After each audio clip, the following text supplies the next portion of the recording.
Chapter 1777. Hearing this, Peng Shuai quivered and hurriedly shifted his gaze back. He pulled Jin Kai's arm and said, "Senior brother, you can't leave. We're only halfway through. Without you, we can't do anything." He knew that Jin Kai was embarrassed and wanted to find a place to wash the coal off his face. However, he couldn't let him leave now. Otherwise, who would be the scapegoat when his teacher came? But, my face. Jin Kai lowered his head awkwardly. He wanted to say something but stopped. "It's okay, senior brother." Peng Shuai stepped forward and grabbed Jin Kai's shoulder. He was afraid that the other party would run away. Peng Shuai said earnestly, "You are making a sacrifice for the research. It's glorious. Even if others see you, it's nothing. Besides, if you leave now, you won't be able to see the results of the experiment. Don't blame me if you regret it." It had to be said that Peng Shuai was very good at tricking people. Jin Kai hesitated after hearing those words. If he really left, he wouldn't be able to see the results. What was a little coal? What was being laughed at? These couldn't compare to the results at all. "Okay, then I won't leave. Let's start the experiment." Jin Kai nodded heavily, as if he had made a big decision in his heart. "That's right. Come, let's start." Peng Shuai patted Jin Kai's shoulder and smiled, "Let's go, senior brother. Let's do the experiment." After saying that, he pulled Jin Kai to the side of everyone, not caring if he was willing or not. Coarse cloth, hemp rope, brazier, and other things were all prepared. Even Pihu was tied up. He could only speak through his mouth. This wasn't torture.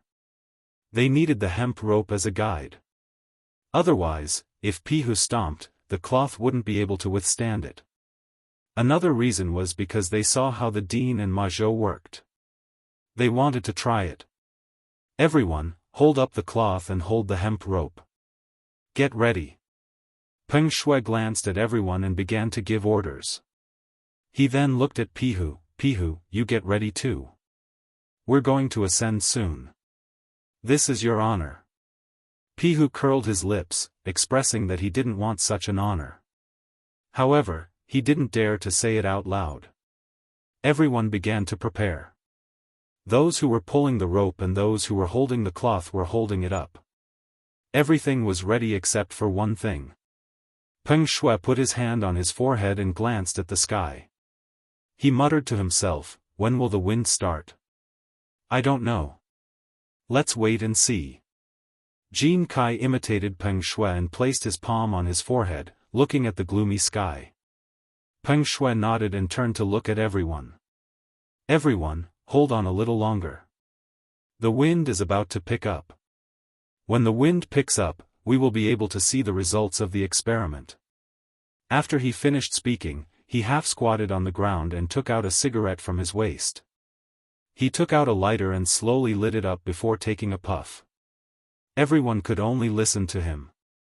They held the hemp rope with both hands and waited for the wind to arrive. As for Pihu, he was in a bit of a bad state. Although he wasn't tied up with iron wire, the hemp rope was still choking him. He moved closer to the person beside him with a fawning look on his face. "Hey, Xiao Hao, loosen it for me. This thing is making me uncomfortable. I need to pee." The man called Xiao Hao took 2 steps back. His hands were still tightly holding onto the hemp rope. He said timidly, "Pihu, don't make things difficult for me. Don't you know Peng Shuai? His father is a second-rank official. If you offend him, you won't be able to survive in the academy. You should just wait for your ascension." Hearing this, Pihu's face immediately darkened. He glared at Xiao Hao and scolded, "You bastard. Lao Tzu even gave you a cigarette. Now you won't even loosen the rope for Lao Tzu." After saying that, he gave Xiao Hao a hard kick before he stopped. The latter staggered and almost fell. Xiao Hao slowly stood up. He wasn't angry. Instead, he took out a cigarette from his waist and placed it next to Pihu's mouth. He had a fawning look on his face. "Brother Pihu, don't be angry. At most, I'll give you another cigarette." After he finished speaking, he took out a lighter and lit it for Pihu. Pihu didn't care about what happened just now. He put the cigarette in his mouth and took a deep puff. "I'll tell." Halfway through his words, a gust of wind suddenly blew. The coarse cloth was lifted up, bulging like a rubber ball, shooting straight up into the sky. As for Pihu, his entire body was lifted up, his face revealing a pained expression. His mouth loosened, and the cigarette immediately fell. As luck would have it, the cigarette just happened to fall onto his pants. "Senior brother, save me. Senior brothers, save me. I don't want to play anymore." Pihu had a sullen face as he shouted towards everyone in the sky. Peng Shuai was still half squatting on the ground smoking. When he heard someone shouting for him, he listened carefully. Motherf ****, this was Pihu's voice. This guy was flying? He couldn't care less. He threw away the cigarette in his hand and suddenly stood up. He looked towards the direction of Pihu's voice. As expected, the coarse cloth was flying in the air. The fire in the brazier wasn't extinguished. Most importantly, Pihu was also flying. Although his face was a bit ugly, it didn't affect anything. Great, the experiment finally succeeded. Chapter 1778. Peng Shuai looked at the sky with satisfaction, overjoyed. Soon after, he seemed to have thought of something and hurriedly asked Pihu, "Pihu, how is it? How does it feel to fly?" Although his voice was loud, due to the wind resistance, it sounded different in Pihu's ears. Pihu put his palm to his ear, trying to receive as much information as possible. "Ah. You're asking me if it feels good? Good, your sister, Peng Shuai. Lao Tzu won't let you go when he comes down." Although he knew that Peng Shuai's father was a second-rank official, he still decided to teach him a lesson. If it weren't for this guy, would he be in such a sorry state? Just as he was calculating how to teach Peng Shuai a lesson, a sudden pain came from his leg. He quickly lowered his head, startled. It was the cigarette but from before. He was smoking below when a gust of wind suddenly blew, bringing him up into the sky. At that time, the cigarette hadn't been thrown away, so he wanted to take a few more puffs. However, just as he was talking, his mouth loosened, and the cigarette fell out, burning a large hole in his pants. Most importantly, the fire hadn't been extinguished yet, and was growing bigger and bigger. "Peng Shuai, you bastard, put me down quickly.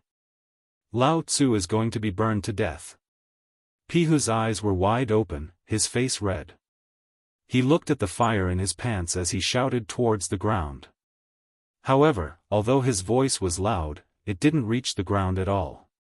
Peng Shuai frowned, glancing at Jin Kai who was taking notes. "Senior brother, didn't you hear what Pihu said?" Jin Kai was in the middle of his research, so he didn't care about this nonsense. He shook his head, indicating that he didn't know, and continued to take notes, looking like a good student. Peng Shuai shook his head, looking at the surrounding crowd. "Did you guys hear what Pihu said?" "Oh, Pihu said he was quite happy." "No, look at Pihu's expression. He clearly wants to come down. Look, why is there a ball of fire on Pihu's leg? That's the fire from the brazier, not Pihu's.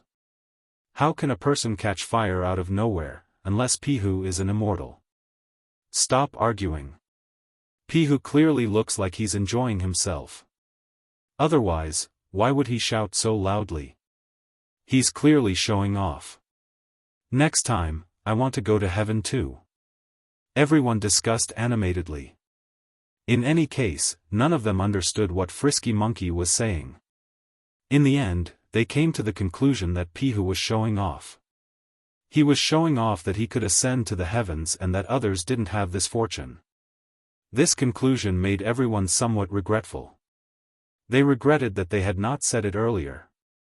Then, wouldn't they have been able to ascend to the heavens? How could it be Pippi's turn? There were even a few who beat their chests and stamped their feet, swearing that they would be the first to ascend the next time. This scene made Peng Shuai a little confused. Among all of them, he could be considered to be the cleverest. Just now, he had seen through Pihu's rotten idea. Otherwise, why would the dean and the others use live pigs for experiments? However, Pihu's reaction didn't seem to be the same. Pihu seemed to be very happy in the sky and even felt like he was floating in the air. Damn it! Next time, Lao Tzu would also go to heaven. No one would be able to snatch it from him. Jin Kai also looked at Pihu enviously. He put down the notebook in his hand and rested his chin on his hands, imagining how he would feel the next time he ascended to the heavens. However, they didn't know how uncomfortable Pihu was in the sky. At this moment, the fire had already reached his thighs and his throat was about to split. This group of bastards still thought that he was showing off. Pihu lowered his head dejectedly. It was as if a bottle of mixed feelings had been knocked over in his heart. However, there was only sourness, bitterness, and spiciness left. If he had resolutely opposed ascending to the heavens, perhaps he wouldn't have suffered such a calamity. Just as he was feeling helpless, another gust of wind blew. The coarse cloth fluttered in the air and the fire in the brazier began to sway as if it would be extinguished at any moment. The wind grew stronger and stronger, directly blowing the coarse cloth away. Pihu was also swaying in the air. He was tied up by the rope and couldn't move. Otherwise, he wouldn't be so passive. On the ground, when everyone saw Pihu being blown away by the wind, they couldn't help but feel jealous. What's so great about that? Isn't it just ascending to the heavens? Yeah, this time, Lao Tzu gave it to you. Next time, Lao Tzu will be the first to ascend to the heavens. Just show off for a while and it's over. Still fucking showing off here, do you really think we're fools? Everyone looked at Pihu with disdain. Their words were full of disdain, but they were jealous in their hearts. Their way of thinking was very strange. They didn't want to admit it, but they were jealous in their hearts and wished that they were Pihu. Peng Shuai and Jin Kai were the same. However, the two of them didn't show it. They only quietly watched, but their hearts were slowly filled with envy. At this time, Jin Kai seemed to have discovered something and suddenly exclaimed, "What's going on? Why is Pihu hanging on the tree?" Once these words came out, everyone seemed to have discovered a new continent. Even those who had shifted their gazes away instantly looked towards Pihu's direction. Sure enough, Pihu and the coarse cloth were both hanging on the tree in a sorry state. Fortunately, the brazier was extinguished. Otherwise, the tree would have been burned. Chapter 1779. It turned out that when the wind blew, Pihu had been blown onto a tree branch. Because he couldn't move, he was hung on the branch. Luckily, the tree was big enough to support coarse cloth. Moreover, the fire on his pants had already been extinguished. Otherwise, he would have been burned to death. However, he wasn't any better. The fire had burned through his pants, immediately exposing his buttocks. There were still many burn marks on his legs.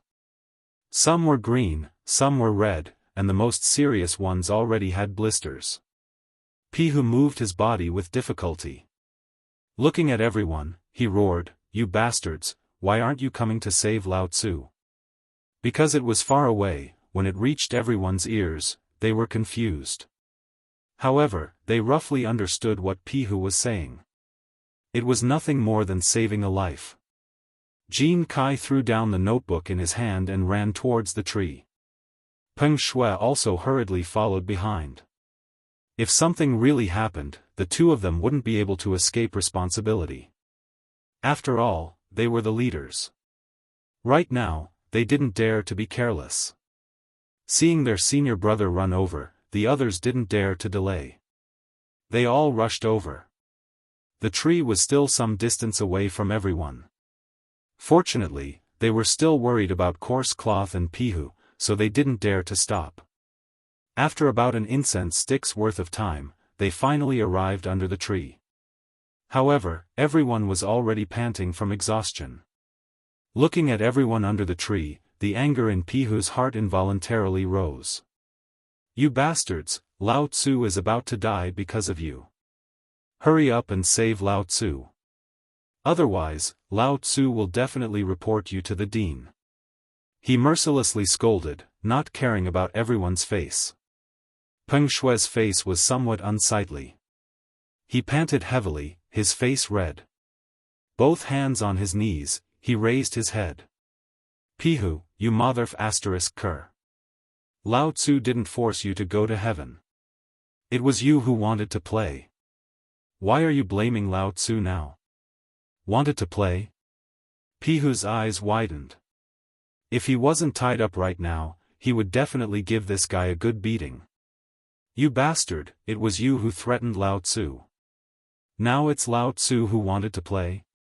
Pihu's mouth was unforgiving as he glared and scolded. Hearing this, Peng Shui was immediately enraged. He stood up and pointed at Pihu, cursing, you motherf asterisk cur, you still dare to curse Lao Tzu. I'm giving you face, or do you want to die? After saying that, he prepared to climb up the tree and beat up Naughty Monkey. Seeing that his posture was not right, the people beside him hurriedly stopped him. Pihu immediately felt a bit weak. He timidly said, I won't scold you anymore. Can you find someone to put me down first? Humph, let you go? Peng Shui snorted coldly and leaned against the tree, looking as if it had nothing to do with him.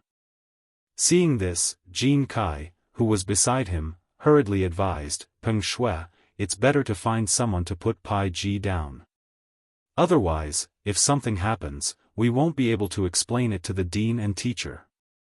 You know their temper. Hearing this, Peng Shui frowned, obviously thinking about something. After a while, he turned to look at Pihu with a teasing smile on his face. Pihu, it's not impossible to let Lao Tzu put you down, but you'll have to pour night incense for Lao Tzu every night. Peng Shui, this isn't too good. Jin Kai looked at Peng Shui, looking like a good guy. Senior brother, you don't understand. This is to teach this guy a lesson. Who asked him to curse me just now? Peng Shui patted Jin Kai's shoulder, indicating that it was fine. Then, he looked at Pihu, his teasing smile even more obvious. Pihu, how about it? If you agree, Lao Tzu will put you down right now. Pihu's brows were almost knitted together. His expression was ugly, and he wanted to say something, but stopped. Peng Shui's request was too polite. However, if he did not agree, based on his prestige, the other students would not dare to put him down. Could it be that he had to stay here forever? This, he was a bit hesitant. After a while, he seemed to have made a decision. All right, I agree. Hurry up. Peng Shui nodded in satisfaction. He glanced at Little Hao behind him and ordered, Little Hao, you go up. Me? Little Hao exclaimed and pointed at himself. His expression was a bit ugly. Can you let someone else go? I'm afraid of heights. Stop talking nonsense. Brother Peng asked you to go, so go. A student behind pushed Little Hao, his words sharp. Little Hao slowly stood out from the crowd and looked at Peng Shui timidly. Seeing that the latter was unmoved, he then obediently prepared to climb up the tree. Little Hao, hurry up. Lao Tzu can't take it anymore. Pihu lowered his head, looked at Little Hao, and kept urging him. Hearing that, Little Hao quickened his pace. Using both his hands and feet, he worked hard to climb up. Everyone formed a circle under the tree, looking up at Little Hao. This scene was like watching a monkey. At this moment, a scolding voice came from not far away. What are you guys doing? Hearing that, Peng Shui was enraged. Who the hell was ruining Lao Tzu's fun? Just as he was about to curse, he turned around and saw Ma Zhou and Hao Chujun staring at him. Instantly, he lost his previous elegance and smiled softly. Respected teachers, why are you here? Chapter 1780. Everyone turned around. When they saw Ma Zhou and Hao Chujun, they quickly lowered their heads like children who had done something wrong. Xiaohao, who was on the tree, was also attracted by the sound.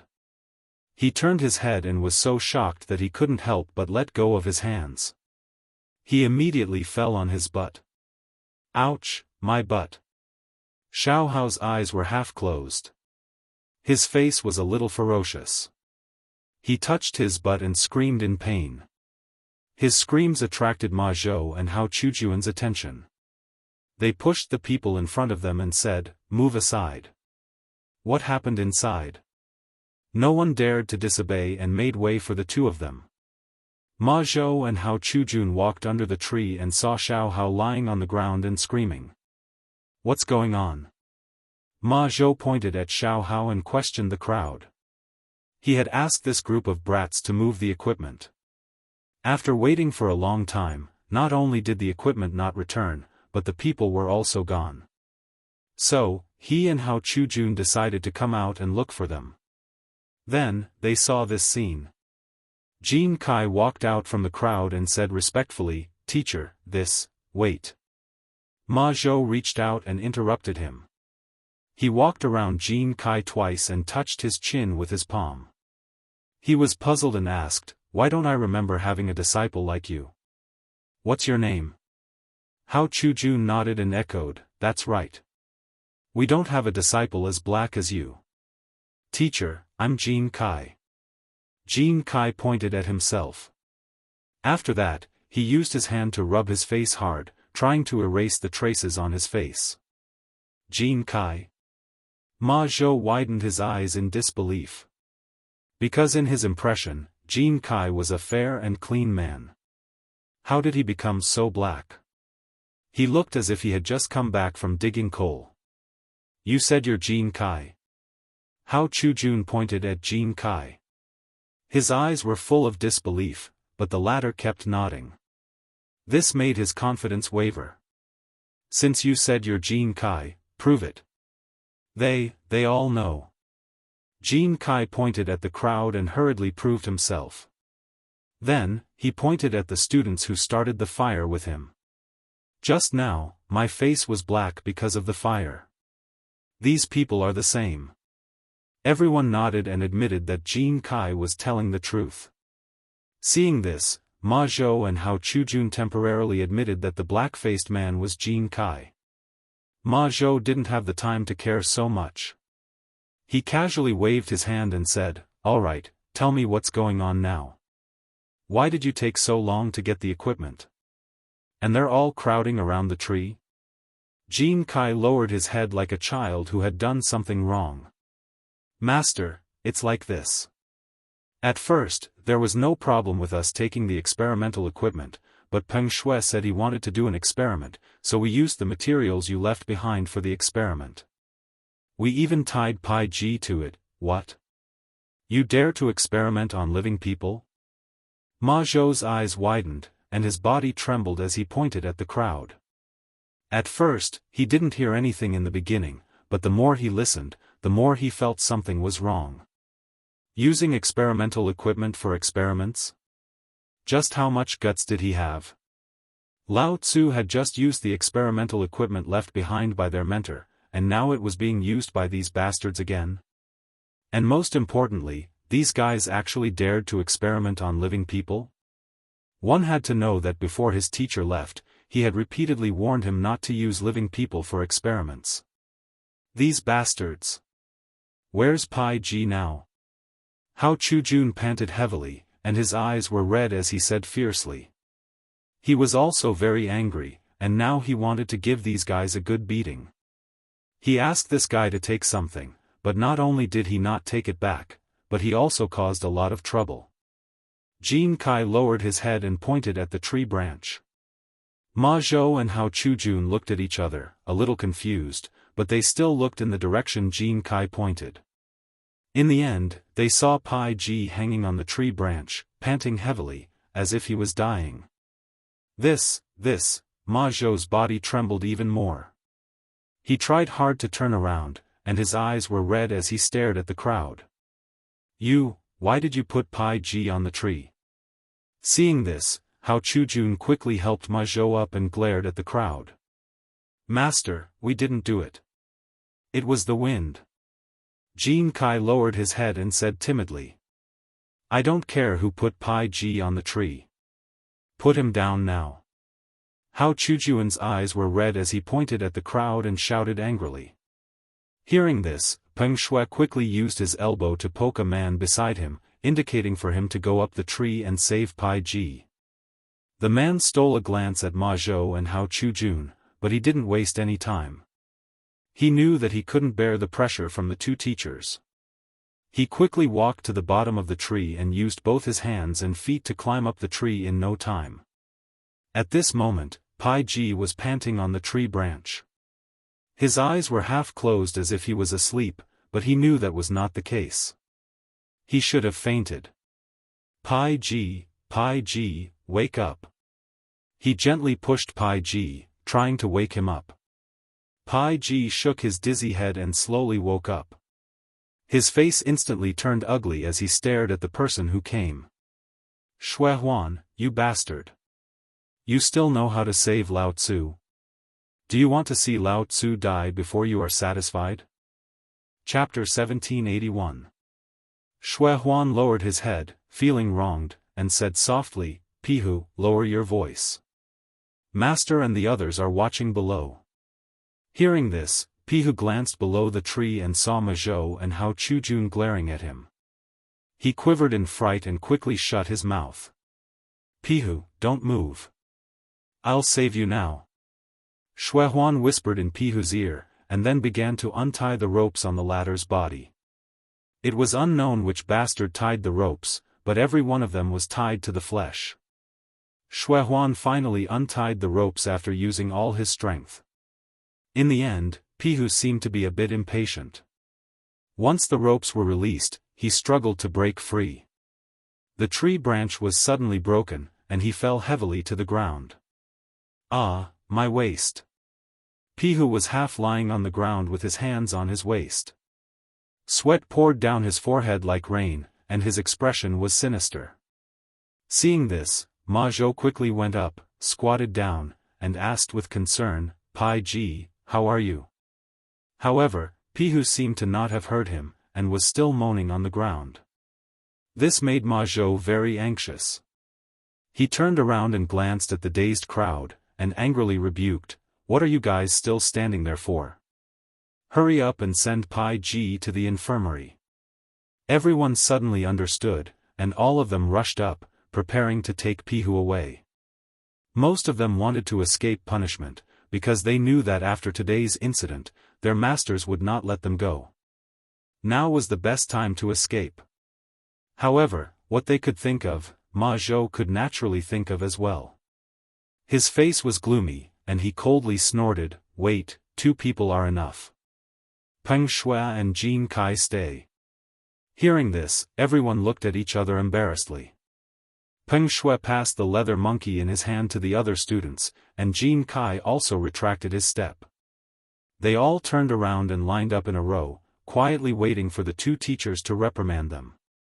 You guys are really good. Which bastard came up with this rotten idea? Ma Zhou pointed at everyone, and his face became the color of pig liver. It seemed that he was quite angry. Everyone lowered their heads and looked at each other. In the end, they all looked at Peng Shuai. Peng Shuai looked at Jin Kai because he had planned to make Jin Kai the scapegoat from the very beginning. There was no other reason than Jin Kai was Ma Zhou's favorite disciple. Seeing this, Ma Zhou and Hao Chujun more or less understood that this matter should be instigated by Peng Shuai and Jin Kai. Peng Shuai could still understand. His father was a second-rank official in the imperial court, so it was not strange for him to lead such a matter.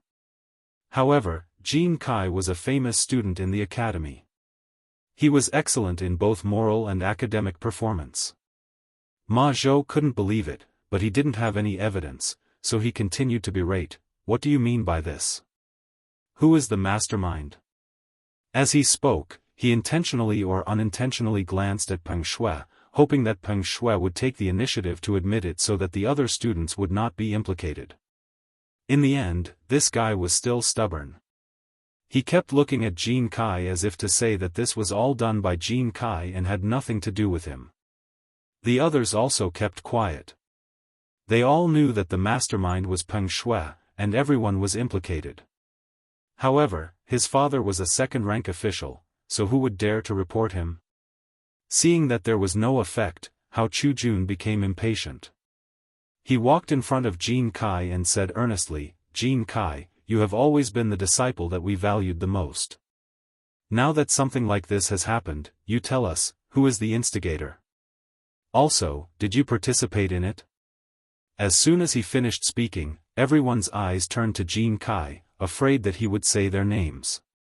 Especially Peng Shuai, he clenched his fists, and his eyes were about to burst into flames. He stared at Jin Kai, hoping that this guy would not report him. Jin Kai was actually in a difficult position. If he reported Peng Shuai, his father was a second-rank official. Not only would his career be difficult, but it would also be difficult for him to stay in the academy. If he didn't report him, his teachers would definitely be disappointed in him. He glanced at everyone who was looking at him with hopeful gazes, and then looked at Peng Shuai. He was very conflicted, but in the end, he made up his mind. He took a step forward and said seriously, "My two teachers, everyone here is the mastermind behind this matter, and they are all responsible, including myself. Please punish me." Hearing this, everyone's eyes widened as they looked at Jin Kai, because they had not expected him to say this. Those students who did not participate in the mastermind had already cursed Jin Kai's 18 generations of ancestors in their hearts. They were only following Peng Shuai's instructions, so how did this guy become the mastermind? And Peng Shuai could be said to be the one who benefited the most. Not only was he the mastermind behind the entire matter, he had also threatened Pihu, so he should receive the heaviest punishment. In the end, when it came out of Jin Kai's mouth, it was as if he had been erased, just like everyone else. Ma Zhou and Hao Chujun were a little dumbfounded. They had thought that Jin Kai would report Peng Shuai and explain everything clearly. Who would have thought that not only did this guy not report anyone, he even took responsibility for himself. Chapter 1782. Motherf *Ker, was this supposed to be fair? Fair and impartial? Or was this guy involved from the beginning? Was his appearance as a good student a disguise? Jin Kai, are you sure you are the mastermind in this matter? Ma Zhou looked at Jin Kai suspiciously. He could not believe that he had misjudged him. How could a good student make such a mistake? Jin Kai glanced at the crowd and nodded heavily, indicating that he was right. Seeing this, Ma Zhou could not suppress the anger in his heart. He pointed at Jin Kai and scolded, "You bastard, to think that we valued you so much. Now, you almost killed someone. What should we do with you? Yes, we thought this matter had nothing to do with you. In the end, Sai, you really let us down." Seeing that everything was confirmed, Hao Chujun rushed forward and pointed at Jin Kai's nose and scolded him. Jin Kai was like a wronged child. He lowered his head and remained silent, listening to the teachings of his two respected teachers. The crowd looked at Jin Kai gloatingly. They covered their mouths and laughed. Jin Kai had just reported them, and now he was being scolded by his two respected teachers. It would be strange if they were not happy. There were even a few who laughed out loud.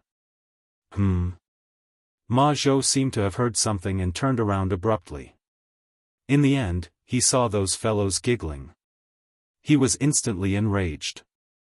Motherf *Ker, I am reprimanding my disciple and you still dare to laugh? He stared at the crowd and spat, "You bastards still have the face to laugh. If it were not for you, would Pai Ji be hanging on the tree? If it were not for you, would the director's experimental equipment be damaged? That's right, I really don't know where you get the face to laugh at others. Do you think you can act like a tyrant just because your family is rich? Let me tell you, in the academy, you are nothing." Hao Chujun also turned around and pointed at the crowd. His words were merciless. Everyone knew the severity of the matter. They lowered their heads tightly and did not dare to speak. After about the time it took to smoke a cigarette, the two of them were almost done scolding. They glanced at the crowd and said impatiently, "Today, go fill the canteen with water, then take the dung to water the flowers and plants. Finally, find a place to buy the damaged experimental equipment. If these 3 tasks are not completed, you are not allowed to eat today." As his voice fell, everyone's expression became more and more unsightly. They were all pampered young masters. When had they ever done such menial work? Carrying water? Carrying dung? He still had to buy experimental equipment? Who the hell knew where these experimental equipment were sold? "Teachers, can you finish it tomorrow?" Peng Shuai smiled until his face was full of wrinkles. He put on a fawning look. His family was rich. If he went out and called a servant over today, he wouldn't have to do it himself tomorrow. Just thinking about it made him happy. "I see." Ma Zhou frowned as if he had thought of something. A scheming smile appeared on his face. "Then let's add one more thing. Pull out all the weeds on the field. If you don't finish it, you're not allowed to eat today." Ah, everyone's expression changed as they cried out in alarm. They had originally thought that if Peng Shuai made a request, their teachers might be lenient. In the end, he went for wool and came home shorn. Not only did his punishment not lessen, it even increased. What the f*ck? They wanted to cry but had no tears. Ma Zhou and Hao Chujun looked at each other and revealed a smile that was hard to understand. They patted their butts and turned to leave. "What do we do now?" Shui Huan asked the crowd blankly. "What else can we do? Let's go pick up the dung." Someone casually replied, causing everyone's mood to fall to the bottom again. They looked at each other and helplessly walked back to the academy. At the same time, in White Deer College, Zhang Feng had just returned to the academy and was about to go to his residence to have a good rest. However, he was stopped by a voice. "Feng Zi, wait." He turned around and glanced. The person who had come was none other than the old scholar. It turned out that he still had a knot in his heart because of the incident when Zhang Feng went to Jiangnan. However, the 4 old men were there and he couldn't open his heart. Now that Zhang Feng was alone, he could talk about it. "Old scholar, what are you doing here?" Zhang Feng asked curiously. It turned out that it was class time. Normally, the old scholar should be in class. "I just came out to relieve myself and saw you. I have something to tell you. Come, sit." The old scholar smiled and pointed to a stone stool beside him, indicating for him to sit. After the two of them sat down, Zhang Feng took out a cigarette from his waist and handed it to the old elementary scholar. He took out a lighter and lit it for the old elementary scholar. Then he took out another cigarette and lit it for himself.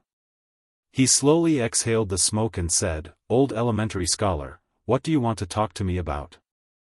The old scholar took a deep breath and said with satisfaction, "Feng Zi, last time, you Shernan and the other old men and I asked you if you wanted to go to Jiangnan. From your words and actions, I knew that you had to go. Although I don't want you to go, I know that I can't stop you. Therefore, I came to tell you about the dangers of Jiangnan." Chapter 1783.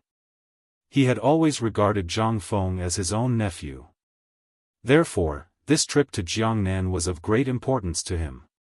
"Go ahead." Zhang Feng tried his best to assume a serious listening posture.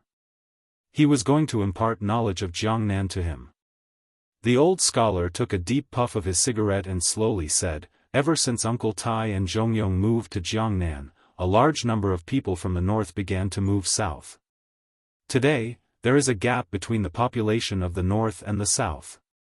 Later, during the period of the 3 kingdoms, the kingdom of Wu occupied Jiangnan and began to prosper.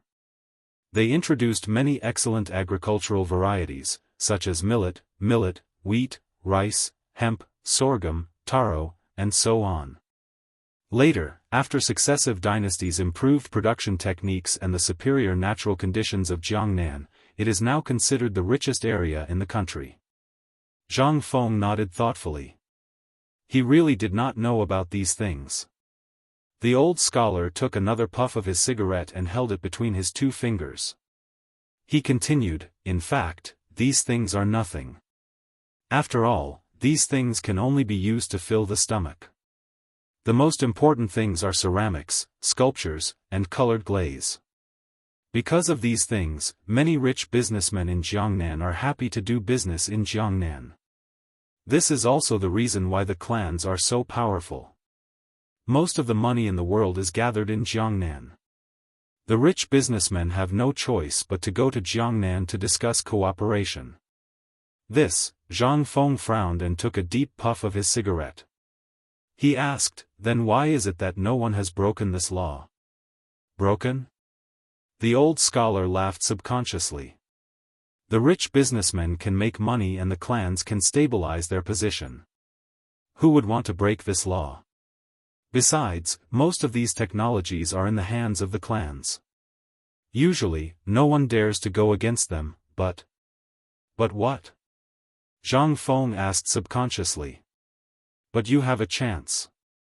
The old scholar put the cigarette in his mouth and revealed a meaningful smile. Zhang Feng frowned. His mind was spinning fast. Suddenly, he seemed to have thought of something. You mean perfume? Not bad? The old scholar took the cigarette out of his mouth and smiled. You really have a good brain. Just think about it. Ceramics, sculptures, glass, and other things have always occupied a large market in Jiangnan. If your perfume were to suddenly appear on the market, it would certainly cause a wave of reaction. At that time, the economic market in Jiangnan might change. However, the specific operation depends on you. Zhang Feng put the cigarette in his mouth and fell into deep thought. Indeed, almost all of the economy in Jiangnan was in the hands of the 5 families and 7 families. It was not easy to get a share of the profits. However, the bigger the family, the more conflicts there were. These guys might be fierce tigers in the eyes of others, but in his eyes, they were just insignificant insects. Thanks a lot. I'll remember that. Zhang Feng clasped his hands at the old elementary scholar to express his gratitude. Hey, why are we still talking about this between us? The old scholar waved his hand dismissively. Just as he finished speaking, a burst of brisk footsteps could be heard. Jingshu and Zhang Yuyao came over. Jingshu, Yuyao, why are you here? Zhang Feng asked in confusion. Sir, young master, we were just taking a stroll around here. When we saw you, we came over to greet you. The 2 girls bowed to the old scholar and Zhang Feng in unison and said slowly. In fact, they had been wandering around and did not come forward when they saw Zhang Feng and the old scholar talking. Now that the 2 were almost done talking, they came forward. Young master, we just heard you and Sir talking about Jiangnan. Did something happen in Jiangnan? Jingshu looked at Zhang Feng and asked curiously. The 2 of them had overheard some of the conversation, but they couldn't hear it clearly, so they decided to ask. Zhang Feng waved his hand and replied casually, nothing, I just decided to go to Jiangnan. Hearing this, the 2 girls' hearts skipped a beat. Young master was going to Jiangnan? Was he going to find you? Apart from this possibility, they could not think of any other. If this was true, their status would be threatened. The 2 girls looked at each other as if they were communicating something. Then, they nodded in unison. Young master, sir, we have something to do, so we'll take our leave. Jingshu bowed to Zhang Feng and the old scholar, then left with Zhang Yuyao. Zhang Feng was a little confused. Why did they leave after saying a few words? Old scholar, what are they doing? He looked at the old scholar and was a little confused. How would I know? Why don't you ask them? The old scholar took a deep puff of his cigarette and did not care. Then, he looked at Zhang Feng and said, come, let's continue talking about your trip to Jiangnan. Zhang Feng nodded and glanced at the backs of the two girls, then slowly sat down. Looking back, the two girls did not stop walking after saying goodbye to Zhang Feng and went straight to their residence. Their hearts were pounding. Finally, they arrived at their residence after a while. Sister Jingshu, close the door. Zhang Yuyao said to Jingshu behind her as she entered the house first. Chapter 1784. Jingshu nodded and locked the door. Then, she turned around and sat on the bed. She looked at Zhang Yuyao, who was beside her. She looked a little nervous. Sister Yuyao, did you hear what they said just now? What do you think? Zhang Yuyao clenched her fists and tugged at the corner of her clothes. Sister Jingshu, I don't know either. Do you think Prince Zhang is going to Jiangnan for you? Jingshu's heart skipped a beat when she heard that. She thought so too. However, when she heard it from Zhang Yuyao, she couldn't help but feel nervous again. Yes, what if Prince Zhang went to you? Wouldn't she and her sister be left behind? Would Prince Zhang abandon her? Probably not. Prince Zhang wasn't that kind of person. In an instant, thousands of thoughts flooded her mind. Well, I don't know, but it's possible. She answered carefully. Although she didn't want to admit it, facts spoke louder than words. Then what should we do? Zhang Yuyao stood up abruptly. Her face was a little pale. She began to walk in small steps in the room. As she walked, she muttered under her breath. Prince Zhang is going to Jiangnan? What should we do? What if he goes to you? Seeing this, Jingshu stood up and grabbed Zhang Yuyao. She comforted her. Sister Yuyao, don't be nervous. Let's think of a way together. Although men in this era could have 3 wives and 4 concubines, which woman would give the man she liked to another woman? No one would, including the 2 of them. Zhang Yuyao glanced at Jingshu. She slowly calmed down. She held Jingshu's hand and asked anxiously, Sister Jingshu, do you have any ideas? Or don't let Prince Zhang go to Jiangnan. Jingshu waved her hand helplessly. It's impossible to stop Prince Zhang from going to Jiangnan. Didn't you hear what Master said just now? If even he couldn't persuade Prince Zhang, who else can? Then what should we do?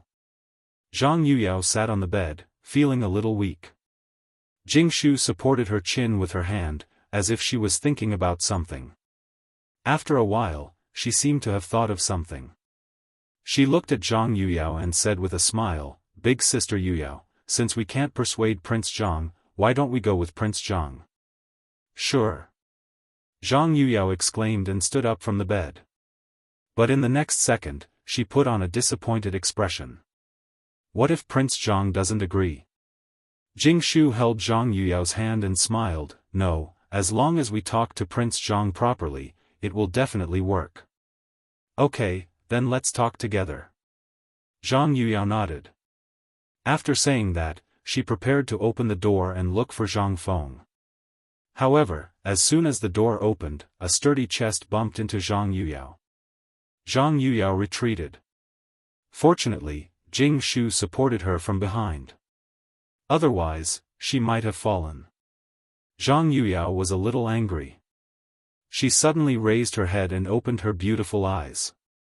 Just as she was about to argue with the other party, a handsome face came into view. It was the man they were just talking about, Zhang Feng. It turned out that Zhang Feng and the old scholar had just finished talking and decided to come over because he remembered the 2 girls' strange behavior. Unexpectedly, he bumped into them. Prince Zhang, why are you here? Zhang Yuyao's face was slightly red. She lowered her head like a little quail. That's right, young Master Zhang. Aren't you discussing business with Sir? Jingshu also reacted at this time and deliberately interjected to ease Zhang Yuyao's shyness. It had to be said that she was a very considerate sister. Oh, I've finished talking with Master, so I came to see you. Zhang Feng scratched his head and smiled, trying to hide the embarrassment on his face. After all, he and the two girls were not married yet. This was indeed a little inappropriate. Jingshu seemed to see Zhang Feng's embarrassment and hurriedly greeted, "Prince Zhang, please sit." "Yes, yes, please sit." Zhang Yuyao also reacted and picked up the teapot beside her to make tea for Zhang Feng. However, she couldn't hide the blush on her face. It was white with a hint of red, just like a peach. Zhang Feng nodded and casually found a chair to sit down. At this time, Zhang Yuyao also handed over the teacup in her hand and said shyly, "Prince Zhang, please have some tea." Zhang Feng took the teacup and took a sip. He then put the teacup down and looked at the two girls. "What happened to the two of you just now? Are you feeling unwell?" Hearing this, the two girls remembered what they were just discussing. They looked at each other and nodded slightly, as if they were confirming something. "Prince Zhang, we have a few questions to ask you." Zhang Yuyao looked at Zhang Feng and said softly. "What is it? Why are you being so mysterious? Speak." Zhang Feng smiled and didn't mind. "Prince Zhang, why do you want to go to Jiangnan?" Zhang Yuyao went straight to the point. Because they just heard Zhang Feng and the old scholar talking, they didn't need to ask too much. Hearing this, Zhang Feng was stunned. No wonder the two girls were so abnormal just now. It was because of the matter in Jiangnan. Were they worried that he would go to Yu or something? Chapter 1785. However, he couldn't take the initiative to say this. Otherwise, who knew how the two women would react? "I'm going to Jiangnan to prepare to develop perfume and the maritime Silk Road." Zhang Feng replied truthfully. In fact, he didn't say that he was going to find Yu. After all, if he said it in person, it might affect the mood of the two women. Then, "Prince Zhang, can you take us with you when you go to Jiangnan?" This sentence was said by Jingshu because she knew that Zhang Yuyao's character had always been very gentle. It was not suitable for her to say such things. Zhang Feng's brows furrowed tightly when he heard that. It was not that he didn't want to take the two women, but Jiangnan was too dangerous. He had no foundation. If he went there empty-handed, he might not even be able to guarantee his own safety. How could he take care of the two women? Yu was a small matter. After all, the two women had seen her. Even if there was a small quarrel, it could be resolved. Moreover, the two women were reasonable people, so there wouldn't be any problems. However, if the foundation was not stable, there was no way to guarantee their safety. Thinking of this, he immediately refused. "No, Jiangnan is not safe. You may be in danger if you go there." "Young master, we are not afraid." Jingshu shook her head. There was a trace of firmness in her eyes. "Yes, we are not afraid. Young master, take us with you."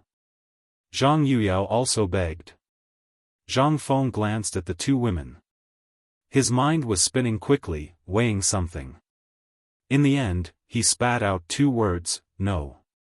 Although he had never been to Jiangnan, after listening to the old scholar's words, he deeply understood that Jiangnan was not so easy to get involved. There were many clans there. Maybe it would be annexed that day. It was a bit inconvenient to take the two women with him. "Young master," Zhang Yuyao's eyes were filled with tears. She lowered her head and pulled the corner of her clothes. "It's not that I don't want to take you with me, but Jiangnan is too dangerous. I'll go there first and then pick you up later." Zhang Feng was a little helpless. He gently patted Zhang Yuyao's shoulder. "Young master, please take us with you. We're not afraid of danger and we won't cause you any trouble." Jingshu looked at Zhang Feng with a pleading look, looking very pitiful. "Young master," the tears in Zhang Yuyao's eyes seemed as if they would fall at any moment. She tugged at Zhang Feng's sleeve and said in a faint voice, "Young master, please take us with you. We promise that we won't cause you any trouble." Jingshu also imitated Zhang Yuyao. She tugged at Zhang Feng's other sleeve, raised her head, and said softly, "Yes, young master. We won't cause you any trouble." Zhang Feng looked at the two women helplessly and frowned. He didn't expect the two girls to do this. It was not safe in Jiangnan, and they might run into which would be awkward. Don't agree, which man could refuse two beautiful women acting coquettishly? Okay, I promise you, but you have to promise me one thing. Zhang Feng nodded heavily, as if he had made a huge struggle in his heart. Hearing this, the two women were instantly overjoyed. The sadness just now was also thrown away. With a satisfied smile on their faces, they said, "Thank you, young master." As for the second half of Zhang Feng's words, the two women didn't listen at all. He had no choice but to remind them, after you go to Jiangnan with me, you have to listen to me in everything. You can't make decisions on your own. He did this for the good of the two women. After all, he was not familiar with Jiangnan at all. What if something happened? She told them here to give them a heads up. The two women were completely immersed in joy. No matter what Zhang Feng said, they nodded hard. Okay, we promise you anything. Zhang Feng nodded with satisfaction and said with a smile, "Well, I'll go first." After that, he walked straight to the door and closed it for the two women. Only the two women were left in the room. Their faces were full of joy as they held each other's hands. "Sister Yuyao, since young master has promised us, let's prepare the things to go to Jiangnan so that we won't be in a hurry." Jingshu looked at Zhang Yuyao and said with a smile. "Okay, Sister Jingshu." After that, Zhang Yuyao pulled Jingshu to the bed. The two women sat on the bed and packed up the things they thought they could use. After a while, the two women's discussion came from the room. "This dress is too thick. It's not suitable for Jiangnan. Sister Jingshu, let's take this rouge. We can't embarrass Prince Zhang when we go to Jiangnan. We also have to take this guqin. Otherwise, what if Prince Zhang wants to listen to music?" In this way, the two women discussed happily as if they didn't know the meaning of tiredness at all. Women were like this. Once they were going on a long trip, they would take care of everything, from daily necessities to gold, silver, and jewelry. Looking back at Zhang Feng, he came out from the two women and went straight to his residence. He sat in a chair, slowly lit a cigarette, took a deep breath, and exhaled the smoke, showing a satisfied look. Chapter 1786. This feeling made him feel very comfortable. He narrowed his eyes and recalled the conversation he had with the old elementary scholar. The old elementary scholar was actually a nostalgic person. Although he said that Jiangnan was not good, he still understood that Jiangnan was powerful and irreplaceable. This time, he would go to Jiangnan to help the Xia family and repay the old elementary scholar's kindness. Thinking about it, he put the cigarette back in his mouth and took a deep puff. He glanced out of the window and saw that the moon was already high in the sky. It was already night time. Zhang Feng exhaled a mouthful of smoke and stood up abruptly. He threw the cigarette but on the ground and stamped it out. He turned around and walked to his bed. There was no entertainment in the academy at night and everyone went to bed early. He was no exception, except for some naughty guys who liked to play basketball. He quickly took off his clothes and lay on the bed to count the stars. After a while, there was a light snoring sound in the room.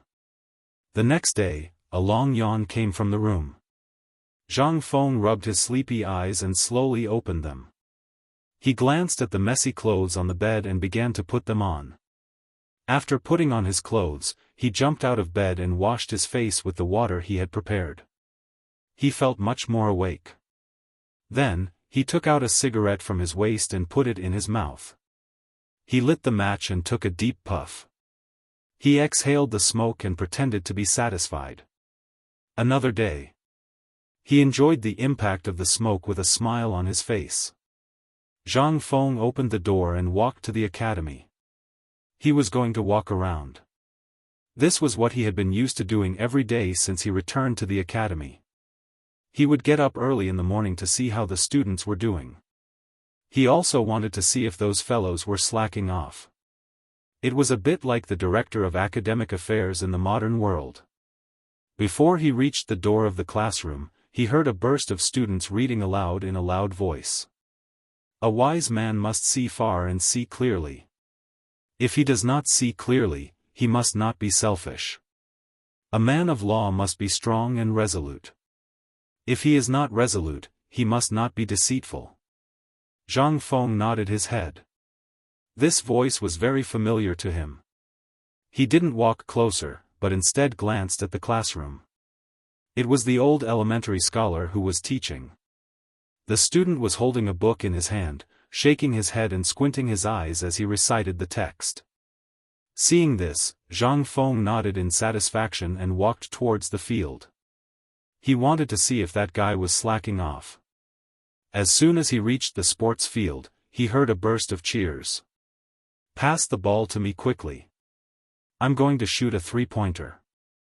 Zhang Feng gently pushed aside the leaves in front of him and glanced at the field. He didn't know if he didn't look, but when he saw it, he was shocked. It turned out that a few guys were secretly playing basketball here, and they were playing quite enthusiastically. Among them were Yunping and Yiming. These two guys had guarded the school gate during the opening ceremony of the basketball tournament and had even woken him up. They were usually more mischievous. However, he didn't expect these two guys to be so bold as to play basketball during class time. Playing basketball was a good thing in itself. It could strengthen one's body. However, playing basketball during class was not only against the school rules, but also irresponsible to oneself. Therefore, he decided to teach these guys a lesson. In the past, he didn't study hard and suffered a lot in finding a job. Although there were no such restrictions in Chang'an, as the dean, how could he watch these guys degrade themselves? Thinking of this, Zhang Feng's chest was filled with anger. He shouted at the sports field, "Who allowed you to play basketball here?" Hearing this, the guys on the sports field were immediately stunned. They knew that the only person who could come to the sports field at this time was the dean. The students and teachers were all in class. They slowly put down the basketball and glanced at Zhang Feng's position. They shivered and turned to look at each other. Someone said, "The dean is so far away from us. He probably doesn't remember what we look like, right?" It was fine if he didn't say it, but once he said it, it instantly aroused everyone's thoughts. "Yes, we're so far away. The dean can't see us at all. If they took the opportunity to run now, nothing would happen." They looked at each other as if they had a tacit understanding. Then, they nodded. As if they had made up their minds, they ran in one direction. With the first one taking the lead, there would naturally be a second one. The people behind were afraid of falling behind and being caught by Zhang Feng, so they also ran toward the first person like wild horses out of control. Seeing this, Zhang Feng's expression changed. He was instantly angry. He began to shout at the top of his voice, "Yiming, Yunping, if you two brats run again, you don't have to come to class tomorrow." After saying that, he hurriedly chased after her. When Yiming and Yunping heard this, their hearts skipped a beat. The dean knew it was them? Then what's the use of running away now? Wouldn't they still be punished by the dean? Perhaps if they were caught, the punishment would be even more severe? The two of them looked sullen and subconsciously stopped in their tracks. This sudden stop was not a big deal, but the students behind them all tumbled down, and even they themselves staggered forward. Chapter 1787. It turned out that the two of them were running at the front. When they suddenly stopped, the people behind them did not notice and bumped into them. The result was obvious. Everyone fell flat on their faces. "Yiming, Yunping, why did you two suddenly stop?" A student hugged his injured knee and wailed on the ground, glaring at Yiming and Yunping in dissatisfaction. Yiming and Yunping did not feel good either. They were half lying on the ground, their knees bleeding. "Didn't you hear the dean calling us? Are you deaf?" Yunping rubbed his bleeding knee and said unhappily. The dean is calling for you, not us. Why are you blocking our way? Another student jumped out and pointed at the two of them, his heart filled with grief and indignation. He thought that he was about to escape the dean's clutches. Who would have thought that this stupid teammate would cause trouble in the middle? Blocking the way in the middle. This was great. Everyone could not escape and was ready to be punished. Damn you. When did Lao Tzu? Yiming's eyes were red as he glared at that person. However, before he could finish his sentence, he saw someone rushing over. It was none other than Zhang Feng. He quickly put on a fawning expression and said, Dean, you're here. Hearing that, everyone instantly forgot about what had just happened and quickly turned to look at Zhang Feng. At this moment, Zhang Feng was half lying on the ground with his hands on his knees. Beads of sweat could be seen on his forehead. His mouth was wide open. He glanced at everyone from time to time and lowered his heavy head. He pointed at them and said, You. Obviously, Zhang Feng was tired from chasing these guys. He rarely exercised. Coupled with the sudden acceleration, his body could not take it. All of you, stand properly. He panted heavily and rubbed his back. He tried his best to stand up and pointed at everyone. No one dared to delay. They supported each other and stood up in pain. They tried their best not to make a sound. Zhang Feng glanced at everyone and patted his chest to calm himself down. Then, he looked at everyone with a gloomy expression and said, Why did you come out to play basketball during class? He had also been through this stage, so he could understand everyone's thoughts. He did not intend to pursue the matter of them running away. He just wanted to pull them back on the right track and not just think about playing every day. Dean, we just want to have some fun. We'll go to class soon. Yiming scratched his head, feeling a little embarrassed. With the first person speaking, the others also began to plead for mercy, hoping that Zhang Feng would let them go. That's right, Dean. We just want to have fun. Please let us off this time. Dean, please be magnanimous and let us off this time. Everyone was begging for mercy with a pleading look on their faces, which made one want to laugh. But how could Zhang Feng smile in this kind of situation? He coughed twice and said earnestly, I know you're playful. This is human nature, and I don't intend to do anything to you. But your parents sent you to the academy so that you can learn something and serve the country and the people in the future, and become the pillars of the Tang dynasty.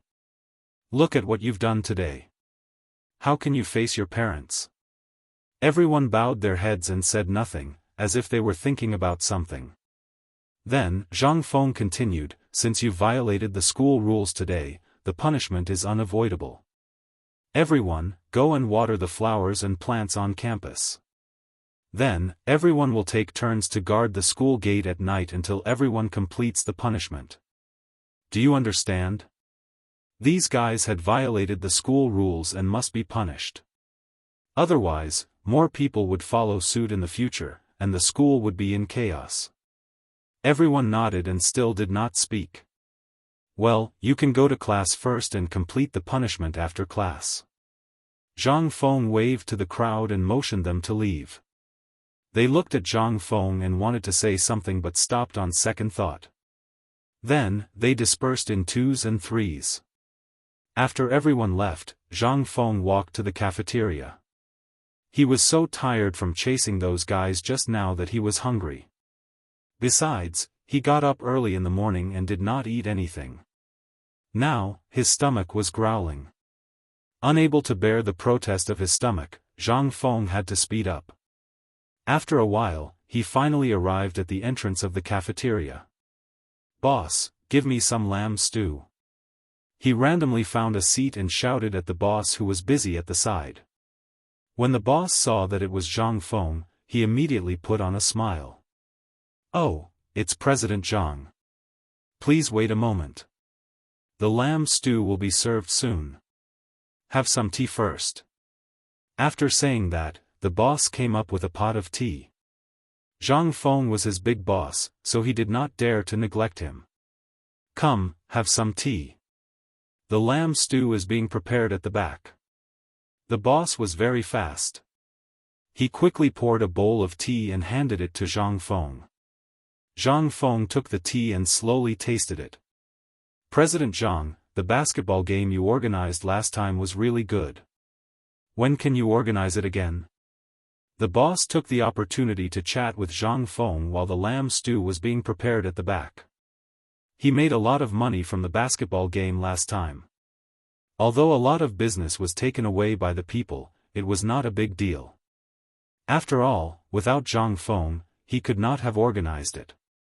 Therefore, he hoped that Zhang Feng would organize it again. Chapter 1788.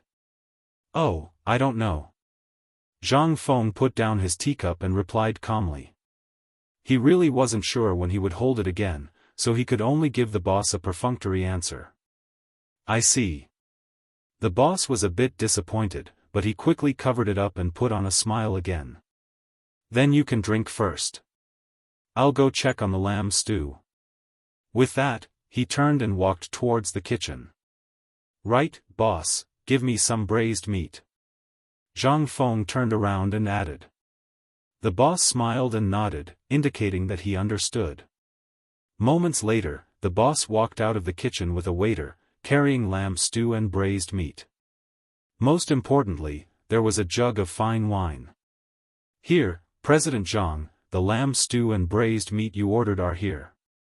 The boss walked in front of Zhang Feng and put down the dishes one by one. Boss, I didn't order any wine. Zhang Feng pointed at the jug, a bit confused. Hey, principal, eating meat without drinking won't last long. The boss smiled and put the jug in front of Zhang Feng. This wine is a gift from me. Drink as much as you want. With that, the boss walked away with the waiter, not giving Zhang Feng a chance to speak. Zhang Feng looked at the boss's back and thought to himself, the boss is quite interesting. Not only is he glib, but he also knows how to make trouble. He shook his head with a smile and didn't think too much about it. He picked up the skewers and began to roll them. He poured himself a bowl of wine, and under a gust of wind, his stomach was 70 to 80% full. Just as Zhang Feng was about to pick up the last piece of braised meat, a series of hurried footsteps came from the door. Moments later, a tall man walked in. He looked around as if he was looking for something. When he saw Zhang Feng, he immediately became excited. Principal, I've finally found you. Zhang Feng turned around and looked at the man, a bit confused. Who are you? Why are you looking for me? Basically, everyone in the academy called him principal. There was no problem with this title, but he didn't have any impression of this person, so he couldn't help but be confused. The man grew anxious. Dean, I'm Xianxia. I'm researching firearms with Algernon. At this point, Zhang Feng suddenly remembered something. He pointed at the person and said, Oh, I remember now. You were the one who researched firearms with Algernon. A smile finally appeared on Xianxia's face. Dean, you finally remembered. Zhang Feng nodded with a smile. He had no choice. There were so many people in the smithing workshop and the academy, so how could he remember all of them? It was good enough that he had some influence. However, this little influence was a great gift to Xianxia. Oh right, aren't you in the forging workshop? What are you doing here?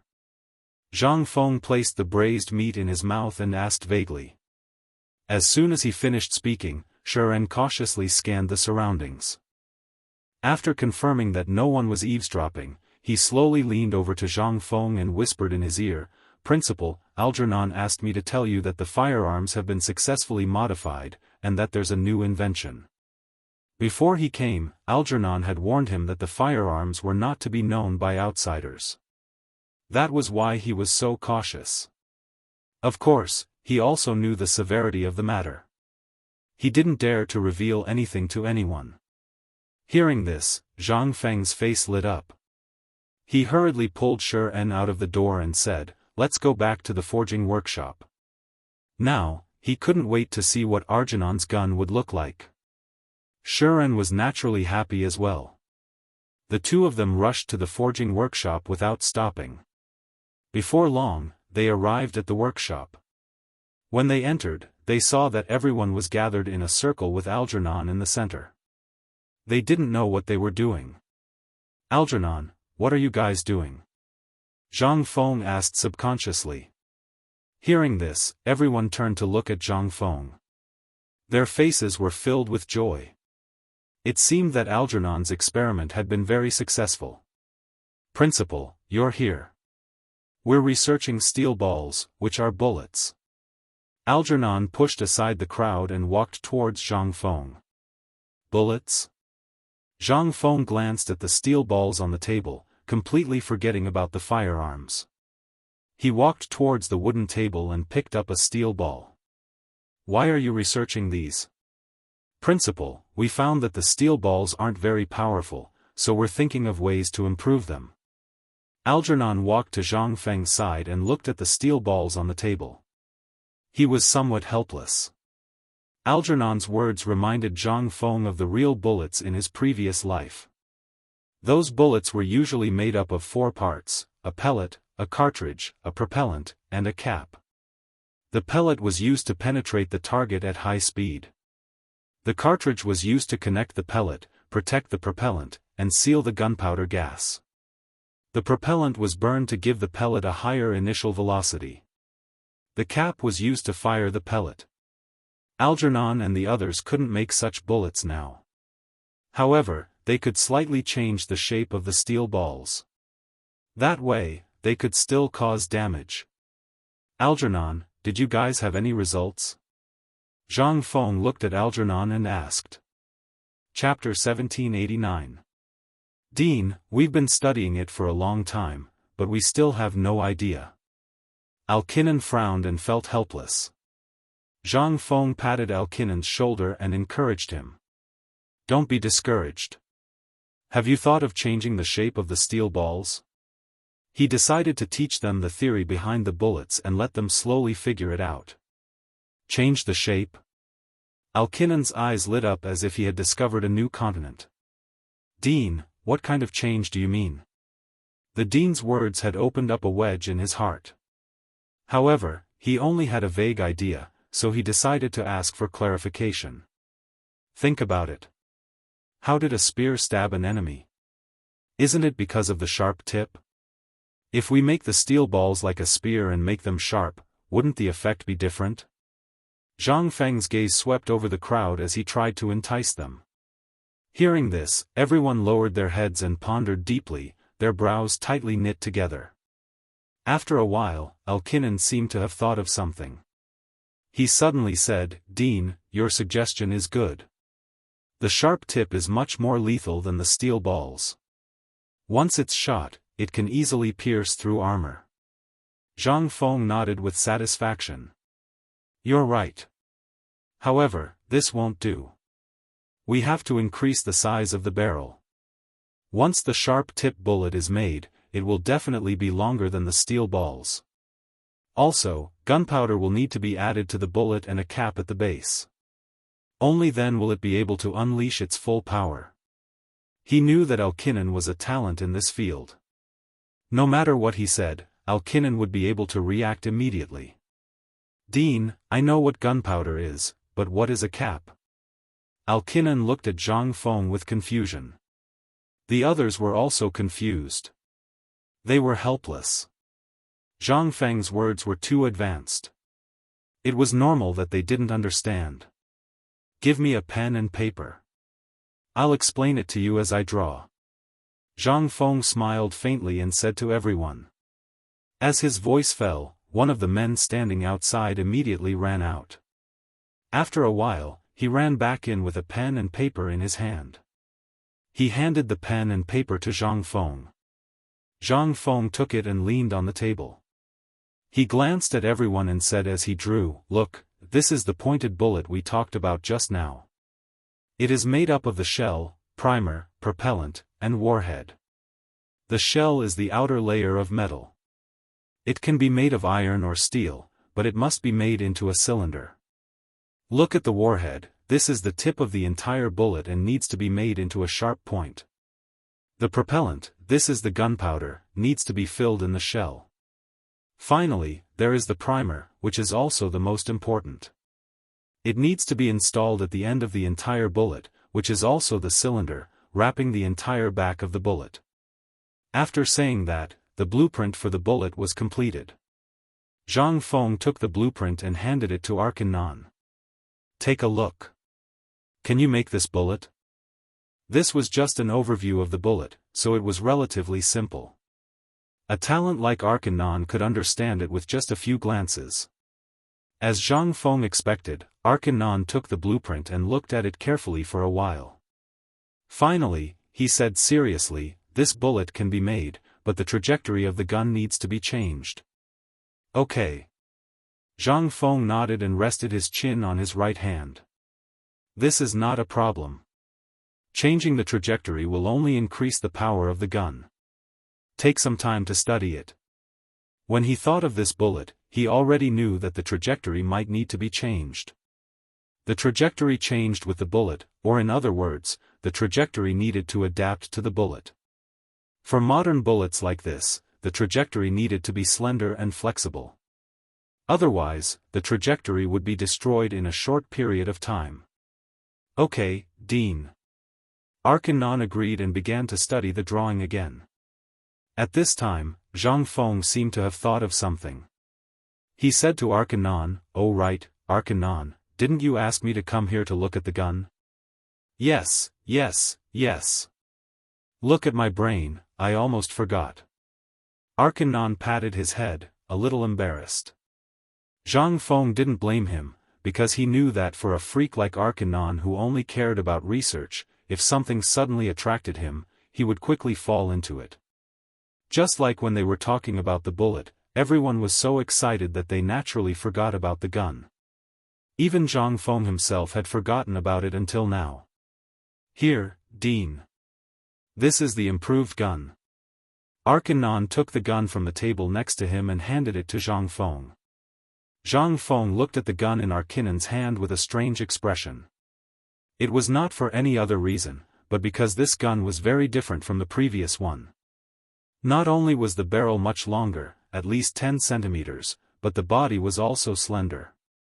He asked with some confusion, "Arkanon, why does this gun look different from the previous one?" "Dean, this is our newly improved gun. It has been lengthened by 10 centimeters and the body has become slender. However, the most important thing is that the accuracy of this gun has increased a lot. Even if you haven't used it before, you won't miss too much." Chapter 1790. Arkanon showed off the gun in his hand. It seemed that he was very satisfied with this product. As soon as he finished speaking, Zhang Feng's eyes couldn't leave the gun in Arkanon's hand. He took the gun and examined it carefully. After a while, he laughed loudly. "Good, good. Arkanon, I didn't expect you to improve this gun in such a short time." He didn't doubt them because he believed that they had the ability to improve the gun. It was just that the time it took was too short. "Dean, I have a new invention here." As he spoke, Arkanon took out an object that was about 30 centimeters long. To be precise, it was a 30-centimeter long gun. It was exactly the same as the original gun, just a little shorter. Everyone stared at the miniature gun in Arkanon's hand. They felt a little nervous. This gun was made by all of them and was prepared to be presented to the dean. Now that they had taken it out, they didn't know if the dean would like it. Everyone looked at Zhang Feng with apprehension. At this moment, Zhang Feng's gaze was also locked on the miniature gun. He had already noticed it when Arkanon took it out. However, he found it hard to believe that they could make such a small gun. It seemed that he had underestimated them. "Did you guys make this gun?" Zhang Feng glanced at everyone and asked. Everyone nodded. Arkanon still looked as if he was handing the gun to Zhang Feng. Seeing this, Zhang Feng reached out and took the gun. He fiddled with it in his hand and couldn't help but smile. No man could resist the temptation of a gun, including himself. Dean, this gun was made by all of us working together. We hope that it will be of some help to you during your trip to Jiangnan. Arkanon looked at everyone and finally fixed his gaze on Zhang Feng. His eyes were full of sincerity. As soon as he finished speaking, everyone looked at Zhang Feng. They all saw Zhang Feng as their benefactor. Without him, they wouldn't have been able to come into contact with this level of technology. Now that their benefactor liked this gun, it was an affirmation to all of them. Zhang Feng looked at everyone and couldn't help but reveal a touched expression. Originally, he did not take the initiative to tell everyone about him in Jiangnan, but they were concerned about his every move. It had to be said that this friendship was very rare. Thank you, everyone. I like this gun. Zhang Feng raised the gun in his hand and said with a smile. Currently, everyone's technology was only limited to long-barreled firearms. Today, however, they had created a 30-centimeter firearm. From this, it could be seen that everyone had put in a lot of effort. As the dean, he naturally had to give them some encouragement. It's fine as long as the headmaster likes it. At least our efforts were not in vain. Arkanon looked at Zhang Feng excitedly. As he spoke, he glanced at the others. Everyone was also looking at Zhang Feng excitedly. Their emotions were self-evident. Since we have this good stuff, let's go out and shoot. Let's go. Zhang Feng waved at the crowd and said with a smile. Now that he had the gun in his hands, he wanted to try it out. Yes, headmaster. Arkanon nodded and then looked at the people behind him. Take the bullets and wooden plates. We're going to the back of the mountain. After saying that, he followed Zhang Feng to the back of the mountain. The others followed closely behind with the items. The back of the mountain was not far away. It was just outside the cave. The group walked quickly and arrived at the back of the mountain one after another. Zhang Feng pointed to an open space in front of them. Like last time, draw 10 circles on the wooden plates and put them up in front of us. The person holding the wooden plates quickly put them up and then led the others to the side. He was afraid that the gun would be blind and accidentally hurt him. They had all participated in the production of the gun and deeply understood the power of the gun. Headmaster, here. You can try our improved long-barreled firearms first. Arkanon handed a loaded long-barreled firearm to Zhang Feng. Zhang Feng took it and checked it. After confirming that there was no problem, he put the gun on his shoulder and began to aim at the wooden plates.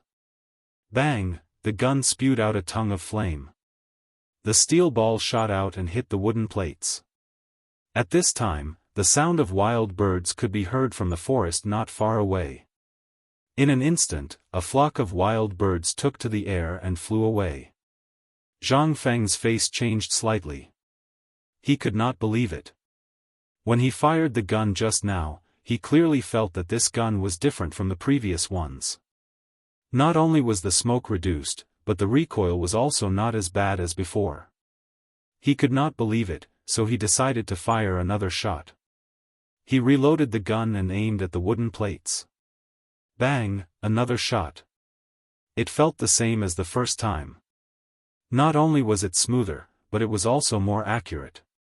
This time, Zhang Feng was finally sure that this gun was exactly as Arkanon had said.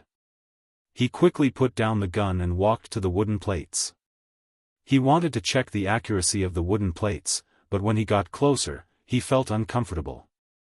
Chapter 1791. It turned out that he had hit the bullseye with both shots. He had always missed the target before, but this time he actually hit the bullseye. It was unbelievable.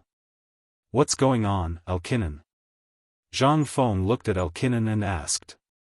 Dean, this time we not only improved the guns, but also improved their accuracy. Even those who don't know how to shoot will not miss too much. Alkinon smiled. Hearing this, Zhang Feng patted Alkinon's shoulder happily. Good, thank you for your hard work this time. Dean, don't mention it. This is what we should do. Alkinon was a little frightened. Zhang Feng nodded. These guns were not only more powerful, but also more adaptable. If they were mass-produced, they would definitely become the killing weapons of the Tang Dynasty's soldiers. Let's go and see that short-barreled gun. He smiled and said to Alkinon. After that, Zhang Feng went back to the shooting position, grabbed a handful of bullets, and loaded them into the gun. Then, he aimed at the wooden sign. Bang! The gun trembled for a moment, and the steel ball shot out and nailed itself onto the wooden tablet. Zhang Feng took the gun and walked to the wooden sign. This time, it was a bullseye. Although it was a little off, it was already very good. After the experiment with the long-barreled gun, he was not surprised. However, this short-barreled gun was obviously more convenient than the long-barreled gun. It could be used for self-defense. With this gun, this trip to Jiangnan would not be too stressful. He held the gun and played with it. He was delighted. He saw everyone's loyalty and hard work, so he would definitely reward them well. However, these people were stubborn. They were not interested in gold, silver, and treasures at all. How to reward them was difficult for him. Suddenly, an idea came to his mind. Since these people were only interested in guns, then he would do something about them. Although these guns had been improved, they were still not very good. If he gave them the pistols and rifles of the future, they might have an unexpected gain. Thinking of this, Zhang Feng smiled and waved to everyone. Come here, all of you. I have something important to say. Hearing this, everyone moved and surrounded Zhang Feng, waiting for him to continue. You guys did very well this time, so I've decided to teach you guys about another type of gun. As soon as he finished speaking, everyone's faces changed. Their cheeks flushed red in agitation. To them, Zhang Feng was both their benefactor and their teacher.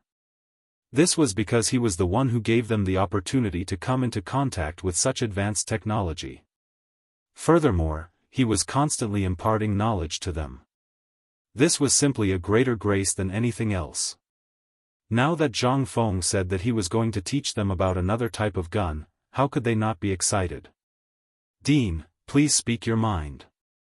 We are all listening. Yes, Dean. We are all listening. Everyone expressed their stance, wanting Zhang Feng to continue. There were even a few people who took out their pens and paper, ready to record. Seeing this, Zhang Feng did not waste any time. He smiled and said, the type of gun I'm going to talk about is called a pistol. It is similar to the short-barreled guns that you guys make. However, it is more stable than short-barreled guns. It has higher shooting accuracy, longer aiming line of sight, and other advantages. A pistol is mainly composed of a barrel, a grip, a firing mechanism, a sleeve, and other parts. Everyone looked at Zhang Feng with a puzzled expression. They were a little confused. Dean, can you explain in detail? Everyone is a little confused. Arkanon swept his gaze over the crowd and finally fixed his gaze on Zhang Feng, a difficult expression on his face. Don't be anxious. Listen to me slowly. Give me a piece of paper. Zhang Feng smiled faintly and didn't blame them. He asked for a pen and paper and randomly found a stone. He laid down on it and drew as he said to everyone, look at this barrel first. It's used to fire the bullet. It's the same principle as a musket. Next, we'll talk about the grip. This is used to hold the grip. It's designed for the convenience of the hand. The firing mechanism is used to fire the bullet. It needs to use the principle of the firing pin. The firing mechanism needs to use the primer to strike the primer. The sleeve is the container for the firing pin. It uses a spring to move to the rearmost position during firing. The trigger is used to fire the trigger. After that, a sketch of a pistol appeared in front of everyone. Zhang Feng handed the sketch to Algernon and said, you can treat this as an upgraded version of the short-barreled gun. After Algernon received the sketch, it was as if he had changed into a different person. He could not stop trembling. Beads of sweat could be seen on his forehead. Even his voice was trembling. Dean, this is a divine item? After that, he passed the blueprints to the others. Everyone who saw the blueprints trembled with excitement, just like Arkan. How did the Dean come up with this divine item? This is amazing. They had all participated in the production of short-barreled guns. They knew how difficult it was to make such a gun. They knew that it would be impossible in their lifetime. However, the Dean had drawn it so easily and even explained it so clearly. Chapter 1792. Everyone quivered and looked at Zhang Feng with eyes full of respect and envy. Zhang Feng smiled faintly. Come, I'll tell you one more. Then, he took out a new piece of paper, glanced at everyone, and started to draw on the rock. Next, I'll tell you about a rifle. You can think of it as an upgraded version of a long-barreled musket. It consists of a barrel, a case, a trigger, a magazine, a firing mechanism, an aiming device, and a stock. It only has a case, a magazine, and an aiming device. You can think of the case as a cartridge container and a magazine. It's a little different from a long-barreled musket.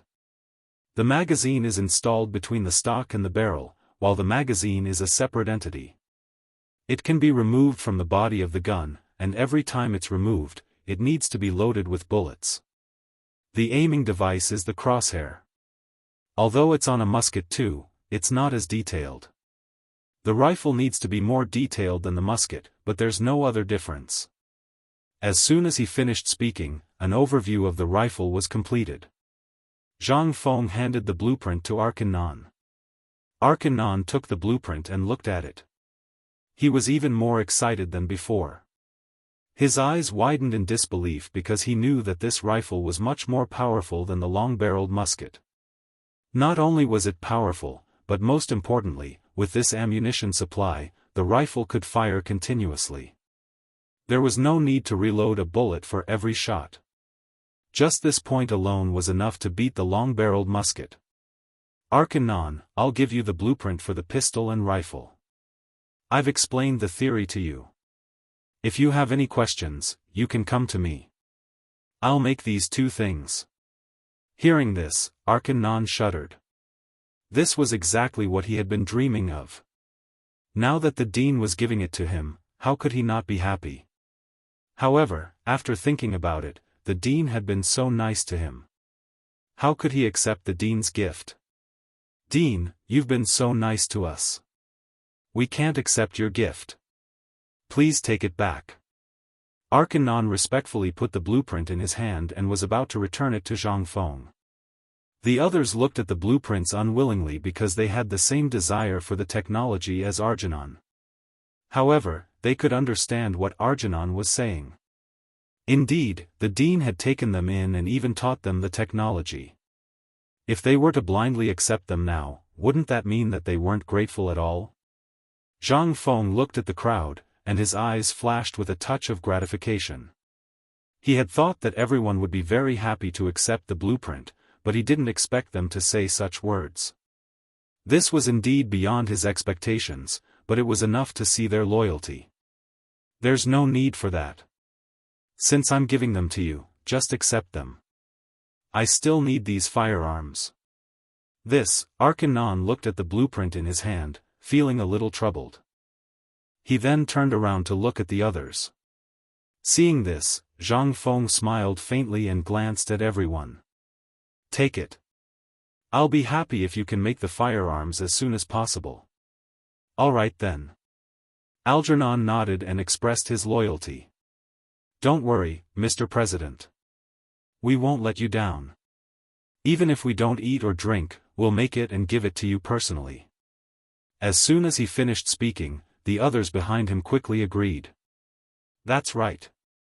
Don't worry, Mr. President. We won't let you down. We'll definitely make it. Don't worry, Mr. President. We'll make it. They clenched their right fists and spoke with confidence. Of course I'm not worried about you. Zhang Feng nodded with satisfaction and waved at everyone. You can go back and do your research. I still have things to do at the college. After speaking, he turned and walked towards the college. Everyone said their goodbyes. He took out a cigarette from his waist, lit it, and slowly smoked. He didn't say anything along the way, and soon, he arrived at the college. At this time, classes had just ended, and the students were playing in the college. Some people were playing basketball on the field, and many students were taking a walk. Hello, Mr. President. When the students saw Zhang Feng walk over, they stopped and greeted him. Zhang Feng waved his hand at the crowd and walked straight to his residence. At this time, two figures in front of him attracted his attention. He took a closer look and saw that they weren't Yiming and Yunping, who he had just caught in the morning. He quickly walked up and patted them on the shoulder. Yiming, Yunping, what are you two doing? The two of them were shocked and turned around. When they saw Zhang Feng's face, their expressions changed and they stammered, President.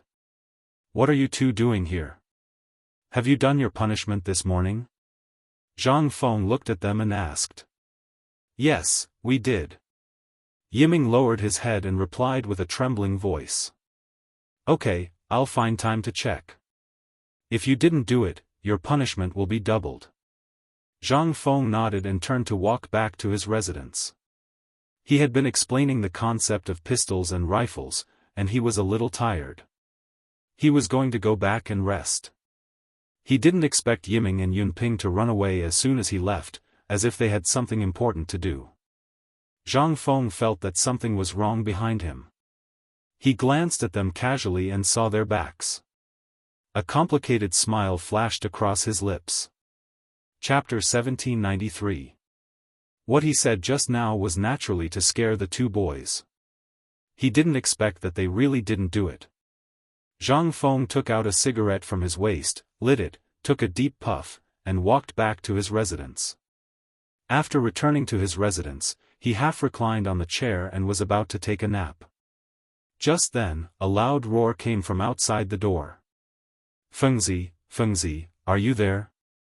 Without looking, he knew that it was old Cheng. His hoarse voice could be heard 2 streets away. Zhang Feng slowly sat up and looked at the door helplessly. Sure enough, Li Shimin walked in with Cheng Yaojin. I knew you were here. Cheng Yaojin took a big step forward and patted Zhang Feng on the shoulder. Well, if nothing goes wrong, I'll be here in the future. Zhang Feng rolled his eyes at Cheng Yaojin and said unhappily. Fengzi, what's wrong with you? You look like you haven't woken up yet. Li Shimin looked at Zhang Feng and was a little worried. It's nothing. Zhang Feng waved his hand and gestured for the two to sit down. Why are you free to look for me today? He didn't intend to tell them about the forging workshop. Firstly, this thing was a little shocking. If he suddenly told them, they might not be able to accept it. Secondly, he didn't know if Arkanon and the others could make it. If they could, he would naturally tell them in the future. I asked you to come here to drink. What else could it be? Cheng Yaojin pursed his lips, looking as if he was in the right. I don't have time to drink with you. Zhang Feng glared at Cheng Yaojin. This guy only knew how to drink every day. Of course, it's not just about drinking. There's also about Jiangnan. Li Shimin interjected from the side. Jiangnan? Zhang Feng turned to look at Li Shimin and was a little puzzled. What can happen in Jiangnan? Aren't you going to Jiangnan? We just got some recent news in Jiangnan and wanted to tell you about it. Li Shimin smiled. Hearing this, Zhang Feng's interest was piqued. What news? Quick, tell me. Jiangnan was now the focus of his development, so he had to know all the important information there. That way, he would not be clueless in the past. Li Shimin moved closer to Zhang Feng and said with a smile, I heard, cough cough. Just as Li Shimin was halfway through his speech, a cough from outside the door interrupted him. Zhang Feng and the others raised their heads to look outside the door. The coughing sound was rather obvious, but it happened when Lao Li coughed halfway through his sentence. It seemed to be intentional. He wanted to see who it was. Moments later, Yu Shinan, Ouyang Xiu, and the rest walked in with stooped backs. Seeing this, Zhang Feng immediately stood up from his chair and said respectfully, "Greetings, teachers." These were all his teachers. They had just come in, so as a disciple, he naturally could not sit. He had to give up his seat for them. Li Shimin and the others also stood up to show their respect. These were all great scholars. They did not have to bow when they were in court, let alone when they were outside the palace. Naturally, they had to stand up to show their respect. Yu Shinan glanced at the people in the room, then looked at Zhang Feng and nodded. "No need to be so polite. Sit down." After that, he casually found a chair and sat down. The other three did not stand on ceremony and went to find their own seats. "Fengzi, what were you talking about just now?" Yu Shinan looked at Zhang Feng and stroked his beard. In fact, when Li Shiming and the others had just stepped into the academy, the four of them had already received the news. They had specially come to see what Li Shiming had to say, but they hadn't thought that they would still be a step too late. Thus, they had specially coughed twice to stop Li Shiming from continuing, because they were worried that the other party would instill some bad thoughts into Fengzi's head. "Teacher, just now Lao Li came to find me and said that they received the latest news in Jiangnan. They came specifically to tell me." Zhang Feng looked at Yu Shinan with a respectful expression. "Oh?" Yu Shinan smiled and looked at Li Shimin. "What news did Mr. Li receive?" Li Shimin smiled and said, "I received news that there have been more ships in Jiangnan recently. There are also more merchants coming and going." Hearing this, Zhang Feng was a little confused. He was about to ask when Ouyang Xiu beat him to it. "Is that so? Does Mr. Li know the reason?" Ouyang Xiu frowned and asked doubtfully. He did not doubt Li Shimin's words, because he knew that the ruler of a country would not lie over such a small matter. The saying that a ruler does not joke was not in vain. This was still in the palace, especially in front of him. Li Shimin looked troubled. "I don't know yet because there are not many of us there." Everyone shook their heads in disappointment. However, Zhang Feng did not think much of it. After all, it was not convenient to communicate at this time. He looked at Li Shimin and asked, "Lao Li, is there any other news from Jiangnan?" "There is no other news for now. I will inform you as soon as there is news." Li Shimin was a little embarrassed. In fact, he wanted to find Zhang Feng to drink today. There was not much news. However, when he thought that he would meet these four old men, he was not in a good mood. It's okay. Just inform me if you have news next time." Chapter 1794. Zhang Feng waved his hand and didn't care too much. After all, there was still some time before they went to Jiangnan, and he also understood that Lao Li was being kind. Li Shimin nodded and didn't speak. Cheng Yaojin, who was behind Na Chengxiang, couldn't bear the loneliness and shouted, "Now that you're done talking, can we drink?" He came to the academy for one purpose, to drink. He didn't care about the things that everyone was talking about. He had waited for so long in vain, and he was already a little impatient. As his voice fell, everyone's eyes gathered on Cheng Yaojin.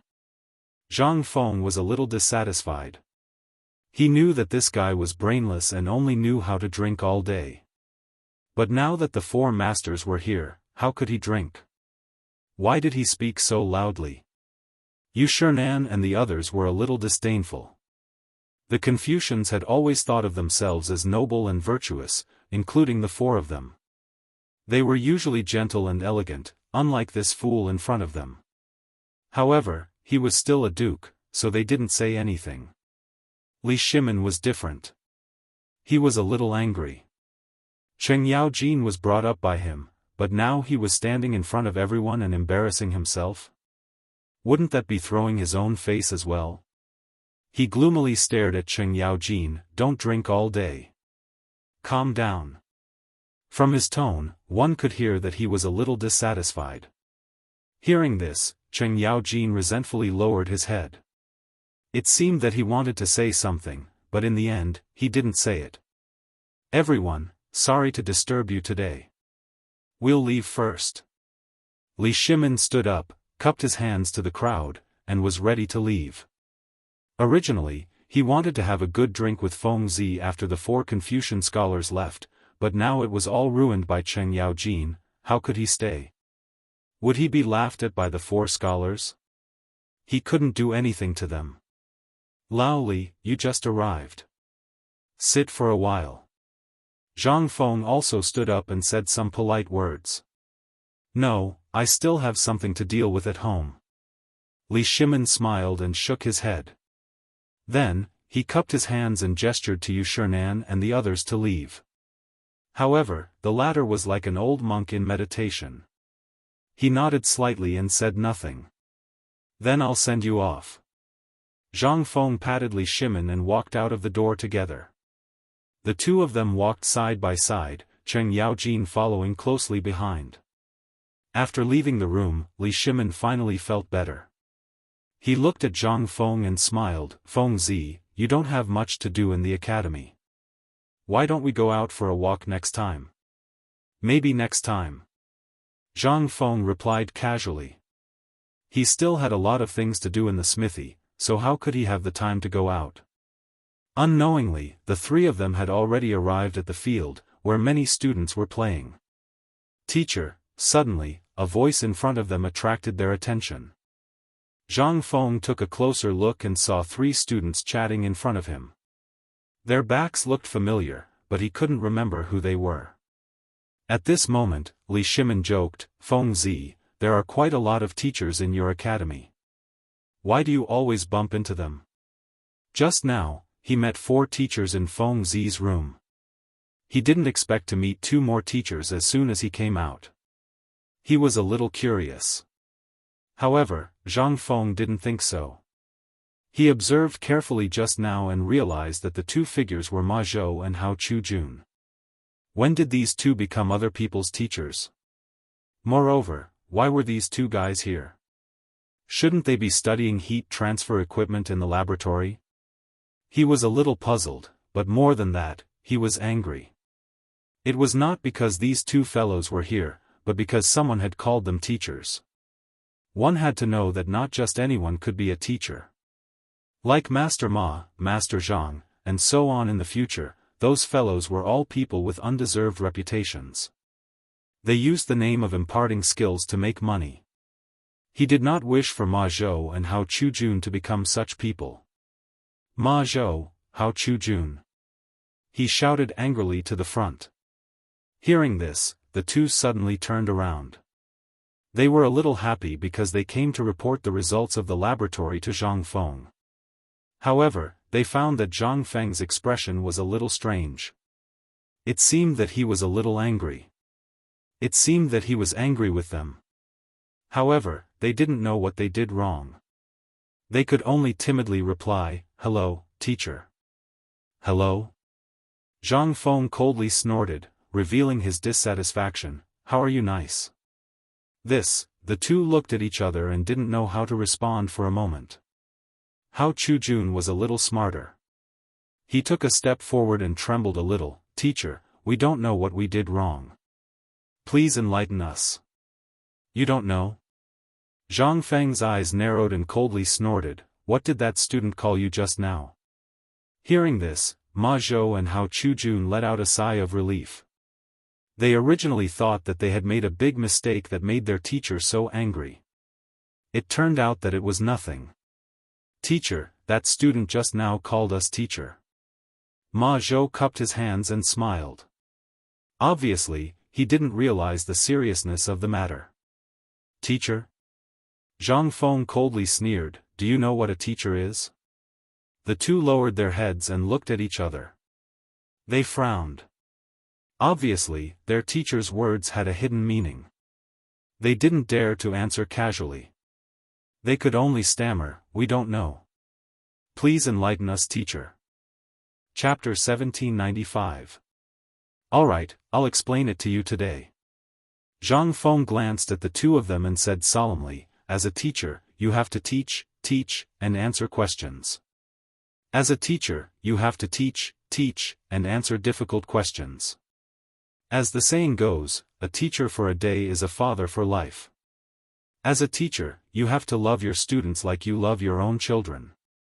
Students also have to respect their teachers and treat them as their own fathers. Can you do this? We're terrified. The two of them lowered their heads and shivered. Since you can't do it, don't let others call you teachers in the future.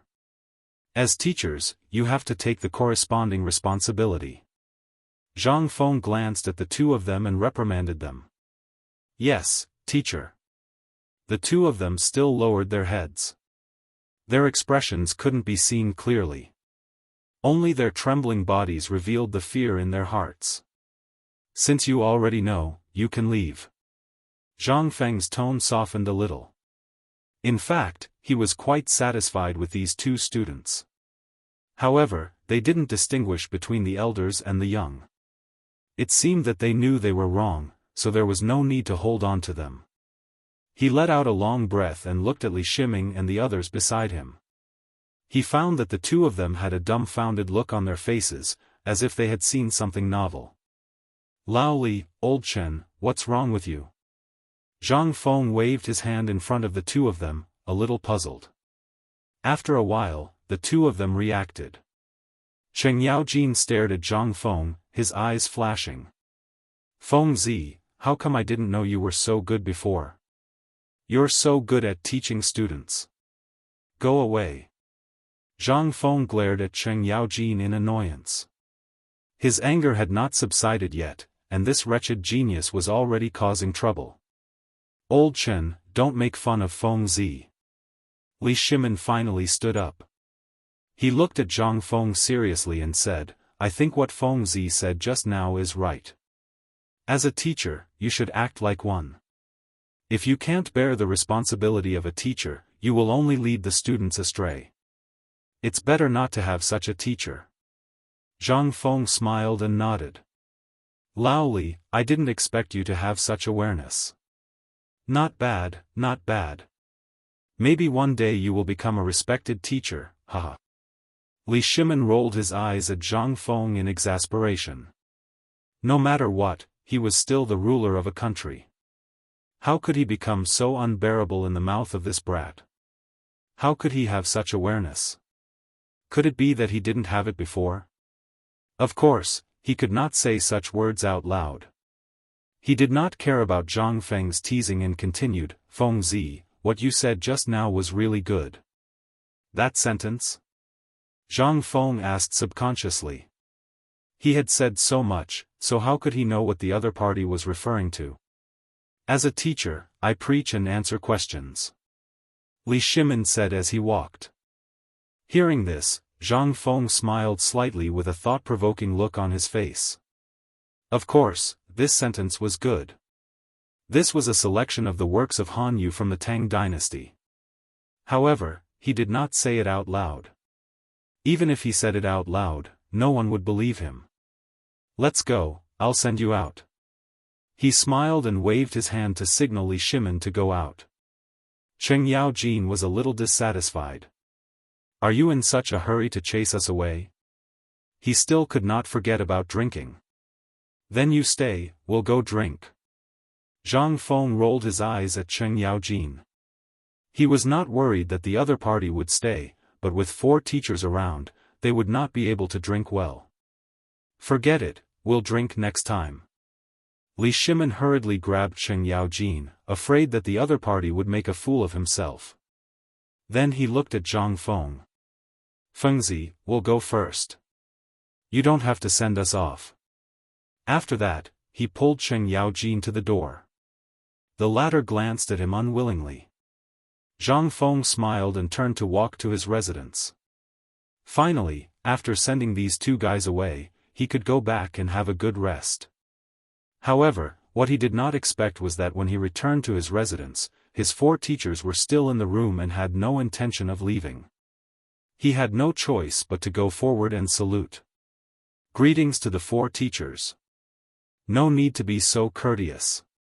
Come and sit. Xianxia stroked his beard with a kind smile on his face. Zhang Feng nodded and moved a chair to sit near the 4 of them. He was quite respectful to the 4 of them and would not step out of line in front of them. Fengzi, what do you think of Mr. Li and the others? Ouyang Xiu asked. Zhang Feng was startled. He originally thought that the 4 teachers might teach him some knowledge or how to be a good person. After all, he was about to go to Jiangnan. However, he never expected that they would ask about Lao Li and the others. Because he knew that the 4 teachers did not like Lao Li very much. Although they did not show it usually, it could be seen from some subtle expressions. Even though he knew this, he still replied seriously, Lao Li is an honest and reliable person. He is tactful and does things in an orderly manner. It's just that his servants are a bit like bandits. Zhang Feng smiled awkwardly, but he was telling the truth. Xianxia nodded. You're right. Mr. Li is indeed reliable. It's just that those servants. Chapter 1796. Speaking up to this point, he laughed. He directly ignored Li Shimon's other strengths, leaving only the fact that he was reliable. That's right, other than the emperor, there weren't many reliable people in the world. Fengzi, you should build a good relationship with Mr. Li. He's a businessman. When you go to Jiangnan, he might be able to help you. Chu Suiliang's face was serious. Although they didn't like Li Shimon, they had to acknowledge his status.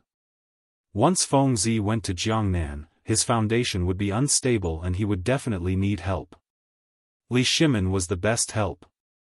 At the same time, this was the result of their discussion.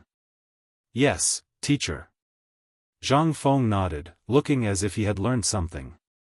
Fengzi, you can seek their help, but don't rely on them. Remember?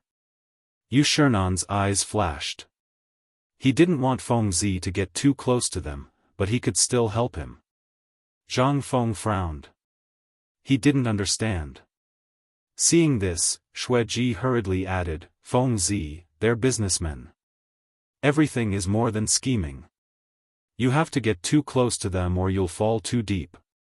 Moreover, you're the dean of White Deer College. You have to understand your status. Hearing this, Zhang Feng suddenly understood. So his 4 teachers were worried that he would be schemed against by them. Who was he to be schemed against by them? Moreover, what did his status have to do with anything? Although this was what he thought, he couldn't say anything that went against his teachers.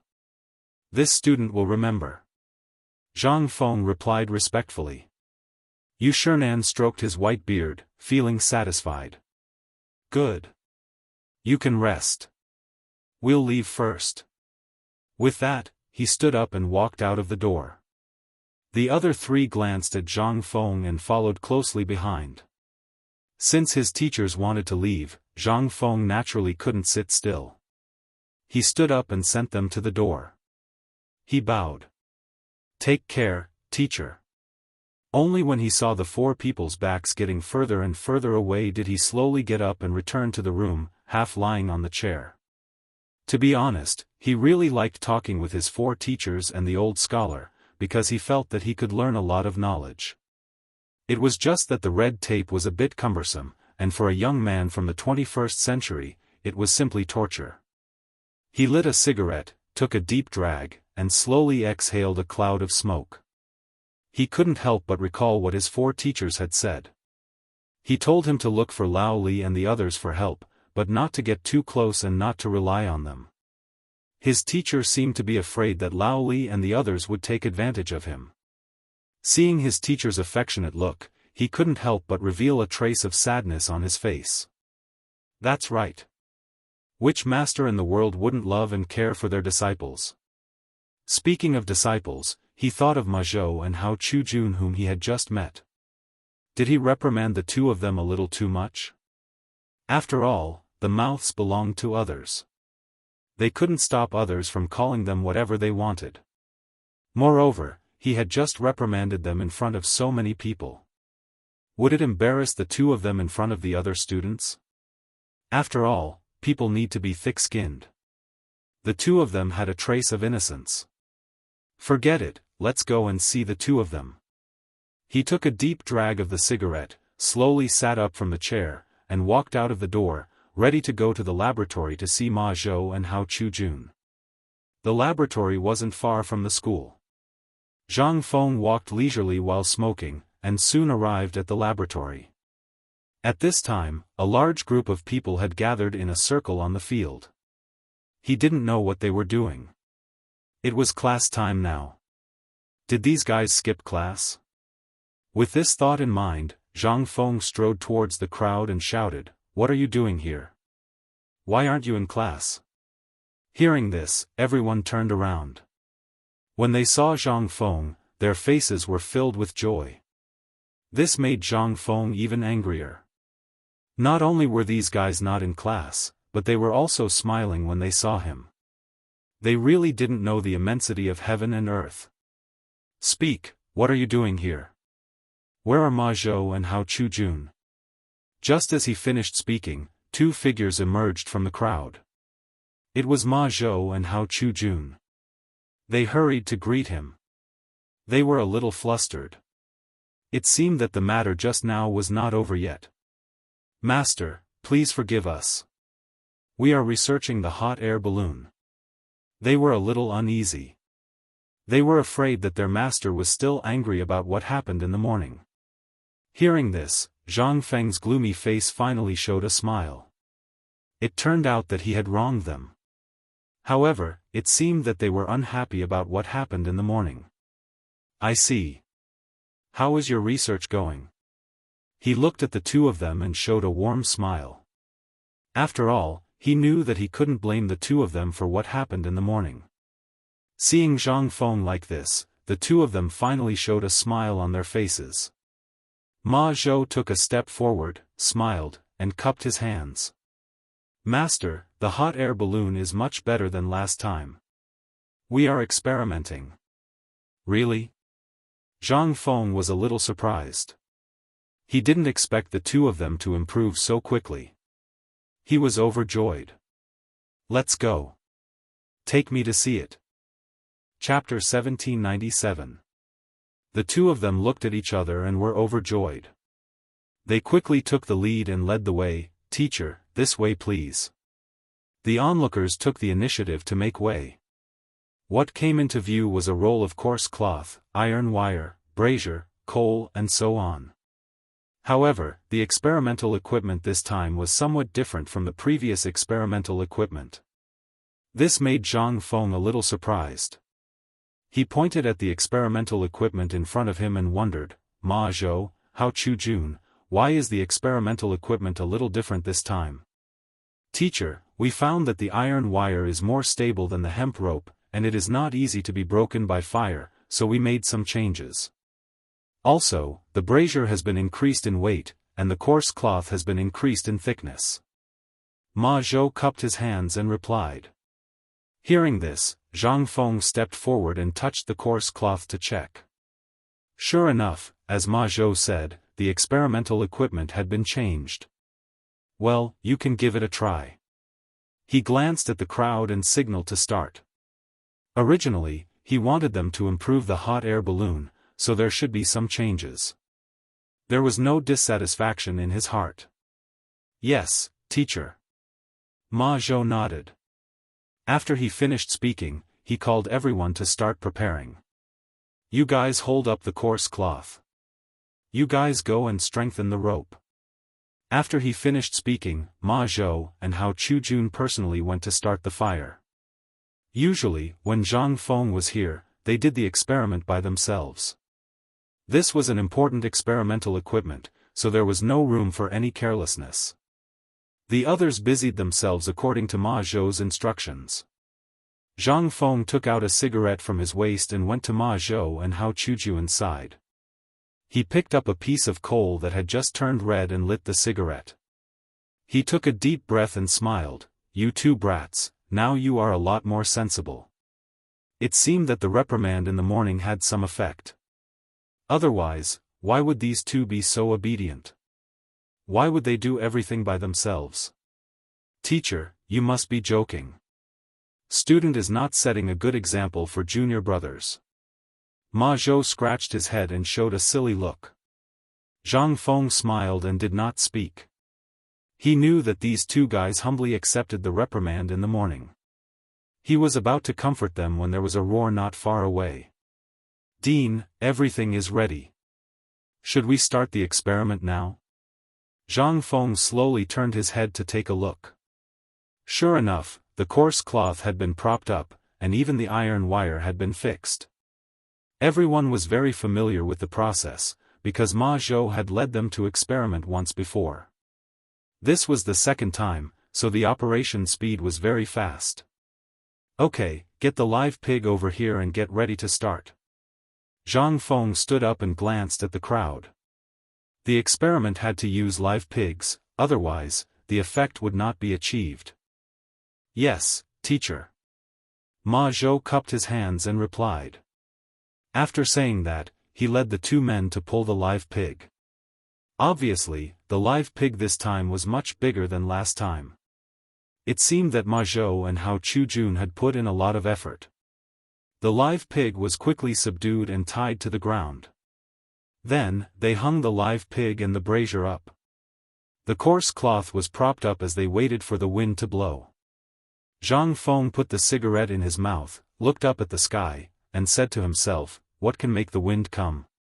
Teacher, a gust of wind blew before we prepared to do the experiment. I believe the next gust of wind will come soon. Ma Zhou put his hand in front of his forehead and looked like a monkey looking at the sea. He looked while answering Zhang Feng's question. Yes, teacher. Now that the equipment has been set up, we can only wait. Hao Chujun narrowed his eyes.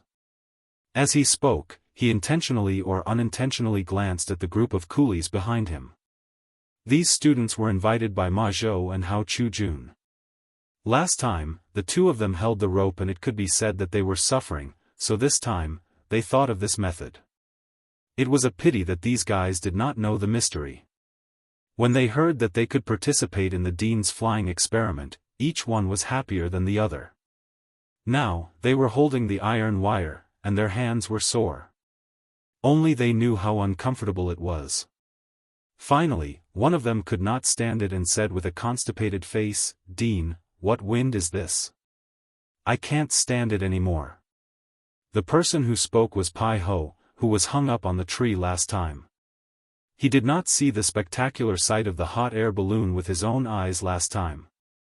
He was a little unwilling, so he followed. He did not expect the iron wire to be so heavy.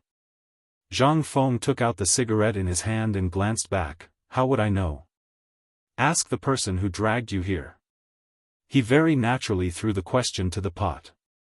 He was really smart. He was secretly happy. It was not that he did not want to say it, but he was not a god. How could he control the air? Pai Ho saw that his questioning was fruitless, so he turned his gaze to Ma Zhou and Hao Chujun. He looked troubled. "Seniors, we can't stand it anymore. Can you put it down first?" After saying that, Pai Ho prepared to put the iron wire in his hand on the ground. Seeing this, Hao Chujun's face changed. He hurriedly went up. "Don't, please don't. What if the wind picks up as soon as you put it down?"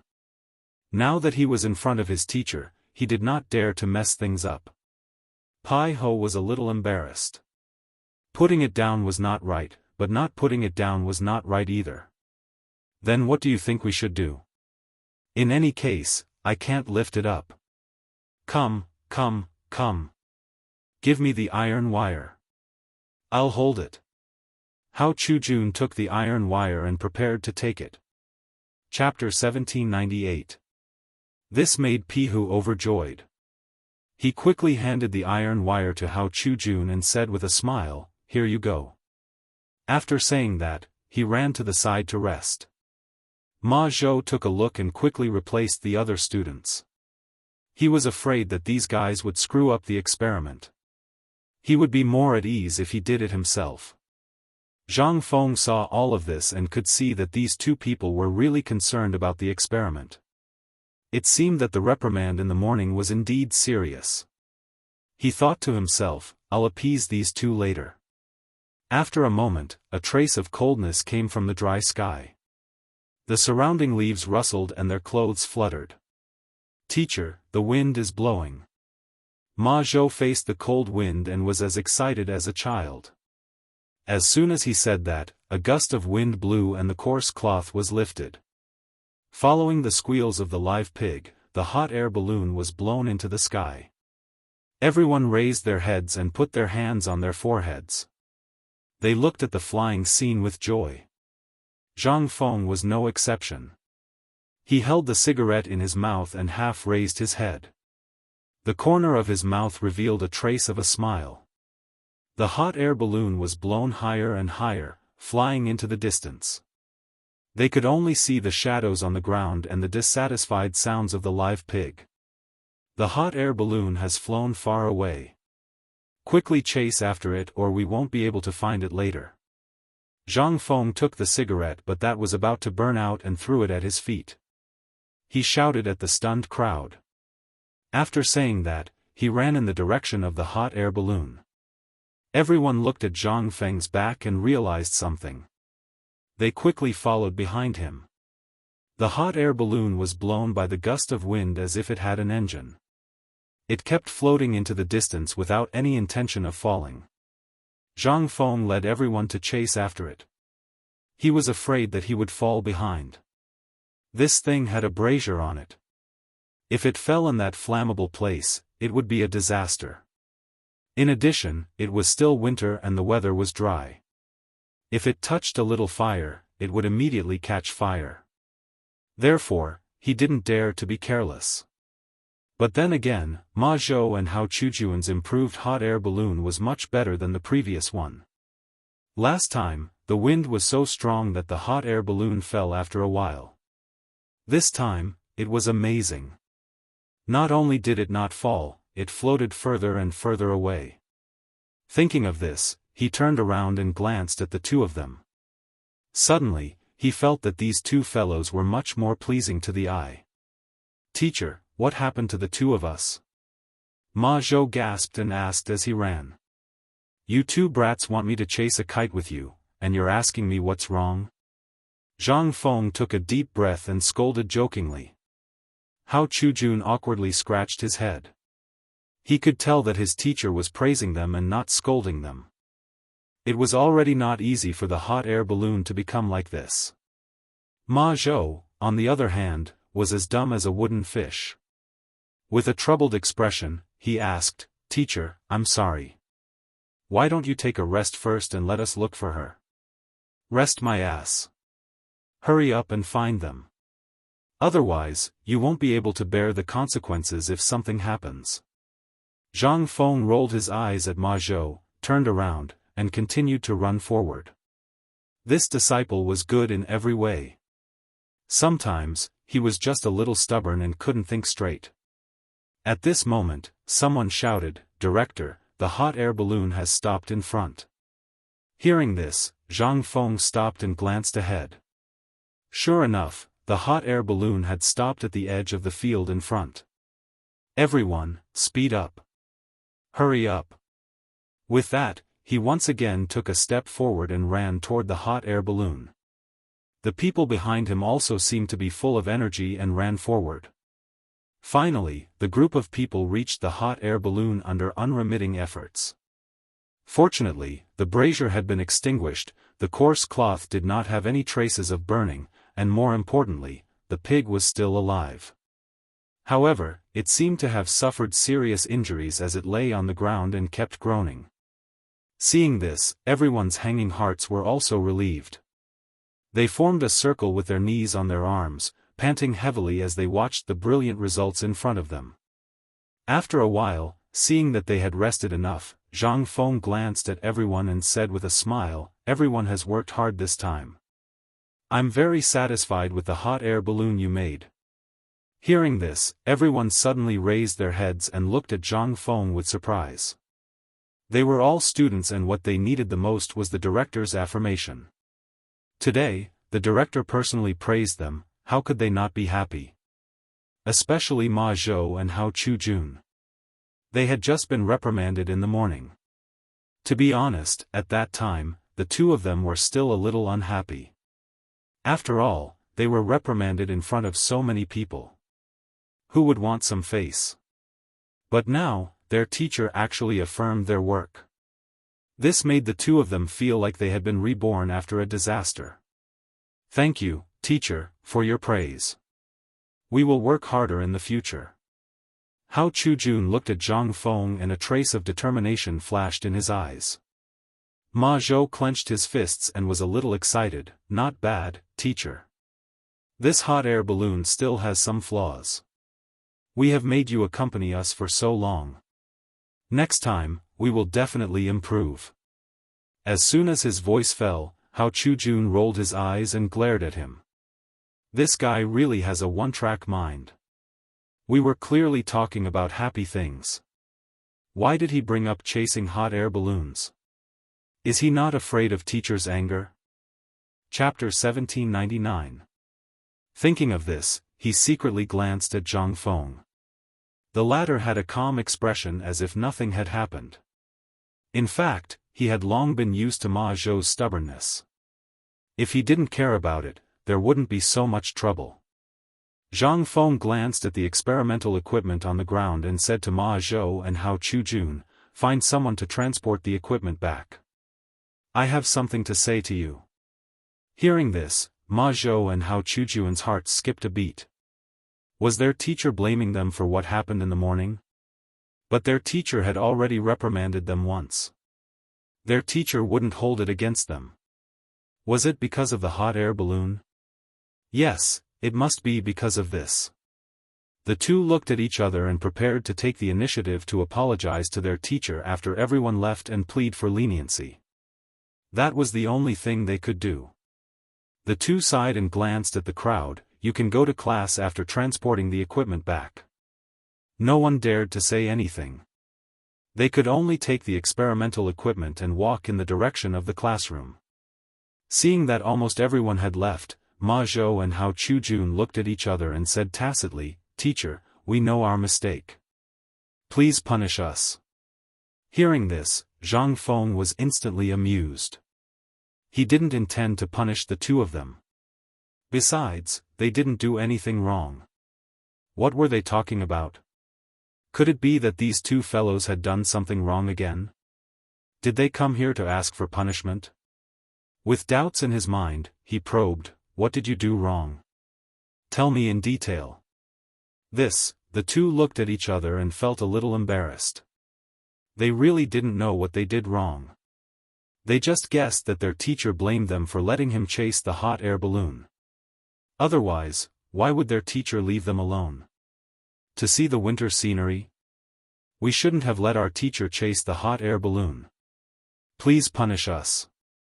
Ma Zhou lowered his head and voiced out his conjecture. Chase the hot air balloon? Zhang Feng smiled. So these two guys thought that he left them here because of this?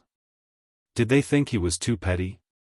He couldn't help but laugh. Do you think I left you here because of this? Isn't that the case? Ma Zhou was a little confused. Hao Chu-jun was the same. They originally had good thoughts, but now they were all overturned by their teacher. I'm not so petty as to punish you for such a small matter. Zhang Feng faintly smiled. Then master is, Hao Chu-jun asked respectfully. He didn't dare to make any wild guesses about this benefactor in front of him. Zhang Feng looked at the two of them with a serious expression. I asked you to stay behind because I want to tell you some things. Since he was going to impart knowledge, it was better to be serious. Hearing those words, the two of them shuddered. This was because they knew that being able to listen to their teacher's teachings was something that could only be encountered by chance. To be able to meet him today was simply a gift from the heavens. The two of them looked at each other and cupped their hands together. Teacher, please speak. This student will definitely listen with respectful attention. Zhang Feng did not speak immediately. Instead, he took out a cigarette from his waist. Naturally, he had to brew it for a while. When he put the cigarette in his mouth and was about to take out the lighter, the sharp-eyed Hao Chujun hurriedly took out the lighter from his waist and lit it. He handed it to Zhang Feng's mouth and said flatteringly, "Here, teacher." He glanced at Hao Chujun and secretly thought that this child was sensible. He lit the cigarette with his mouth, took a deep breath and exhaled the smoke. Then, he patted Hao Chujun's hand and motioned for him to take back the lighter. Hao Chujun was stunned. He didn't understand the meaning, but seeing that his teacher's cigarette had been lit, he put away the lighter and turned to return to his original position. At this moment, he saw Ma Zhou's resentful eyes. However, he chose to ignore it. The corner of his mouth even raised a trace of pride. He thought to himself, "You want to fight with me with this little guy?" Ahem. Zhang Feng deliberately coughed twice and straightened his face. He looked at the two of them and said, "Let's start with the matter of someone calling you teacher this morning. Do you know why I reprimanded you?" Hearing this, the two of them were a little nervous. They could see that their teacher attached great importance to this issue from the morning. However, they still made a mistake under their teacher's eyes. It was really a bit like being caught as a thief. And now, their teacher actually brought up this issue again. Suddenly, the two of them were a little overwhelmed. "Teacher, this student doesn't know. Please enlighten me." Ma Zhou's face was a little ugly. "Then I'll explain the reason to you one by one today." Zhang Feng took a deep breath and glanced at the two of them. Then, he slowly said, "In fact, I'm doing this for your own good. If you want to be someone's teacher, you must first have your own skills. Then, you must know the wisdom of others. You must know your own wisdom. You must keep your words and act accordingly. You must have a virtue and set an example for your disciples. You must not hide anything from your disciples. You must not beat or scold them. You must not speak ill of them. You must be qualified." As his voice fell, Ma Zhou and Hao Chujun looked at each other and couldn't help but blush. Chapter 1800. Both of them couldn't do what their teacher had said. Since they couldn't do it, how could they have the face to be someone else's teacher? Teacher, disciple is terrified. Ma Zhou lowered his head and his hands trembled. It was not because of what his teacher had said, but because he did not think that he was qualified to be someone else's teacher. Hao Chujun also lowered his head, looking like he was being taught a lesson. "You don't have to be afraid. I'm just explaining some of the theories of being a teacher to you. After all, you'll be the teachers of others in the future." Zhang Feng smiled and comforted the two of them. Then, he continued, "Let me tell you about the standards of being a disciple." Seeing that Zhang Feng had no intention of blaming them, the two hurriedly cupped their hands and said, "Yes, master." Zhang Feng nodded and continued, "As a disciple, the first thing you have to do is to obey the teaching tasks assigned by your master. You can't turn a deaf ear to your master's teaching, refuse at will, and be lazy. You have to listen carefully, learn actively, respect your teachers, love your fellow disciples, and serve your master when necessary." "Yes, teacher. Disciple will definitely do as teacher says." The two of them said in unison. "Since you can do it, I won't say anything more." Zhang Feng took a deep puff of his cigarette and glanced at the two of them. "Next, I'll talk to you about the way to conduct yourself in the world. The way to conduct yourself in the world is to complement each other with kindness and tranquility." The ancient masters took things in silence, without any change in expression, so that others could not know what they were thinking. The utmost sincerity of the Tao was to be erudite, to interrogate, to think carefully, to distinguish, and to carry out. Humility of the heart, sincerity of the mind, humility of the body, lowliness of the voice, subtlety of the view, and farsightedness of the dream. This is the way of learning steadfastly. In the way of learning, one must be open-minded, meticulous and subtle. There is nothing that one cannot learn to succeed. Doing a good deed will make one's fist submit to you and not lose it. Knowing something will make one's fist submit to you and not lose it. Getting love will make one's fist submit to you. The two of them were stunned and looked at each other. They were a little confused because they felt like they were in the clouds. Teacher, can you explain the meaning behind this? Hao Chujun scratched his head. He didn't quite understand, and so did Ma Zhou. Alright, I'll explain it to you. Zhang Feng nodded and said patiently, when dealing with people, you have to be firm and soft at the same time. You can't show off your courage or be timid. If you have righteousness in your heart, you will naturally be invincible. Since ancient times, the masters have always been quiet and expressionless, so that others don't know what they are thinking. The highest level of learning is to be erudite, to ask questions often, to think calmly, and to distinguish right from wrong. When you are with others, you have to be humble and sincere, lower your status, lower your voice, observe others' every move, and have big dreams. This is the way of learning. As soon as he finished speaking, Ma Zhou and Hao Chujun shuddered. His teacher's words were simply words of wisdom. These words seemed to have enlightened the two of them, allowing them to see the light at once. Decades of knowledge seemed to gush out at this moment. They froze on the spot, carefully savoring these words. Zhang Feng looked at the two in a daze and was a little confused. He couldn't help but ask, Ma Zhou, Hao Chujun, are you all right? Hearing this, the two of them seemed to wake up from a dream and slowly looked at Zhang Feng. Teacher, what you just said was wise words. I was intoxicated for a moment and couldn't extricate myself. Please forgive me. Hao Chujun cupped his hands and his body was trembling. Yes, teacher. I was also intoxicated just now. Ma Zhou looked at Zhang Feng with admiration.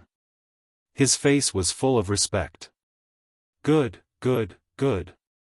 Since both of you have been enlightened, I didn't come in vain this time. Zhang Feng put his hands behind his back, looking like a master. Obviously, he was very satisfied with the reaction of the two. He was not bragging, but he really hoped that the two of them could become talents. Everything is almost done. Now I'll tell you about this hot air balloon. Seeing the two of them humbly asking for advice, Zhang Feng planned to explain the principle of the hot air balloon once. Thank you, teacher. We are all ears. The two of them said in unison. Zhang Feng nodded and said as he walked, the hot air balloon uses heated air or some airflow to affect it. You all know this, right? After that, he looked at the two behind him. Seeing Zhang Feng in front, the two of them followed and nodded. Not only that, there are many airflows in the sky that can cause the hot air balloon to float. In addition, the heating in the brazier below is constantly stirring the coarse cloth, causing the airflow in the middle to compress. This is the principle that controls the hot air balloon to float up and down. You can also understand it as thermal expansion and contraction. Zhang Feng said as he walked with his hands behind his back. Thermal expansion and contraction? Ma Zhou scratched his head and was puzzled. Teacher, what is thermal expansion and contraction? Zhang Feng stopped walking and glanced at the two of them. He earnestly said, thermal expansion and cold contraction mean that when an object is hot, it will expand and contract when it is cold. For example, this hot air balloon is made of coarse cloth. When it is hot, it will expand, and when it is cold, it will contract. Do you understand? Chapter 1801. The two of them nodded as if they understood. Seeing this, Zhang Feng continued, but the effect of this coarse cloth is not very good. It is too porous. You can try a new material next time. Teacher, what material should we use? Ma Zhou asked subconsciously. Hearing this, Zhang Feng paused. The hot air balloons of later generations were basically made of reinforced nylon or polyester. These two materials were relatively light and very strong. The most important thing was that they were not breathable. But there were no such materials now. Although the coarse cloth could be used temporarily, it was too porous. He had to change to another material. But what to change to was difficult for him. Ma Zhou and Hao Chujun stood aside and did not dare to say anything, for fear of interrupting their teacher's thoughts. About a quarter of an hour later, a faint smile appeared on the corner of Zhang Feng's mouth as he slowly said, "Change it to silk." Silk? Ma Zhou and Hao Chujun looked at each other and said almost at the same time. Because they all knew that silk was very expensive in the Tang dynasty. Generally, only rich people had the money to use it. Now their teacher said to use silk. Where could they get it? Seeming to see the two of them, Zhang Feng smiled and said, "You don't have to worry. I will get it for you." In fact, he had long wanted to change to another material, but he just thought of silk and said it. Silk had good hygroscopicity, ultraviolet resistance, and heat resistance. With these characteristics, the hot air balloon could operate normally whether it was hot or rainy. Although it was a little expensive, it was still worth a try. After all, research was to find the right way out of thousands of wrong ways. Seeing Zhang Feng say so, the two of them did not say anything and nodded together. "Yes, teacher. Not only that, you can also try to change other experimental equipment." Zhang Feng glanced at the two of them and said. Now the hot air balloon had taken off, but it still needed the help of wind. It must be constantly experimented with other materials and replaced. "Yes, teacher. We understand." The two of them cupped their hands and replied. Zhang Feng nodded with satisfaction. He was very satisfied with these two disciples. They had good comprehension ability and he believed that they would not let him down. "Since you all understand, I'll take my leave first. If you have any questions, come to the academy to look for me." He glanced at the two of them and was very pleased. After saying that, he walked towards the door of the laboratory. Disciple respectfully sends off master. The two of them said in unison. "There's no need to send me off. It's not like I can't find my way." Zhang Feng waved his hand nonchalantly. Ma Zhou and Hao Chujun were stunned for a moment. They knew that their teacher was not a pedantic scholar who was bound by etiquette, so they did not pay much attention to it. They stood where they were and pretended to send him off respectfully. Zhang Feng smiled faintly and walked out of the door alone. It seemed that the pacification this time had a good effect. The two of them also had an appearance of humility. Along the way, he was thinking about the silk. Now the silk of the Tang dynasty was more expensive than gold. It was a little difficult to get it. However, coarse cloth was indeed not a long-term solution. It was easy to leak. It seemed that he had to ask Cheng Chumo and the others for help. He did not speak on the way back.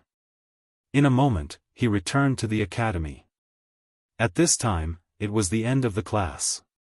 The academy was full of laughter. A few roars could be heard from the basketball court. The students who had free time strolled in the academy. When they saw Zhang Feng, they all went up to greet him. "Hello, Dean." "Hello." Zhang Feng smiled and continued to walk to his residence. However, when he passed by the basketball court, a resentful sigh attracted his attention. He saw a group of people around the basketball court. They were wearing short-sleeved shirts and seemed to be discussing something. Zhang Feng's curiosity led him to walk over. He looked at the people sitting around and could not help but ask, "What are you all doing here?" Hearing this, everyone turned their heads. When they saw that it was Zhang Feng, they quickly stood up and said respectfully, "Hello, Dean." Zhang Feng nodded and continued to ask, "What are you all talking about here?" Everyone lowered their heads and looked at each other. It seemed that they had something to say. Zhang Feng was a little annoyed. He glanced at an acquaintance in the crowd and said, "Yun Ping, tell me, what's going on? Don't dawdle like a woman." This, Yun Ping looked at the crowd hesitantly. In the end, he made up his mind and said slowly, "Dean, it's like this. After class, we played with another team in the academy. We didn't expect that we would lose. At this point, he paused and blushed. What happened after that? Continue. Zhang Feng hurriedly urged. Just when he was getting excited, this kid actually stopped talking. He really suspected that this guy was deliberately whetting his appetite. He had to teach him a lesson in the future. After that, we were not convinced and agreed to play again later. Now, aren't we here to discuss tactics? Yun Ping was a little resentful. As he spoke, he would turn around and glance at his companions. It was as if he was saying, "It's all your fault. Now, you've been caught by the dean." He was like a little quail. He lowered his head and waited for Zhang Feng's punishment. The people behind him were the same. They lowered their heads as if they were afraid that Zhang Feng would punish them. Chapter 1802.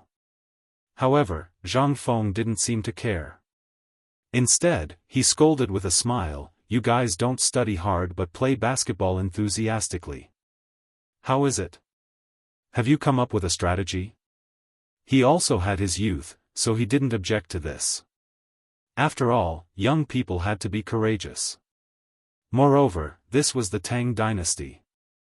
If they didn't have any courage, wouldn't they be slaves? Yun Ping shook his head, indicating that he didn't. No? Zhang Feng smiled, then twisted his wrist and pinched his biceps. Then I'll be a good person and help you guys teach these guys a lesson. He rarely had the chance to exercise usually. If he didn't have something to do in the research institute, he would have something to do in the forging factory. Today, he happened to have this opportunity to exercise. Unfortunately, these guys seemed to be a little dumb. They didn't understand what Zhang Feng meant and put on a silly look. Zhang Feng was a little speechless. He rolled his eyes at these students who didn't understand. What are you waiting for? Hurry up and train. I'll join you guys later. As soon as he said that, everyone suddenly raised their heads and looked at Zhang Feng excitedly. It was as if they couldn't believe what he said. Because in their hearts, the dean had always been a high and mighty person with profound knowledge. Why would he play basketball with them today for the first time? Was this King illusion? Could it be that the dean took the wrong medicine? Or was the dean pitying them? Dean, is what you said true? You want to play with us? Yun Ping was a little in disbelief. He wanted to confirm it. Zhang Feng was a little annoyed and scolded with a smile. Why are you talking so much nonsense? Get ready for training. Hearing this, everyone was ready to confirm their inner thoughts. They jumped 8 feet high and kept exclaiming. Because they knew that the dean's basketball skills were the best in the entire institute. It would be a piece of cake for him to beat those brats on the opposite side. Moreover, with the dean's identity, who would dare to touch him? Thinking of this, they were very excited.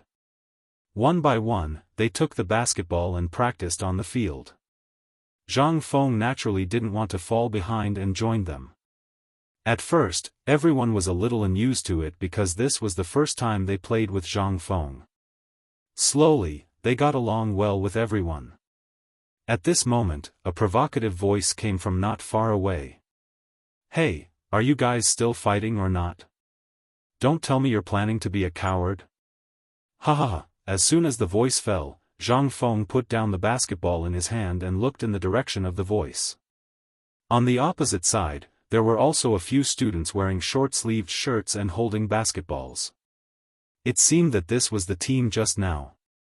At this moment, the students on the opposite side were also looking at Zhang Feng. Their smug expressions from a second ago suddenly collapsed and were replaced by bitter expressions. Dean, you're here. You're playing too. I still have something to do, so I'll leave first. Ziyuan looked at Zhang Feng with an awkward expression. He didn't know what to say. He just wanted to run away as soon as possible.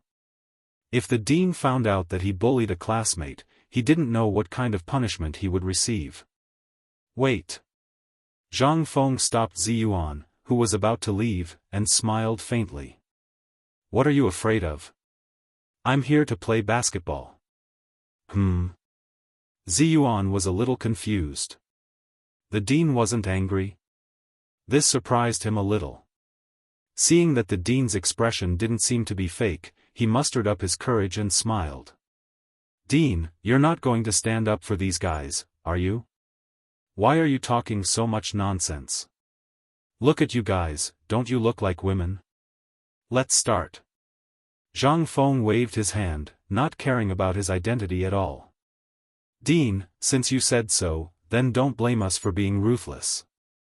Ziyuan was very confident. His team was one of the best in the academy. Even if the dean joined, he might not be a match for him. Moreover, he had just made a bet with Yunping and the others. He couldn't leave so easily. That's more like a man. Zhang Feng nodded and took the opportunity to hit the basketball in his hand twice. Let's start. With that, the two teams stood on the center line, and the battle began just like that. In the beginning, Ziyuan's team still had the upper hand and couldn't help but feel proud. However, ever since Zhang Feng scored 2 3-pointers, Ziyuan began to become dispirited. He wasn't afraid of Zhang Feng's identity as the dean, but these guys on the opposite side seemed to have been injected with chicken blood. In the last game, when the dean hadn't joined, they were beaten by him until they couldn't raise their heads. Now that the dean was here, it was as if he had changed into a different person. He was stronger than a bull and couldn't be defended at all. What he didn't know was that all of this was thanks to Zhang Feng. Yunping and the others were originally disheartened, but ever since Zhang Feng came, the fire in their hearts was reignited. Seeing the dean commanding the wind and clouds on the court, they naturally didn't want to fall behind and used all their strength in their lives. Finally, Ziyuan couldn't stand the cruel abuse of these guys. He put his hands on his knees and begged for mercy. No more, no more. What? You admit defeat? Yunping looked at his opponent proudly and played with the basketball in his hand. Okay, I admit defeat. Chapter 1803. Ziyuan glanced at Yunping, then looked at Zhang Feng and gave him a pleading look. Dean, please be magnanimous and let me go. Okay, you don't have to pretend to be pitiful. Zhang Feng scolded with a smile. He didn't care about winning or losing. He just wanted to exercise a little. Ziyuan nodded gratefully and had to lead the team away angrily. Just as they left, Yunping and the others couldn't stay calm. They swarmed in front of Zhang Feng. All of them looked happy, but they didn't say anything. This scene made Zhang Feng feel a little strange. These guys couldn't be thinking of celebrating with him, right? He had to run away quickly. Thinking of this, he hurriedly pushed the crowd away and prepared to slip away. Just as he was about to leave, Yunping grabbed his arm. Then, he felt his other arm being grabbed by someone. Oh no, there was someone else's leg. Yunping, you guys. Before he could finish speaking, Zhang Feng's feet left the ground and he suddenly floated up. No, to be precise, he was lifted up by someone. Everyone exerted their strength together. Zhang Feng was lifted up high and he kept exclaiming. Dean, Dean, Dean. Zhang Feng was not prepared for his body that was suddenly suspended in the air. He could only yell subconsciously, you bastards, wait for me to come down and teach you a lesson. He was a little scared. He was afraid that the guy who didn't know the severity of the situation would suddenly hurt his smart head. However, the crowd didn't seem to care about his shouts. They continued exerting their strength and cheering. Because to them, the dean was their savior. The game that they were about to lose just now was revived. Of course, the reason why everyone worshipped Zhang Feng was not only because of this, but also because of his talent and innovation. It was just that poor Zhang Feng's mentality was messed up. He was thinking about how to punish these guys later. At this moment, a loud roar came from not far away. Fengzi, what's wrong with you? Hearing this, Zhang Feng turned his head with his swaying body and glanced. The people who spoke were Cheng Chumo and the others. What took you guys so long? Come and save me. He subconsciously roared because he really didn't want to enjoy this kind of pleasure anymore.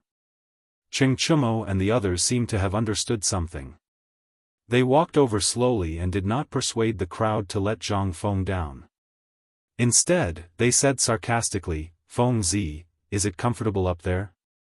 He was from a military family and naturally knew what these people were doing, so he didn't stop them.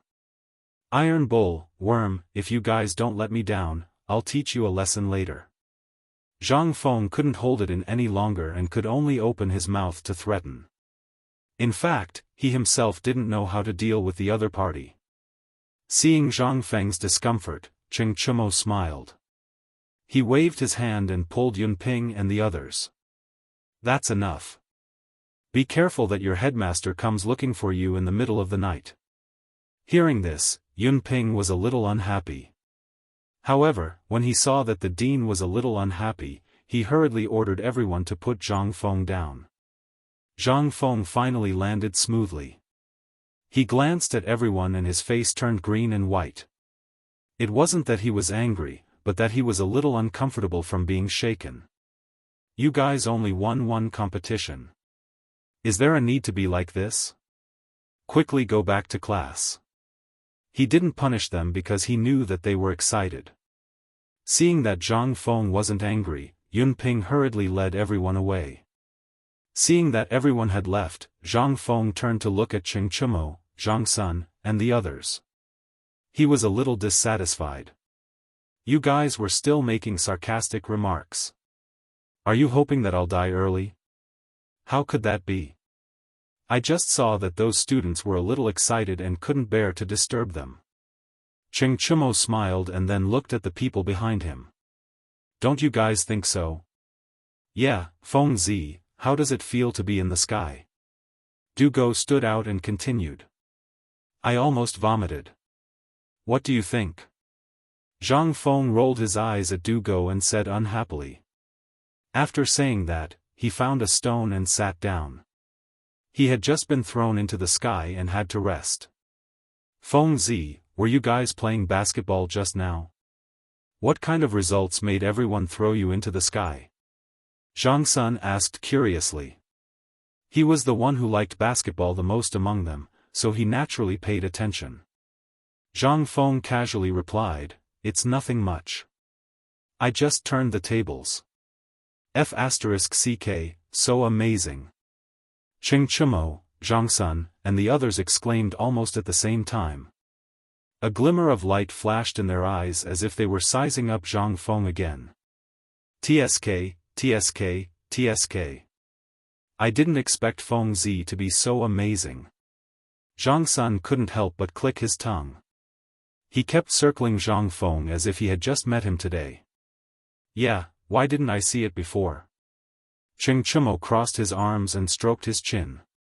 A glimmer of light flashed in his eyes as he looked at everyone. "It just so happens that we have nothing to do today. Why don't we play a few rounds?" Hearing this, Zhang Feng quivered. He didn't want to be thrown into the sky again and hurriedly stopped them. Stop your dangerous thoughts. Do you think that Lao Tzu has lived for too long? What are you saying?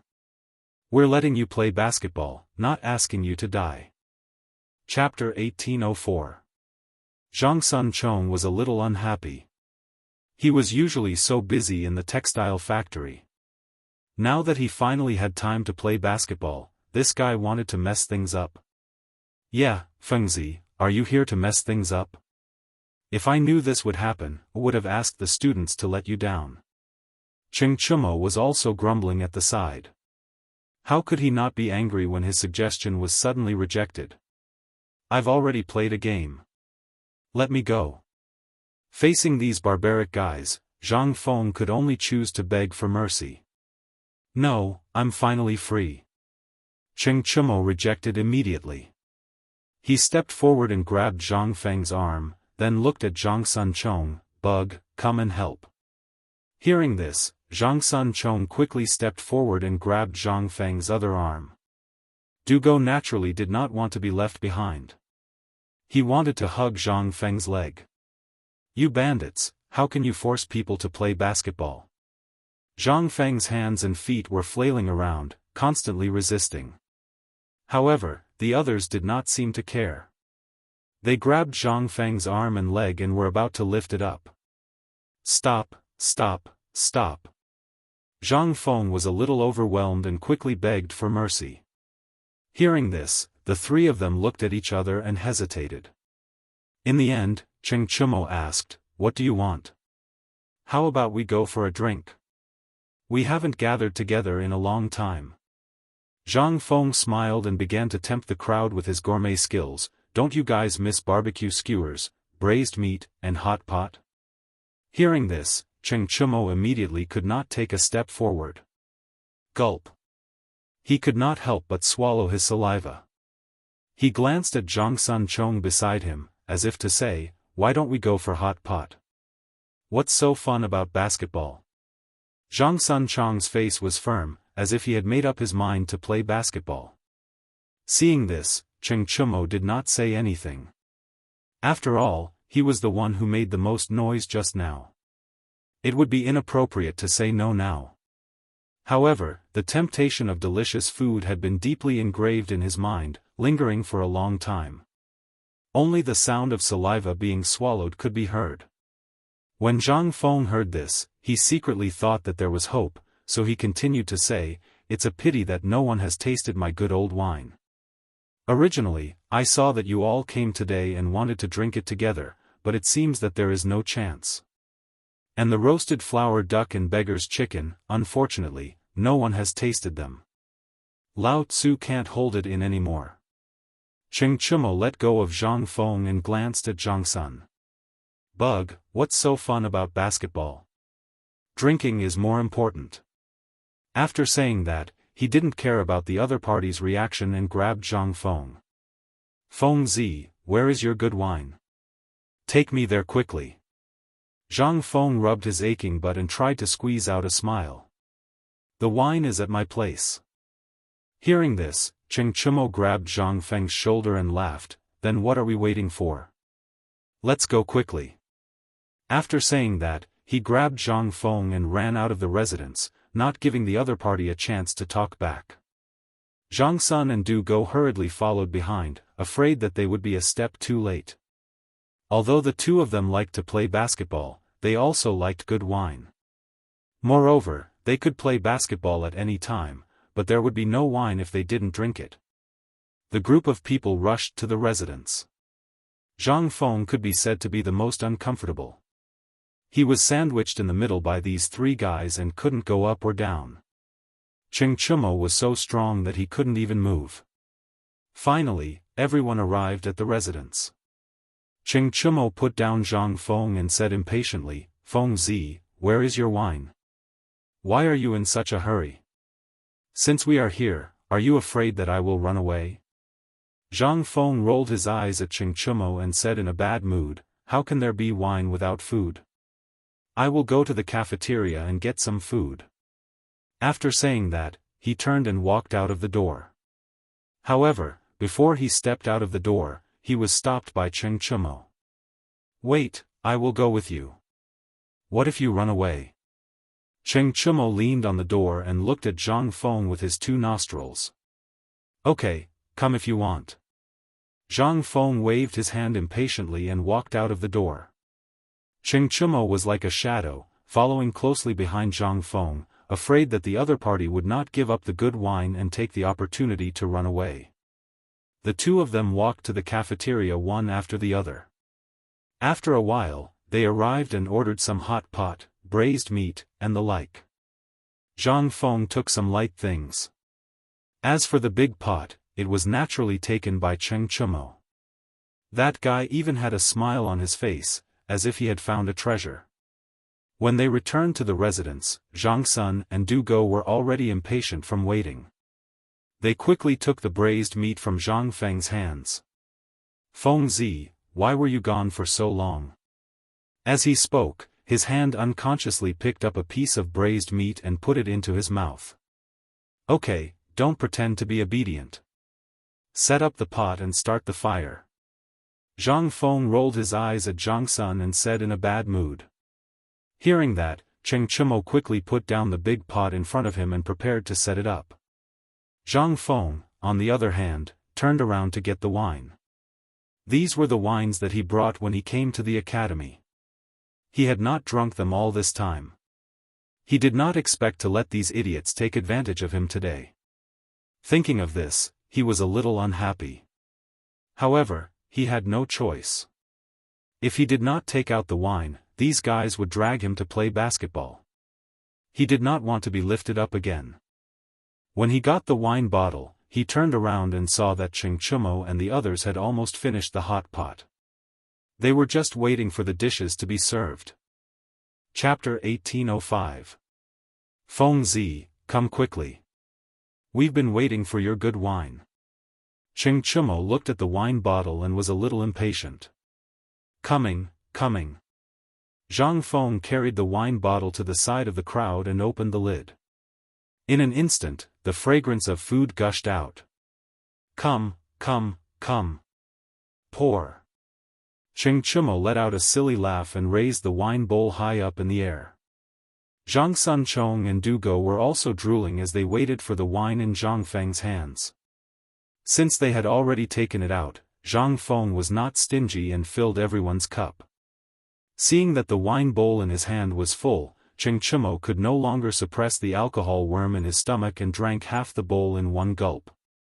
Instantly, he felt a surge of heat in his throat and the fragrance of the food stimulated every taste buds. Ah, Feng Zi, this wine of yours is really good. Du Go looked at the wine bowl in his hand and could not help but praise. Of course. Zhang Feng's lips curled into a proud smile. He then glanced at the crowd and said, don't just drink. Hurry up and eat. He knew that these guys were all drunkards. It was as if they could not fill their stomachs. If they continued to drink like this, his wine would run out sooner or later. He had to quickly ask them to eat. Once they were full, they would naturally drink less. Yes, yes, yes. Let's eat and drink. Du Go picked up a plate and poured it into the hot pot. Zhang Sun Chong did not want to be left behind. He poured all the food he brought back into the hot pot. At this moment, the hot pot was boiling happily. Waves of smoke rose into the air, mixed with the fragrance of the braised meat and vegetables. The entire room seemed to be covered by a layer of fog. The fragrance lingered and constantly attacked the taste buds of the four people. The food is cooked. Hurry up and eat. Zhang Feng picked up his chopsticks and did not wait for the others to eat first. When the other three saw this, they quickly picked up their chopsticks and stirred in the pot. Iron Bull, how's the textile factory? Zhang Feng picked up a piece of braised meat and placed it in his bowl to dry. He then glanced at Cheng Chimo who was about to drink. Textile factory? Cheng Chimo put down his wine bowl and smiled. His face was full of pride. It's not that I want to brag, but now the textile factory is doing very well. Almost all the merchants in the whole country are coming to our textile factory to order. Will you die if you stop bragging? Zhang Feng put the braised meat into his mouth and rolled his eyes at Cheng Chimo. Hey, if you don't believe me, let the worm tell you. Cheng Chimo was a little unconvinced. He glanced at Zhang Sun. Zhang Sun naturally understood. He put down the bowl in his hand and looked at Zhang Feng with his two nostrils. Feng Zi, our textile factory is now the largest in Chang'an.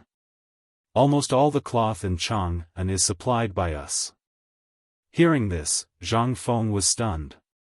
He did not expect that when he handed over the textile factory to these guys, they could still do such a big thing. It seems that I don't have to worry about the silk anymore. Hey, brothers, can you guys help me get some silk? Zhang Feng raised his wine bowl to the three of them with a smile on his face. There was no other way. When asking for help, one had to offer a toast.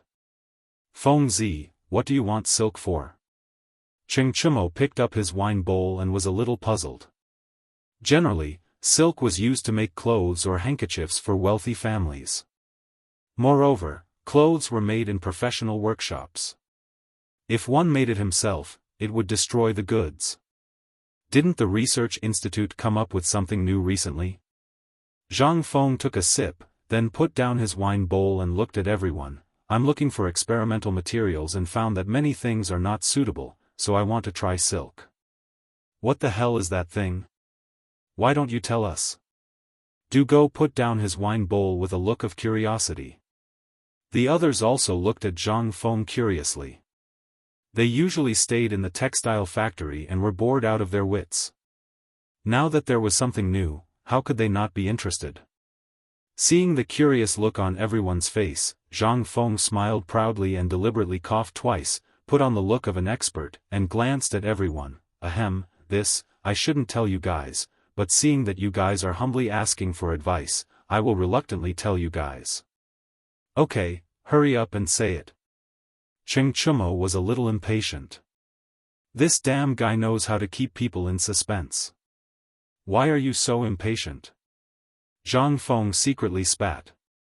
Seeing that the time was right, he slowly said, the thing I'm researching this time is called a hot air balloon. Simply put, it uses air and fuel and other things to bring living things up into the sky. What the F***ck? Cheng Chumo exclaimed. He suddenly jumped up. He looked at Zhang Feng with a look of horror, his chest rising and falling. What is so powerful? It can actually lift people up into the sky.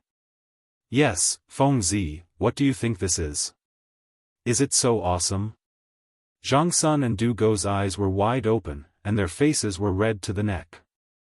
It was unknown whether it was the effect of the alcohol or their own excitement.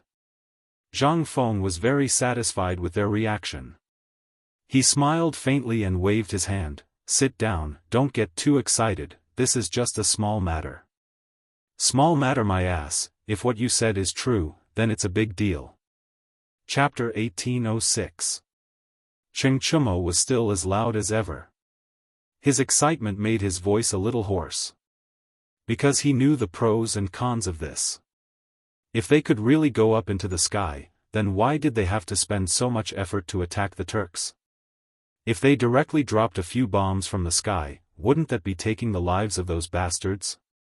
Moreover, if they could go up into the sky with this thing, would they be able to live forever? He didn't dare to think about it anymore. Instead, he threw this question to Zhang Feng. He stared at Zhang Feng with goosebumps all over his body. Feng Zi, where is that thing you were talking about? Can you let me see it?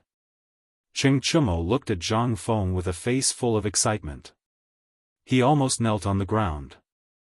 There's no problem with looking at it. It's just that we're lacking some silk. Zhang Feng glanced at everyone and smiled. He originally wanted to get some silk from these guys and was afraid that they wouldn't agree. Now, these guys seemed to be very interested in this hot air balloon. There was nothing to be afraid of in the future. Damn, isn't it just silk? I'll get it for you. Cheng Chumo patted his strong chest and agreed. Yes, our textile factory still has a little bit of silk. Zhang Sun Chong also hurriedly chimed in. He did not want to be monopolized when the time came. Needless to say, Du Go repeatedly promised as if he was afraid that he wouldn't see it. Seeing the three of them agree, Zhang Feng was overjoyed. He smiled and said, okay, then after we finish drinking, you guys go and get some silk. After that, he picked up the wine bowl and began to drink. Cheng Chumo at the side was not happy. He snatched the wine bowl and hurriedly shouted, what's the point of drinking? With this thing, isn't it better than drinking wine? Yes, Feng Zi, you're not deliberately stalling for time, right? Zhang Sun also instantly felt that the wine in his hand was not fragrant. He looked at Zhang Feng with a questioning face. How can that be? It's not easy for you to come here, so we can't waste this good wine. Zhang Feng smiled embarrassedly and tried to snatch the wine bowl from Cheng Chumo's hand. The hot air balloon could be seen at any time. It wasn't like it would run away. The wine had already been taken out, but every sip was gone. Cheng Chumo couldn't take it anymore. He put the bowl of wine aside and pulled Zhang Feng up. "Feng Zi, don't drink any more. I'll go find you some silk. Then, take us to see that thing of yours that can ascend to the heavens." After that, he grabbed Zhang Feng's arm and ran out of the door. "Tai Nyo, you motherf ***, can't you wait for Lao Tzu to finish drinking?" Zhang Feng used both his hands and feet to try to break free, but it was to no avail. This guy was too strong. Let's go to the textile factory to look for silk." Zhang Sun also ran out with a bottle of wine. Du Go also followed out with a plate of unfinished braised meat. He followed closely behind them and ran to the textile factory. They didn't care about Zhang Feng's feelings, as long as they could see that thing that could ascend to the heavens. In this way, Zhang Feng was dragged by this group of bandits to the textile factory. The textile factory was also built on the mountainside of Shao Mountain, not far from the academy. The group soon arrived at their destination. Cheng Chumo let go of Zhang Feng and smiled embarrassedly. "Feng Zi, now that we've arrived at the textile factory, you can choose whatever silk you want." Zhang Feng shook his wrist and rolled his eyes at this rude guy. If it weren't for the hot air balloon, he would have beaten this guy up. Although he might not be able to beat him, he still couldn't suppress the anger in his heart. "Okay, let's go in and take a look," he replied in a bad mood. After that, he walked into the textile factory and saw a large piece of cloth coming into view. Countless machines were operating, and there were more or less 2 people standing next to each machine. They used tools to pull the cloth that had just been processed, and then pass the cloth to another group of people, who would then color and dry it. Next to them, there was a pile of cotton neatly placed there. 3 to 5 workers were using their hands to stuff the cotton into a cylinder of cloth, which looked no different from the pillows in the future. Next to them, there was a group of machines that were also processing something, neatly placing the cloth into the cylinder. After a while, some handicrafts with patterns came out. Looking at it carefully, it was definitely a 4-piece bed set. "Feng Zi, take whatever you like. The silk has already been taken." Cheng Chumo put his hands on his hips, looking rich and imposing. This made Zhang Feng a little uncomfortable. "Damn it, if it weren't for Lao Tzu handing over the textile factory to you, would you be showing off in front of Lao Tzu now? Let me take a look first." He glanced at Cheng Chumo and walked to the cloth alone to choose. Zhang Sun and a few others followed behind Zhang Feng and put on a very imposing look, as if to say, "Take your pick, these are all mine." Zhang Feng chose to ignore all of this and picked the cloth by himself. "This won't do, it's too porous. This thing is too heavy, it won't do either." He picked up a piece of cloth and looked at it, then put it down in disgust. Although this time they came for the silk, it didn't affect looking at other fabrics. Maybe there was something more suitable than silk. Chapter 1807. However, after looking at so many, he obviously did not find anything that caught his eye. At this moment, a series of hurried footsteps could be heard. Du Go walked over with a piece of silk and handed it to Zhang Feng. "Feng Zi, I've brought the silk for you. What do you think?" Zhang Feng took it and stroked it lightly. It was indeed incomparably smooth. However, he did not know how breathable it was. "De Bing, how breathable is this silk?" he asked as he stroked the silk. "It's breathable. I've never tried it before, so I don't know." Du Go shook his head, indicating that he did not know. "Don't worry so much. Since we've got the silk, let's go take a look at that thing you were talking about." Cheng Chumo, who was at the side, was getting impatient and kept yelling. "Alright, let's go." Zhang Feng replied casually and glanced at the other fabrics. It seemed that there was nothing better than silk. After saying that, the group walked towards the laboratory. The textile factory was not far from the laboratory. Based on the group's speed, they would arrive in a few minutes. At this time, the laboratory was just after class. The campus was filled with laughter and there were also people running on the basketball court. Feng Zi, where are those things of yours? Cheng Chumo looked at Zhang Feng and asked curiously. Zhang Feng did not reply. He felt very annoyed. This guy had asked the same question more than a dozen times along the way. Now that they had just arrived at the laboratory, it was starting again. Feng Zi, say something. Cheng Chumo was still asking patiently. Zhang Feng shook his head and ignored him. He walked towards the laboratory to look for Ma Zhou and Hao Chu-jun. Seeing Zhang Feng quicken his pace, the three people behind him quickly followed, afraid that they would miss something. When they arrived at the laboratory, Ma Zhou and Hao Chu-jun were indeed inside. Zhang Feng quickly went forward. Ma Zhou, Hao Chu-jun, where did you put the experiment equipment? Hearing this, the two of them turned around. When they saw Zhang Feng, they cupped their hands and said, so it's master. Please forgive us for not coming out to welcome you. Enough of this nonsense. Where is the experimental equipment? Zhang Feng waved his hand. He hated this kind of red tape the most. Teacher, the experimental equipment is here. Ma Zhou pointed to a corner by the wall. All right then. Take out everything you have. Today, I will personally conduct an experiment. Zhang Feng glanced at the corner and nodded. Hearing this, the two of them were a little excited and repeatedly agreed. It was a great honor to be able to see their teacher personally do experiments. Maybe they could learn something from it. They quickly turned around and picked up the experimental equipment in the corner and went to their teacher, ready to wait for orders. Zhang Feng nodded slightly and walked out of the door. Na Qingxiang had just walked out of the door when a huge body bumped into him. Bang! Zhang Feng was knocked back 2 steps. He subconsciously raised his head and saw that it was Cheng Chumo and the others. He was a little angry. These guys couldn't accomplish anything, but they were good at spoiling things. They only knew how to cause trouble. Are you guys looking for trouble? Fengzi, don't be angry. Cheng Chumo smiled and went forward to put his hand on Zhang Feng's body. Where is the thing that can ascend to heaven? Stop, don't touch me. Zhang Feng glanced at Cheng Chumo with disdain, then pointed to Ma Zhou behind him. There, they are holding it. Hearing this, Cheng Chumo's eyes flashed with a bright light. This is the treasure that can ascend to heaven? Let me see it. As he spoke, his perverted hand touched it like a hot air balloon.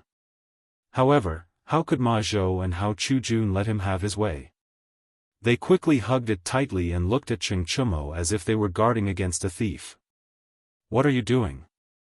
You can't touch our experimental equipment. These things were left behind by their teacher. Without their teacher's permission, they wouldn't let others touch them. What are you afraid of? We are just taking a look. Zhang Sun also came over. His eyes were like looking at a young girl. Full of possessiveness. Ma Zhou and Hao Chu-jun were a little scared. They knew the reputation of these demon kings. They quickly looked at Zhang Feng for help. Let them take a look. They won't lose anything. Zhang Feng waved his hand impatiently, then looked at Cheng Chumo and the others. He said fiercely, you can take a look, but if you break it, I will kill you. After saying that, he waved his sleeves and walked directly to the field. They heard a burst of laughter behind them. Without looking, they knew it was Cheng Chumo. That voice was deeply passed down in the old Cheng family. The group quickly came to the field. Ma Zhou found a place and casually placed the experimental equipment. He looked at Zhang Feng. Teacher, how are we going to do the experiment today? Change the coarse cloth to this. Zhang Feng handed the cloth in his hand to the two of them. Hao Chu-jun took it and touched it in his hand. He was a little surprised. Teacher, this is silk? Yes, this is silk. Today, we will use this for the experiment. Zhang Feng nodded. It was as if he was talking about something very casual and didn't care about the value of the silk itself. At the side, Cheng Chumo, Zhang Sun, and the others were full of pride. It was as if they were saying, "How is it? Your experimental materials are sponsored by us. Isn't it amazing?" Chapter 1808.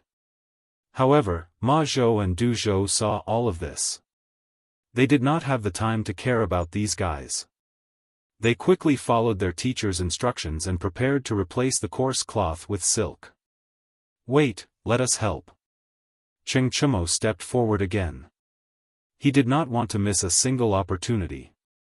Zhang Sun, Chong, and Du Go were not to be outdone.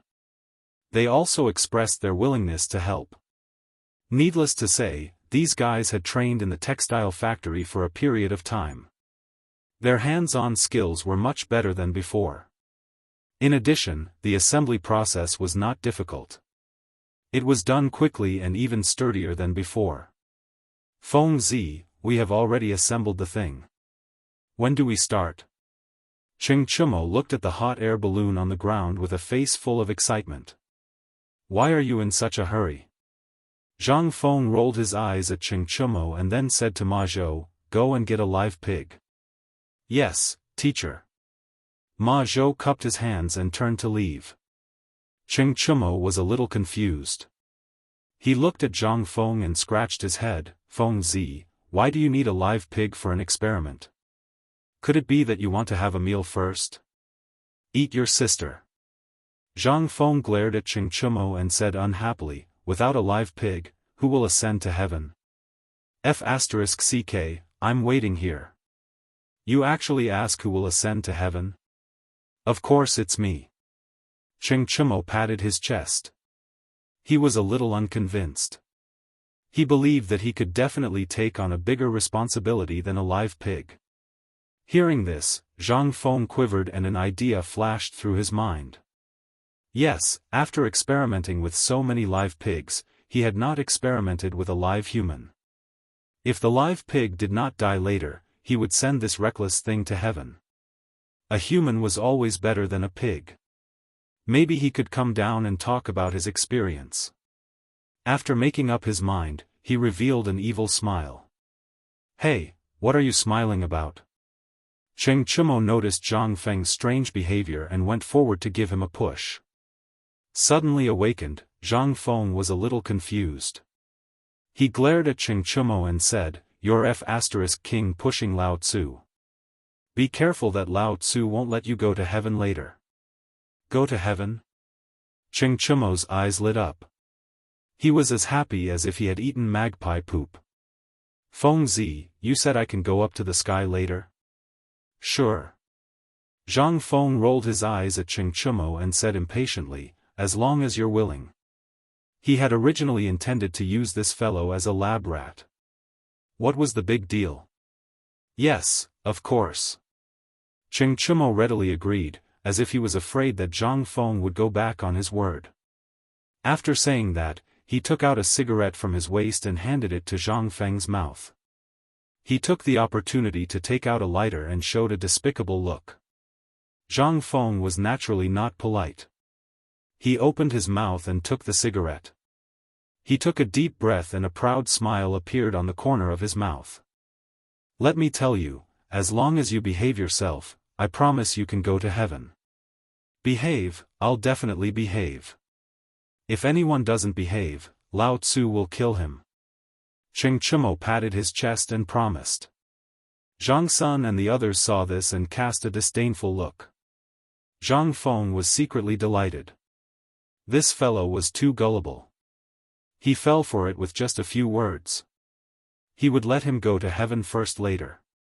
At this moment, a pig's cry came from not far away. It was Ma Zhou. He walked over with a live pig. "Ma Zhou, tie up the live pig and prepare to start a fire," Zhang Feng said to Ma Zhou, who was walking over. "Yes, teacher." Ma Zhou nodded and led the live pig to the side and began to tie it up. "How can I trouble brother Ma Zhou for this? Let me do it." Cheng Chumo shouted and volunteered to take over the live pig. Ma Zhou was of course happy. He handed the rope to Cheng Chumo and went to the side to start a fire. Although Ching Chumo was strong, he had no experience in tying up a pig. The pig jumped around and he could not stand it anymore. He shouted to Dugo and the others behind him, "You too, quickly come and help. Do you still want to go to heaven?" "Oh, I'm coming." Dugo and Dugo answered and rolled up their sleeves, ready to go to work. With the help of teammates, the situation was finally better. The live pig was subdued and tied up by 3 people. Ma Zhou's fire was almost finished. He could only wait for Zhang Feng's order to go to heaven. "Is everyone almost done?" Zhang Feng asked patiently. He had to make sure everything was correct. "Teacher, everything is fine. We can start at any time." Hao Chujun glanced at everyone and looked at Zhang Feng. Zhang Feng nodded and said directly, "Ma Zhou, take care of the live pig. Tai Niu and Debing. Hao Chujun and the other 3 hold the wire and silk. Get ready to start." Ma Zhou and Hao Chujun nodded and began to do their jobs. Only Ching Chumo and the other 2 were confused. This was their first time participating in this experiment.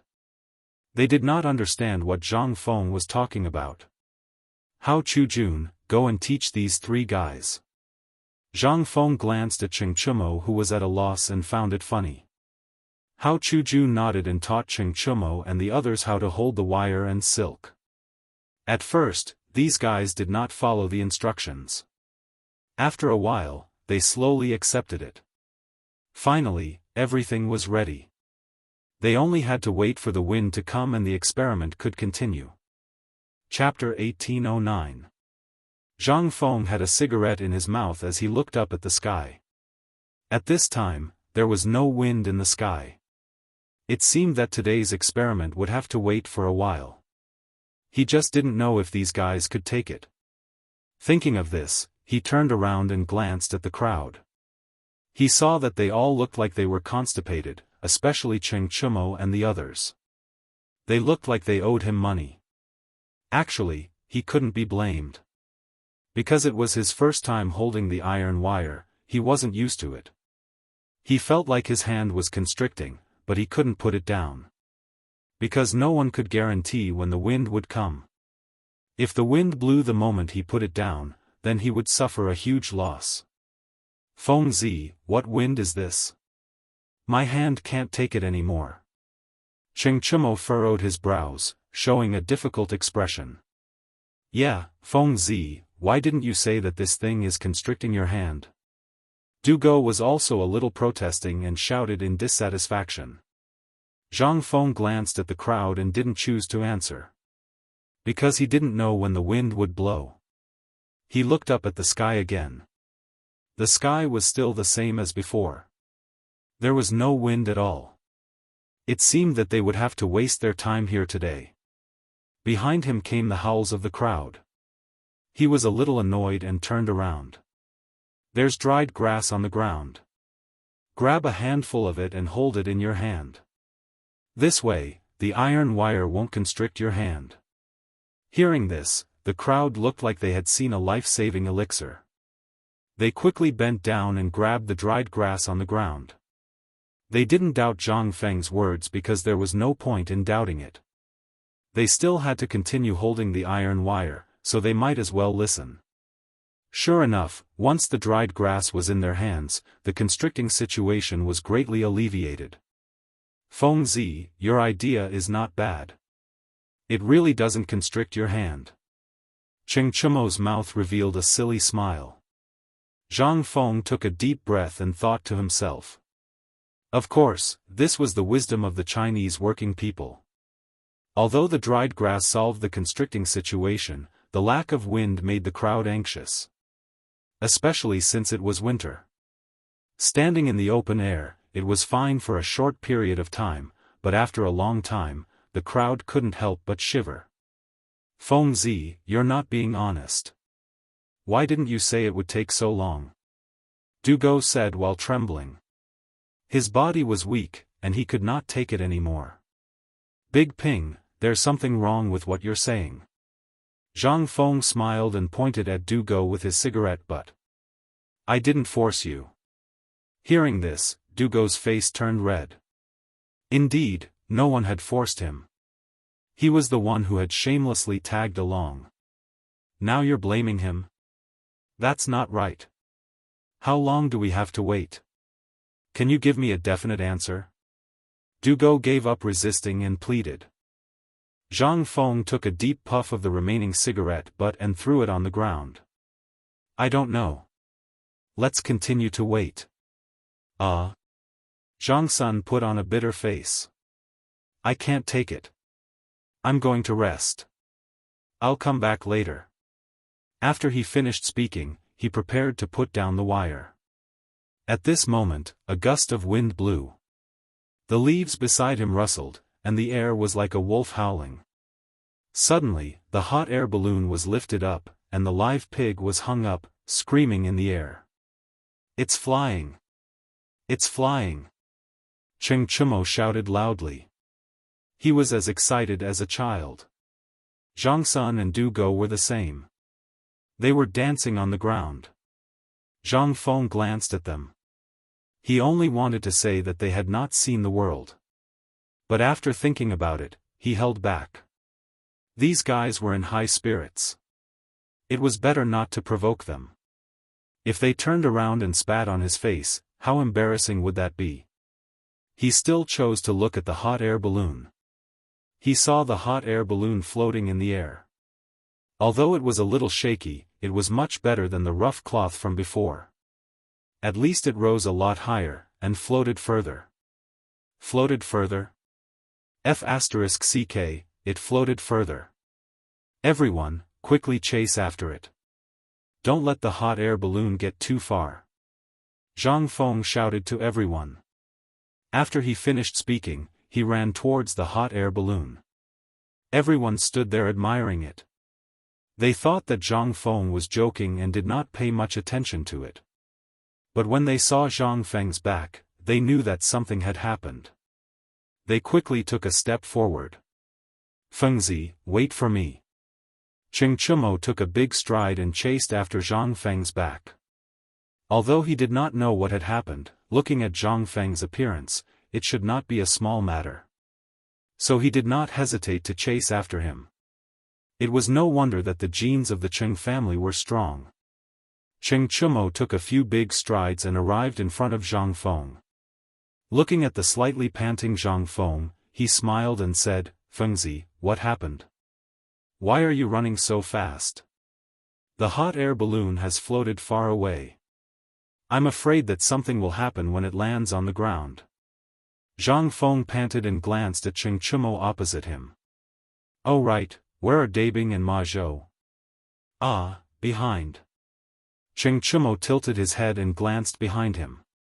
Hearing that, Zhang Feng turned his head and glanced behind him. Sure enough, Ma Zhou was leading Zhang Sun, Hao Chu-jun, and the others to run towards him. Looking at their condition, they were not as good as him. They were panting like cows after running a few steps. It seemed that he had to strengthen their sports in the future. Otherwise, how would they find hot air balloons in the future? Chapter 18:10. You bastards, run faster. You'll be starving if you stay behind. Zhang Feng shouted at the top of his lungs.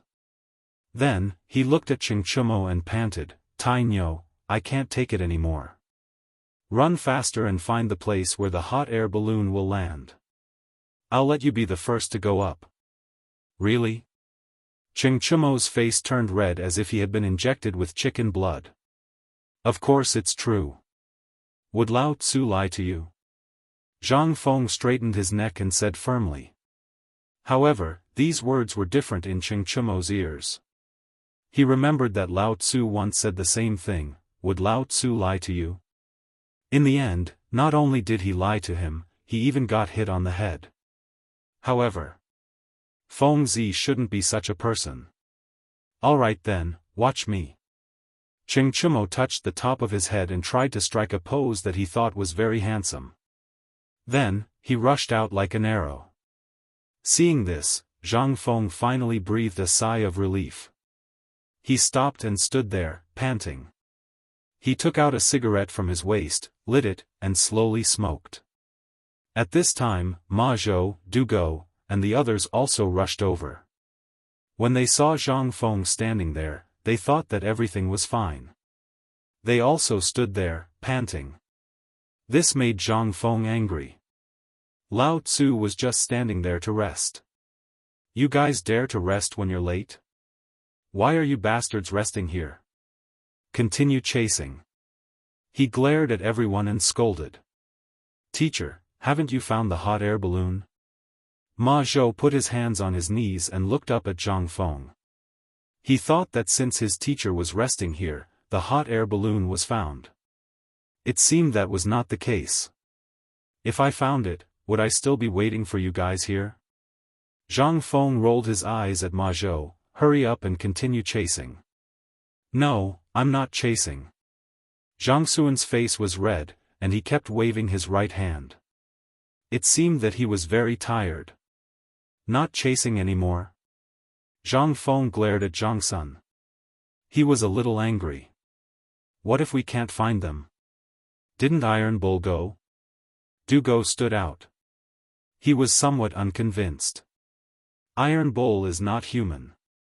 Zhang Feng glared at the crowd. If you don't go, don't King go to heaven. Upon hearing this, Du Go and Zhang Xuan's enthusiasm instantly withered. They had come here to ascend to heaven. Although there had been some twists and turns along the way, the experiment had basically been completed. The next step was to ascend to heaven. They did not want to give up just like that. I'll go, okay? Zhang Sun put on a fawning expression and chased after Cheng Chumo. I'll go too. Du Go looked at Zhang Feng with a pitiful face and slowly moved his feet. Seeing this guy's appearance, Zhang Feng's anger rose again. He kicked Du Go's butt. King run faster, we're waiting for food. Ma Zhou and Hao Chujun saw that everyone had chased after them. It was not good for them to stay where they were. They could only follow the footprints and chase after them. Zhang Feng looked at everything in front of him with satisfaction. He picked up the cigarette in his hand and slowly smoked. As he smoked, he walked towards Cheng Chumo. With Iron Bull, the hot air balloon should not be a big problem. After all, this guy only wanted to ascend to heaven, so he would definitely protect the hot air balloon well. After walking for about the time it took for an incense stick to burn, a few figures finally appeared in front of him. Looking at their bodies, it should be Iron Bull and the others. Seeing this, he could not help but speed up his pace. Finally, a few figures appeared in front of him. It was Iron Bull and the others. However, these guys were gathered in a group. He did not know what they were doing, and there were flames in the middle from time to time. Flames? Hot air balloon. Could it be that these guys lit up the hot air balloon? He did not doubt this idea, because he knew that these bastards could do such a thing. Even if Ma Zhou was there, Hao Chujun probably would not be able to stop them. Iron Bull, De Bing, what are you bastards doing? Zhang Feng went forward and pushed away Cheng Chumo who was warming himself by the fire. He was a little angry. Feng Zi, are you crazy? Cheng Chumo tidied up his messy clothes and was a little dissatisfied. I'm just warming up the fire, why are you getting angry? Warming up the fire? Zhang Feng stared at Cheng Chumo, then glanced at the fire, but in the next second, he was dumbfounded, because these guys were not roasting hot air balloons, but dry sticks. Realizing that he had wronged the other party, he quickly smiled apologetically. So you guys are roasting dry wood, I thought. Thought what? Cheng Chumo rolled his eyes at Zhang Feng. I'm not as brainless as you. My mother said that I'm the smartest in the entire Chen family. Alright, you're smart. You're the smartest in the whole world. Zhang Feng also did not argue, and squatted down to warm himself by the fire. Du Go moved aside for Zhang Feng and interrupted, Hey, Feng Zi, now that we've found the hot air balloon, when can we go up to the sky? Hearing this, Zhang Feng glanced at the hot air balloon not far away, then looked at the others. if you want to go up to the sky, you can immediately, but you have to replenish the fuel first. Fuel? Chapter 18:11. Cheng Chumo scratched his head. He didn't know what fuel was. It's the coal we burned earlier. Ma Zhou took the opportunity to pretend to be knowledgeable. Then let's go quickly and get the fuel. Cheng Chumo stood up abruptly and wanted to pull Zhang Feng back. I just got here. I haven't warmed up yet. Zhang Feng was a little unhappy and shrugged his shoulders. What's there to roast? Cheng Chumo pulled Zhang Feng up and then looked at Zhang Sun, Chong, and the others. Bug, De Bing, let's go. The three of them were indeed in the same boat. When they heard this, they pulled Zhang Feng and ran to the field without stopping. Poor Ma Zhou and Hao Chujun, who were carrying the experimental equipment, slowly walked back. They didn't stop along the way and finally returned to the field. Cheng Chumo let go of Zhang Feng and smiled. Feng Zi, now that we're back, get ready. I can't wait any longer. Zhang Feng rolled his eyes at Cheng Chumo. This guy was like a bandit, just like old Cheng. He couldn't do anything to them. It seemed that he could only teach this guy a lesson in the sky. Ma Zhou, go get some fuel and get ready to start. He looked at Ma Zhou beside him with some resentment. Ma Zhou nodded and walked out of the field. In less than 15 minutes, Ma Zhou came back with the fuel. He put the fuel in the brazier and quickly made the fire. He was only waiting for Zhang Feng's order. Feng Zi, now that it's done, can we go up to the sky? Cheng Chumo couldn't wait. He was also involved in the production, so he was familiar with the process. Why are you in such a hurry? Are you being chased by wolves? Zhang Feng rolled his eyes at Cheng Chumo and then looked at Ma Zhou. Tie up Tainyo. F***ck, why tie me up? Cheng Chumo exclaimed and stepped back as if he was afraid of being tied up. Although he was strong, he couldn't fight against so many people. How are you going to fly if I don't tie you up? Zhang Feng frowned. He felt that this guy had a one-track mind. Motherf***ker, what kind of logic is this? Why do we have to tie them up before we can fly?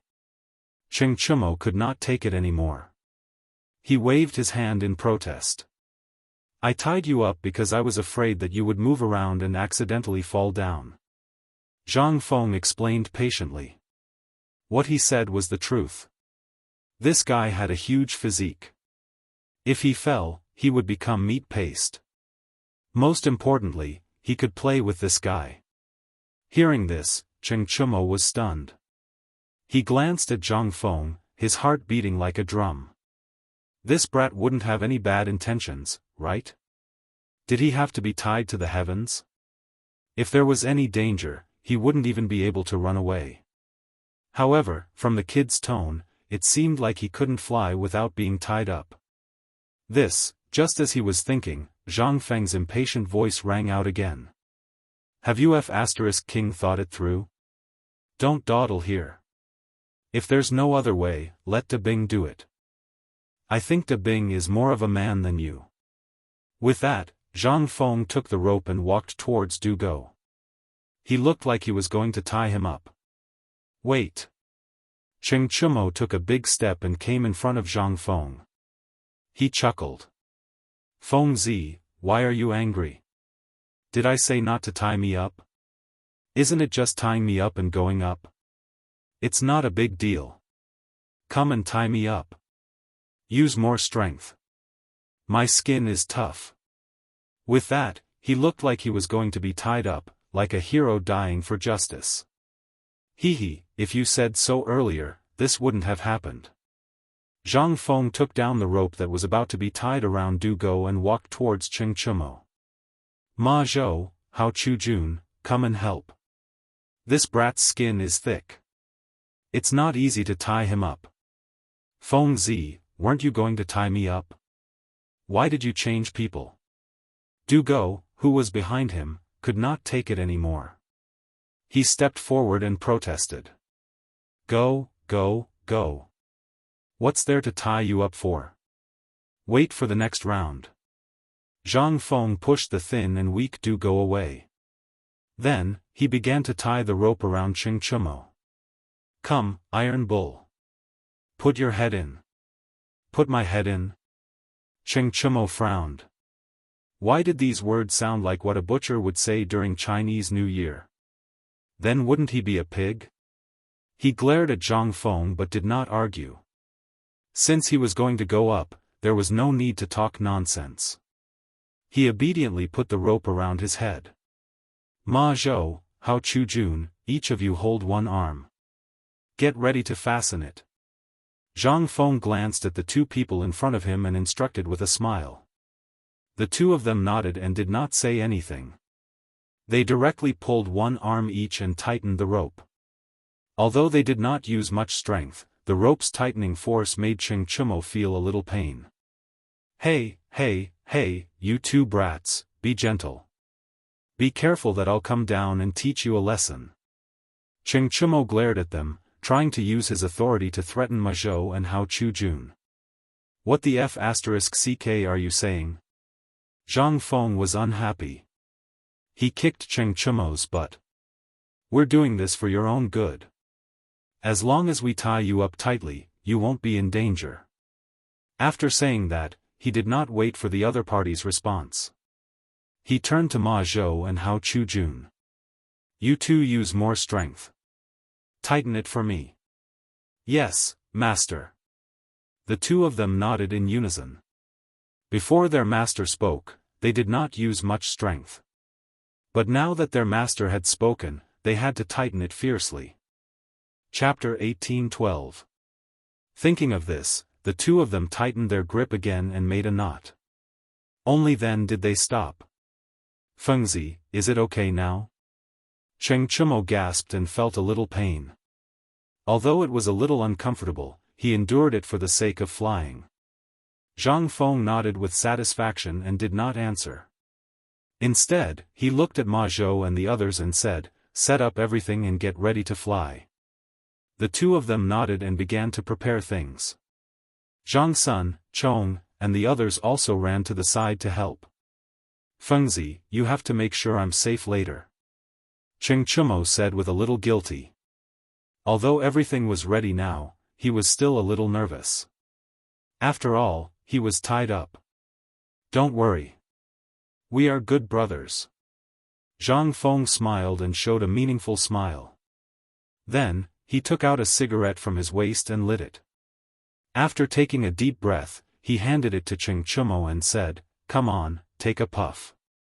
You won't be afraid of flying. Ching Chumo looked at Zhang Feng strangely. He felt that this guy was implying something, but he could not say anything. Now, he even asked him to take a puff first. What did he mean by, I won't be afraid of flying? Could it be that he would not be able to do so in the future? He looked at the cigarette but with some disgust. He did not understand the meaning of the two of them taking a puff, but he did not want to disobey Fengzi. He had to pretend to take a puff and asked curiously, Fengzi, it seems that you have done a lot. How many experiments have you done before? How many people have flown before? Zhang Feng took the cigarette but that Ching Chumo had smoked and put it in his mouth. He did not have such a taboo. After all, in that era, those who could smoke together were good brothers. He smiled and said, you've really caught a good opportunity. No one has ever gone to the sky before. You're the first to do so. Really? Ching Chumo was a little excited and his face turned red. No one had ever flown before. Then, wouldn't he be the first person to do so in the Tang dynasty? If word of this got out, wouldn't the Ching family's face be flipped 2 times over? Thinking of this, he couldn't help but feel proud. However, what he didn't know was that the first spot to ascend had already been taken by Pihu. Otherwise, he would be squatting on the ground and acting shamelessly. Looking at Ching Chumo's happy face, Zhang Feng was a little amused. He just wanted to see if this guy had the potential to be a lab rat. Was he that happy? It was like eating magpie shit. Ma Zhou and the others were very fast. In less than a quarter of an hour, they had refilled the fuel and the iron wires were all screwed up. Everything was ready and they were just waiting for the sky to rise. "Teacher, everything is ready. When do we start?" Hao Chujun asked while holding onto the iron wire. "Now, get ready to begin." Zhang Feng glanced at the crowd and then looked at Cheng Chumo. He revealed an evil smile and said, "Ma Zhou, take a cloth and gag this kid." "Wait." Cheng Chumo looked a little flustered and kept stepping back. "Feng Zi, you don't really think Lao Tzu is a pig, do you?" He was a little scared. Fu * King tying him up and gagging him. Even a pig wouldn't be killed like this. He would be happy with just one cut. Come.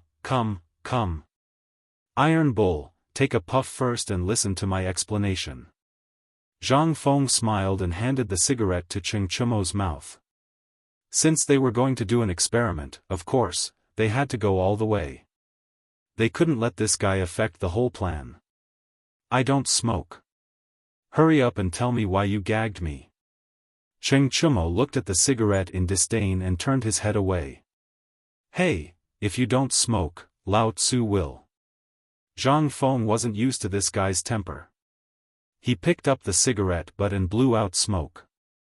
After it was moisturized, he smiled and said, "I'm doing this for your own good. When you go up in the sky later, no one will control your direction. You can change your direction with just a word. Even if you fart, the hot air balloon might drift away with the wind." He wasn't trying to scare Cheng Chumo. The hot air balloon didn't have any control equipment. With this guy's physique, he could really change its direction with just a few breaths and a fart. Of course, this was all speculation.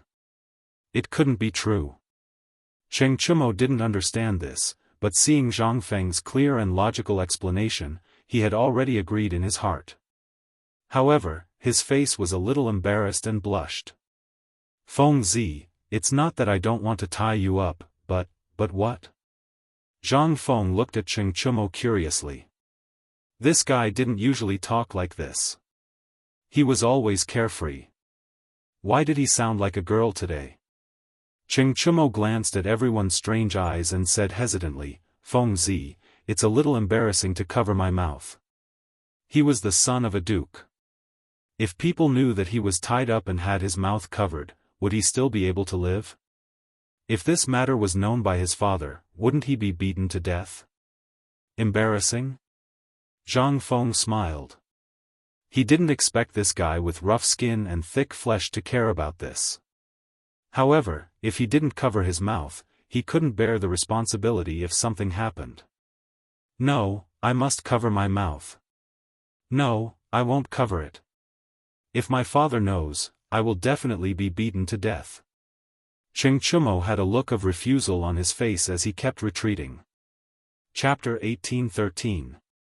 "Hey, Lao Tzu can't deal with you." Zhang Feng was a little unconvinced. He rolled up his sleeves and glanced at Ma Zhou. "Ma Zhou, come and help me. I have to cover this bastard's mouth today." "Feng Zi, you can't do this to me." Cheng Chumo's face changed. He was really afraid of old Cheng's beating. If old Cheng found out about this, he wouldn't be able to go home in the future. As he spoke, he kept retreating, ready to find an opportunity to slip away.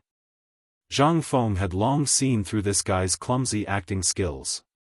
He glanced at Ma Zhou and Ma Zhou. "You two stop him. Don't let this bastard escape." The two understood and blocked in front of Cheng Chumo. If this guy hadn't been tied up, he might have run away long ago. But now, there was no way out. Zhang Feng grabbed the rope and chuckled. "Lao Tzu is doing this for your own good. What if you talk nonsense in the sky and are in danger?" After saying that, he didn't care about this guy's reaction. He took the cotton cloth soaked in water from Ma Zhou and stuffed it into Cheng Chumo's mouth. "Oh! Bug! Save me!" Cheng Chumo kept shaking his head, his mouth stuttering and yelling. "Call your sister." Lao Tzu is doing this for your own good. You actually look reluctant. Zhang Feng rolled his eyes at Cheng Chumo and increased the strength of his hands. Feng Zi, why don't you stop covering his mouth? Look at this guy, he seems a little uncomfortable. Du Go, who was behind him, probably felt uneasy and came up to plead for Cheng Chumo. He was in a similar situation as this guy. His father was strict. If he knew that he had done such a shameful thing today, wouldn't he be angry half to death? However, Zhang Feng didn't seem to care because he thought that they were helping Cheng Chumo. He glanced at the two of them. Do you two want to be tied up like Tainyo? No, no, no. Go ahead. Du Go's expression changed. He quickly waved his hand and smiled apologetically. He didn't want to do something so shameful. Zhang Feng smiled. He already knew that these two kids did not have the guts to do so.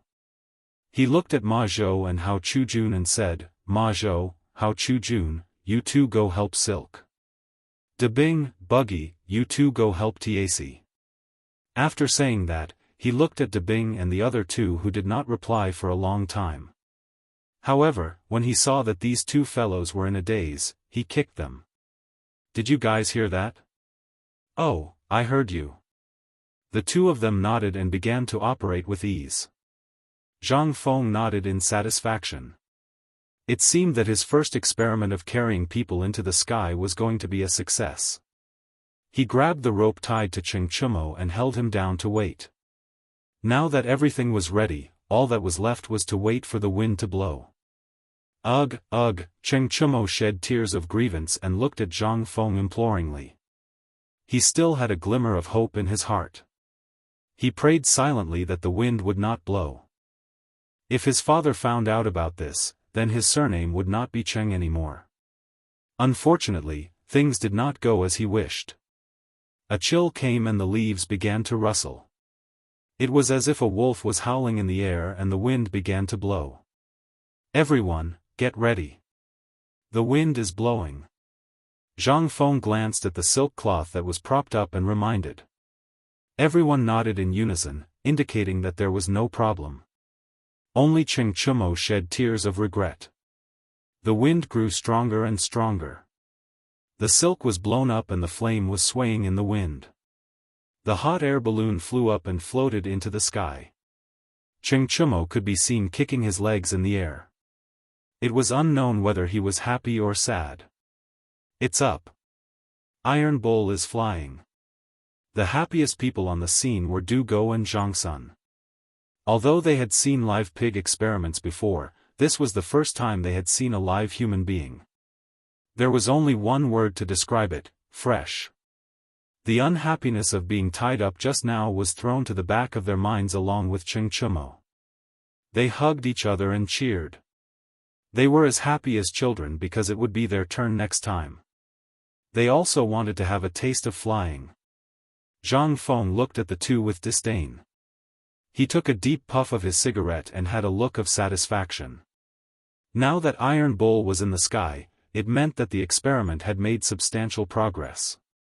It must be known that this guy weighed more than 200 pounds. If he could fly, then with a little improvement, it might be able to carry 2 or 3 adults. Just like that, a terrifying thought slowly sprouted in his heart. Cheng Chumo, who was in the sky, had no idea what everyone was thinking. His face was flushed red, and he looked like a piece of pig liver. His eyes protruded as he glared fiercely at Zhang Feng, who was looking at the scenery below. Originally, he did not reject flying. In fact, he even longed for it. Why did you tie up Lao Tzu? Not only did you tie him up, you even F***king blocked Lao Tzu's mouth. Now that he looked back at his shameful position, he wanted to find a hole to crawl into. A trace of regretful tears fell from the corner of his eyes. If he had known, he would not have agreed to these guys' requests. If he did not know, how would he be punished by his father when he returned home? Just as he was about to go home and face old Cheng, another gust of wind blew. A chill accompanied the wind, but this chill was nothing to him. However, the hot air balloon seemed to have risen. Chapter 1814. F***ck, did he go up? Xianxia glanced at the ground in panic and realized that he was already a few hundred meters above the ground. If he fell, wouldn't he become a meat patty? Thinking of this, he glared fiercely at Zhang Feng, only to realize that Zhang Feng was running on the ground like an ant. It seemed that this bastard was also panicking. With a burst of pride in his heart, he began to enjoy the scenery in mid-air. He didn't know if he didn't look, but when he saw it, he was shocked. He had never been to the sky before. Now that he looked at it, the sky was full of cotton candy. Even the ground was green, as if it was sprinkled with a large basin of textile paint. It was very beautiful. Not only that, even the distant mountains seemed to be closer to him. The mountains were covered in silver, and he could vaguely see the proud plum blossoms in the snow. There were also roe deer foraging for food, big bugs hunting, and so on. It was as if all of this was for him. He stared with his round eyes and looked left and right, completely immersed in the beautiful scenery in front of him, as if he had forgotten the embarrassing scene just now. At the same time, on the ground, Zhang Feng was leading the group to look for traces of the hot air balloon. To be precise, they were looking for traces of Xianxia. Just now, there was a gust of wind, and this guy swayed with the wind and rose up a lot. Now, they could not see him clearly. Coupled with the snow from last night, it directly blocked everyone's vision. De Bing, Chong, Ma Zhou, Hao Chu-jun, the four of you search in the east, west, north, and south directions. Zhang Feng glanced around and instructed everyone. There were only a few faint traces of the hot air balloon, so it would be easier to search by splitting up. Everyone nodded and set off in four directions at the same time. They knew the severity of the matter and did not hesitate. Creak. Creak, as the snow from yesterday had not melted, there were some noises on the ground when they walked, but it did not stop them from searching. Zhang Feng took out a cigarette from his waist and lit it with a lighter. He slowly smoked and walked towards the shadow of the hot air balloon. In fact, he was not very worried about Iron Bull. That guy had thick skin and flesh, so it would be fine if he fell. Moreover, the hot air balloon was not to be trifled with. There were several layers of silk on top of it.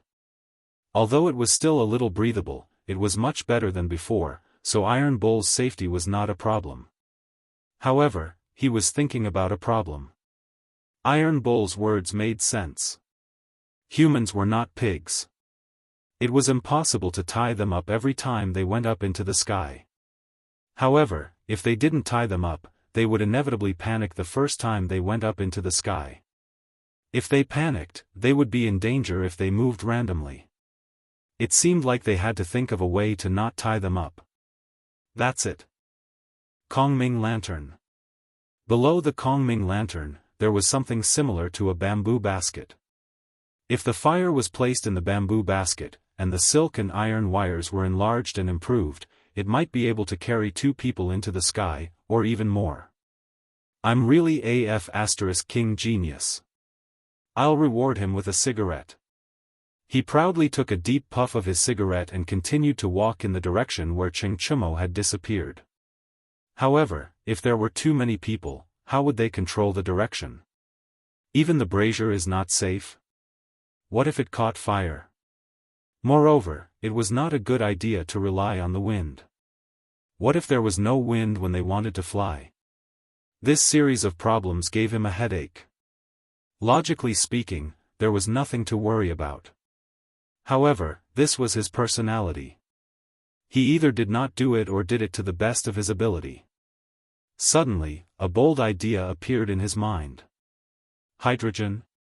Hot air balloons in the future were filled with hydrogen and helium, which were lighter than air. If these 2 types of gases were poured into the hot air balloon, wouldn't it be the same as the hot air balloons in the future? The problem just now would also be solved.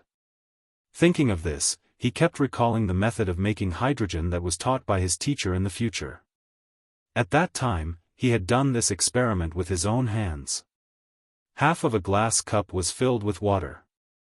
When the water was added, a large amount of gas, including hydrogen, had already entered the cup. Then, a little salt was added to the cup because salt could help conduct electricity. Then, a cardboard board was used to cover the cup. Then, two 30 to 60 centimeter long wires were inserted about 5 centimeters apart from the cardboard board, and 5 to 7 centimeters of the wires were submerged in the water. Then, the other end of the wires was connected to the positive and negative poles of the power source. Soon, he would see that bubbles were produced near the wires in the water. Hydrogen was produced at the negative pole, and oxygen was produced at the positive pole. Then, he found a container, inverted the container, and sank it into the glass cup. Slowly, the glass cup was pulled up without leaving the water. The final result was that the glass cup was protruding from the water and filled with water. This way, he could obtain hydrogen. Most of the things in this experiment could be replaced by other things. The glass cup could be used as a bowl, the salt itself could be found, and paper was needless to say. The wires could be made with copper wire in the forge, but where would the electricity come from? Chapter 18:15. Creating electricity out of thin air. Creating batteries? That's F*King difficult. He took a deep puff of the cigarette, threw away the burning butt, and decided not to think about this hair-pulling problem. He continued to walk forward, and the crunching sound of snow under his feet made him quicken his pace involuntarily. At this moment, a roar came from not far away. "Teacher, teacher, I found him." Zhang Feng raised his head and looked towards the direction of the sound. It was Ma Zhou who was waving his hands in the snow. It seemed that he had found Iron Bull. Thinking of this, he quickened his pace and said, "How is it? Where's Iron Bull?" "Teacher, big brother Iron Bull is fine. He's warming himself up by the fire." "Warming himself up by the fire?" Zhang Feng frowned and was a little angry. Mother***, everyone is looking for him and he's warming himself up by the fire? Let's go. After saying that, without waiting for Ma Zhou to lead the way, he swung his arm and rushed up. This place was not big. After a few steps, he saw Cheng Chumo, Du Go, and the others. They were warming themselves up by the fire and there was laughter from time to time. This made Zhang Feng angry. Everyone was looking for this guy and he was warming himself by the fire. Without saying anything, he went up and scolded him. "Iron Bull, Mother***, do you know that everyone is worried about you? You're warming yourself by the fire." Hearing this, Cheng Chumo turned his head and laughed. He quickly pulled Zhang Feng to sit down. "Hee, Feng Zi, don't be angry. Listen to me first. Didn't I just come down and feel a little cold?" After saying that, he deliberately warmed his hands by the fire and rubbed them hard, revealing a silly look. It was a stark contrast to when he was about to go up into the sky. Sure enough, no one could escape the principle of fragrance. Just a moment ago, he wanted to die, but now he wanted to worship Zhang Feng. Zhang Feng did not care about this silly guy's attitude. He only wanted to know if there were any changes in the experiment. "Iron Bull, how did it feel in the sky? Tell me about it." Hearing this, Cheng Chumo seemed to have changed into a different person. His originally flattering posture suddenly became lofty. His hands were on his knees, and his eyes were constantly scanning the crowd. His face showed a proud look, but he didn't say anything. It was as if he was deliberately keeping everyone in suspense. Ma Zhou and Hao Chujun both bowed and placed their hands on their knees. They fixed their eyes on Cheng Chumo, their eyes filled with anticipation. Zhang Sun, Chong, and Du Go were a little different. Although they were also looking forward to it, they were not as focused as Ma and Zhou. They fixed their eyes on Cheng Chumo and rubbed their hands from time to time. Even though everyone was looking forward to it, Cheng Chumo just put on a complacent look and refused to speak. This made Zhang Feng confused. He supported Ma Zhou with his hand and kicked him.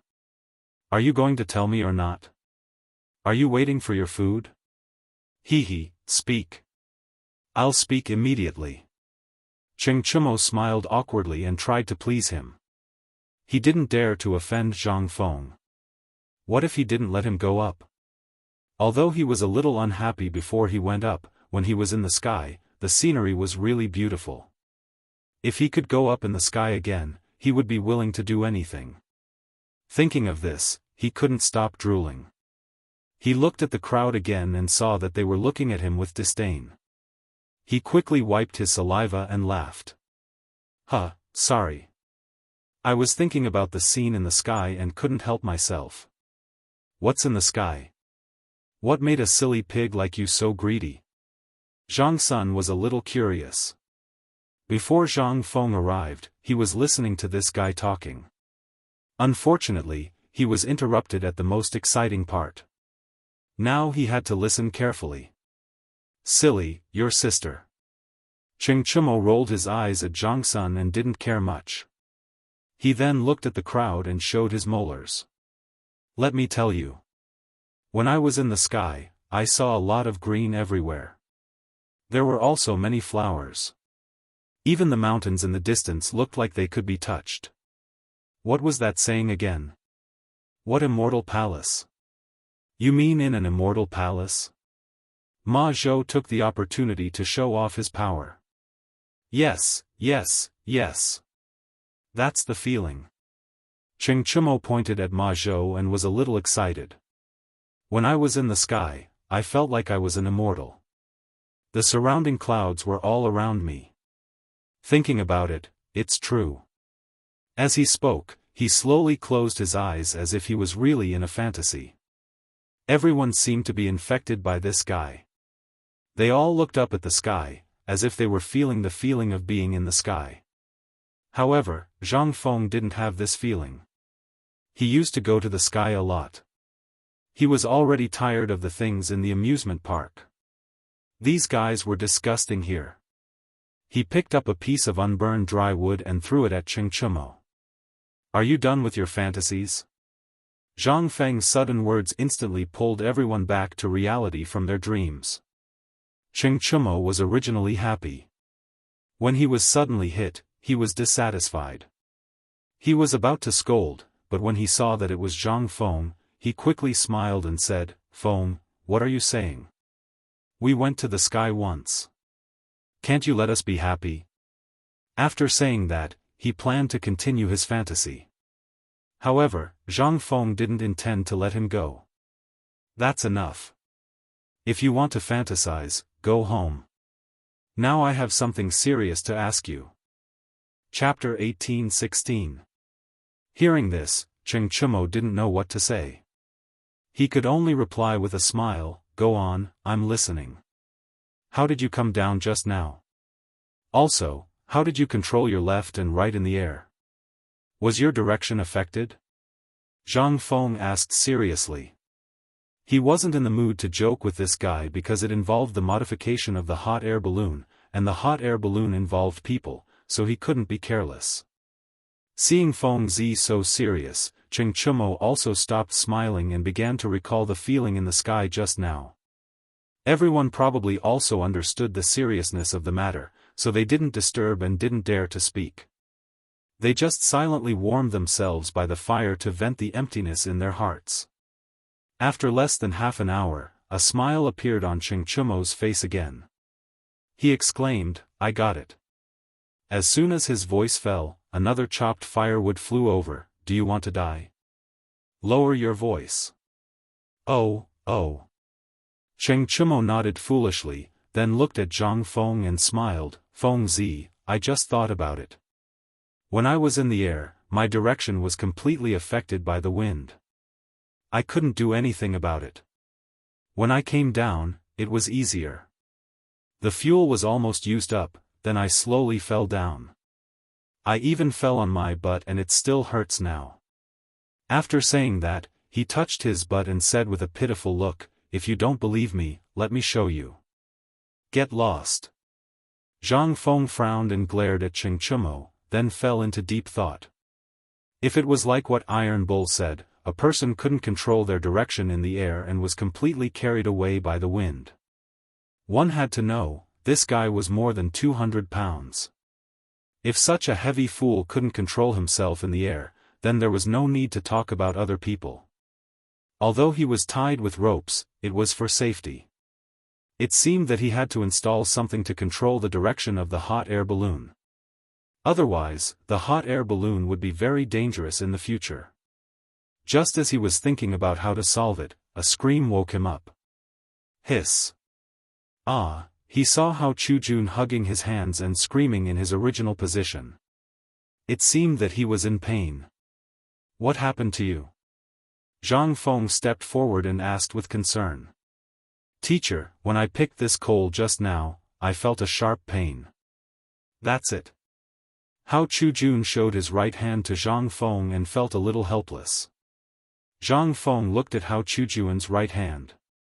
There were no external injuries on the surface. It was not a stab wound, and there were no marks. What was going on? He glanced at the burnt coal, picked up a wooden stick, and extended it towards the coal. Teacher, please wait. Hao Chujun suddenly stood up. He looked at Zhang Feng and said, Teacher, this stab is very painful. Please don't try it. If you insist, let me do it. Zhang Feng waved his hand and refused, It's all right. I know what I want to know. After saying that, he didn't wait for a reply and directly stretched the wooden stick towards the coal.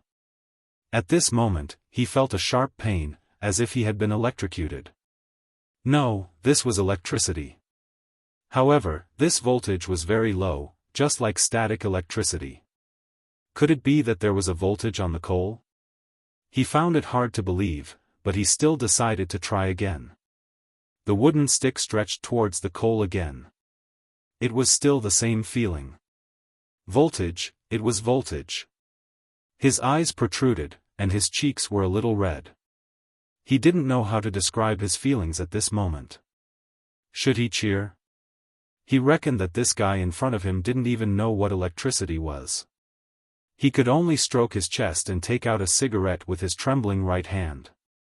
He put it in his mouth and slowly lit it. He looked at the coal excitedly. At this moment, he remembered the doomsday battery in the future. That thing was made by using the low voltage on the coal. Now that he had discovered this thing, wouldn't he be able to make the doomsday battery?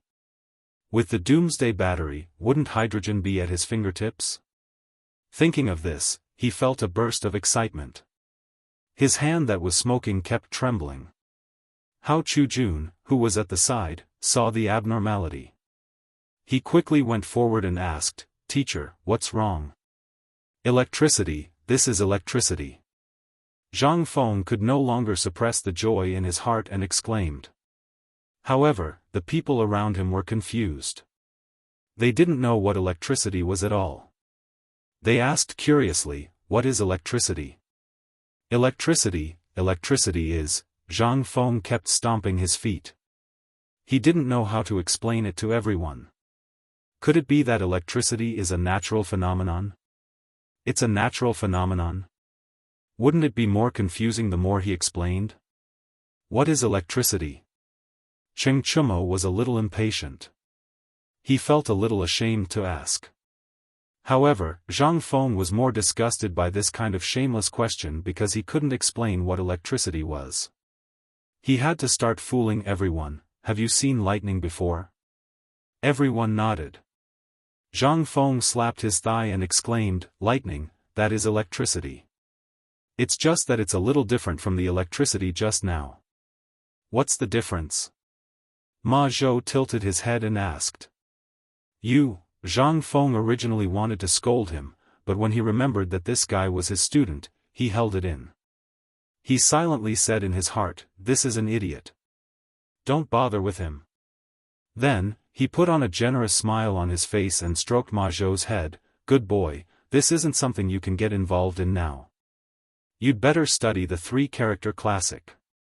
Chapter 18-17. What he said was the truth. There was no benefit in telling them about electricity. Although he couldn't explain it clearly, it didn't affect his ability to fool these guys. Feng Zi, since you've discovered this thing, what do you plan to do with it? It looks like it's very useful, right? Cheng Chumo was an understanding person. Seeing that Zhang Feng didn't want to say more, he could only change the topic. Useful, of course it's useful. Zhang Feng looked at the burned coal with heartache and smiled. Help me bring all the coal back. Not a single one can be missing. Everyone frowned. They didn't understand what Zhang Feng was doing. Was he not going to continue flying? They had waited for a long time. Now, he wanted them to carry the coal. This Feng Zi was a little unreasonable. Among them, Zhang Sun Chong and Du Go were the most dissatisfied. Why? Cheng Chumo had already gone to the sky. Only the two of them were left. Now, they were going to carry the coal? Feng Zi, I'm not doing it. I want to go to the sky now. You can't lie to me. Zhang Sun Chong crossed his arms and pouted. He was clearly dissatisfied. Not doing it? Zhang Feng frowned and kicked him.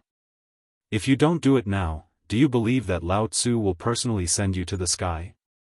Feng Zi, you can't do this. Du Go stopped Zhang Feng and puffed out his chest.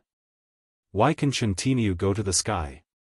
The two of us have to carry the coal for you. We want to go to the sky too. Ever since they heard Cheng Chumo's boasting, the two of them had been thinking about how to go to the sky. In the end, Feng Zi asked them to carry the coal. How could they not be stupid? Alright, the two of you stop acting shamelessly here. Zhang Feng glanced at the two of them and said helplessly, I'm going to use the coal to modify the hot air balloon. When it's done, I'll send you guys to the sky first. Why did this sound weird? The two of them frowned, but they didn't think too much about it.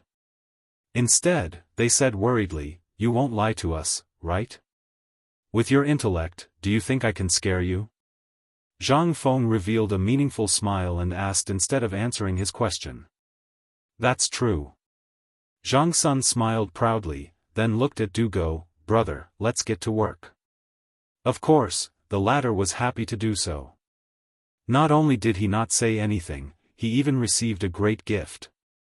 He took the wooden stick and urged coal on. When the others saw that the two of them had started working, they couldn't just sit around and do nothing. One by one, they found tools and looked like they were going to take all the coal home. After some work, the coal was finally wrapped up. However, everyone's faces were a little different.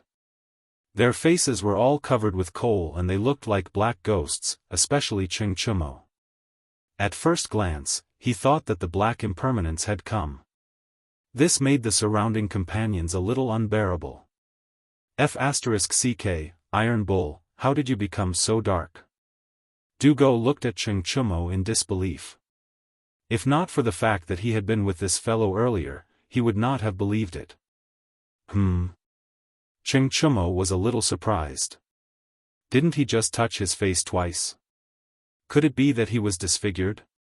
With doubts in his mind, he asked curiously, how did I? Halfway through his sentence, he laughed wildly as if he had discovered a new continent. Ha ha ha, worm, you, this made Du Go confused. He was just about to laugh at him, but he was the one being laughed at. Iron Bull, what the F***ck are you laughing at? Your face, huh? Cheng Chumo hugged his stomach, laughing so hard that he couldn't straighten his back. What's wrong with my face? Du Go was a little panicked. He quickly looked at Zhang Sun, worm, what's wrong with Lao Tzu's face? Zhang Sun Chang's face turned red, and he felt that he could not hold back his laughter. He hurriedly covered his mouth with his hand and snorted, worm, your face has become a big smear, huh? Du Go's face changed, but no one could tell. He quickly touched his face, but did not find anything strange. He thought that the others were lying to him. He looked at everyone and sneered, why don't you take a look at yourselves? You still have the nerve to talk about me. Aren't your faces all charcoal? All of you are black. As soon as he said that, everyone's face changed. They quickly touched their faces that they thought were beautiful. Although they could not see anything, when they looked at their companions' faces, they seemed to have understood something and began to cry out. Feng Zi, you bastard, you lied to me. You have to compensate me for my face that is as beautiful as a flower. Cheng Chumo even began to roll around in the snow. He thought that he was the most handsome man in the Cheng family. Now that his face had become like this, although it could be washed off, but if word got out, his reputation as the most handsome man in the Cheng family would be gone. He might not even be able to touch his wife's hand. Thinking of this, he rolled even harder on the ground. He wanted to take the opportunity to slander Zhang Feng a few more times. Zhang Sun and Du Go saw this and also acted shamelessly. However, the two of them were not as shameless as Cheng Chumo. They only cursed Zhang Feng in their hearts. What did he mean by ruined half my life? I won't be able to find a wife in the future. They wanted to take this opportunity to slander Zhang Feng. Because they did not have this opportunity usually, today was the perfect day. They could not let this guy go. Chapter 1818. Ma Zhou and Hao Chujun were calmer. They had experienced this kind of thing before, so there wasn't much coal on their faces. Besides, they didn't dare to be disrespectful to Zhang Feng. They could only stand there foolishly while covering their mouths and giggling. However, they didn't dare to laugh too loudly. That's enough. Are you guys done yet? Zhang Feng glanced at the crowd and was a little annoyed. What do you want? Just say it. As soon as these words came out, everyone instantly became spirited. They all gathered in front of Zhang Feng. Even Cheng Chumo, who was rolling on the ground, got up. He wiped his eyes and revealed a pair of yellow teeth. Hey, hey, hey. Stay away from me. If you have something to say, just say it. Zhang Feng took 2 steps back and was a little disgusted. Hee, Feng Zi, I helped you pick up so much coal and even messed up my face. Shouldn't you compensate me? Cheng Chumo revealed a sneaky smile. Although he was very unwilling to admit that his face was messed up, as long as he could blackmail Feng Zi's big gift bag, then so be it. He didn't care so much. That's right, Feng Zi. The two of us have sacrificed our beauty to pick up so much coal for you. You have to repay us. Zhang Sun and Du Go winked and winked, as if they were extremely miserable. You bastards. I only asked you to do a little work, and now you want to bargain with me? Zhang Feng glanced at the crowd and said with dissatisfaction. Hey, that's where you're wrong. How is this bargaining? Cheng Chumo spread out his hands in a manner similar to old Cheng's scoundrelly manner. We helped you collect these things, but we've all painted our faces. Look at yourself, you're still a gigolo. Shouldn't you compensate us? Yes, Feng Zi. You can't be ungrateful. Zhang Sun hugged his hands and prepared to dawdle. Looking at the attitude of these ruffians, Zhang Feng was a little scared. He was not afraid that this guy would act shamelessly, but he was worried about the doomsday battery.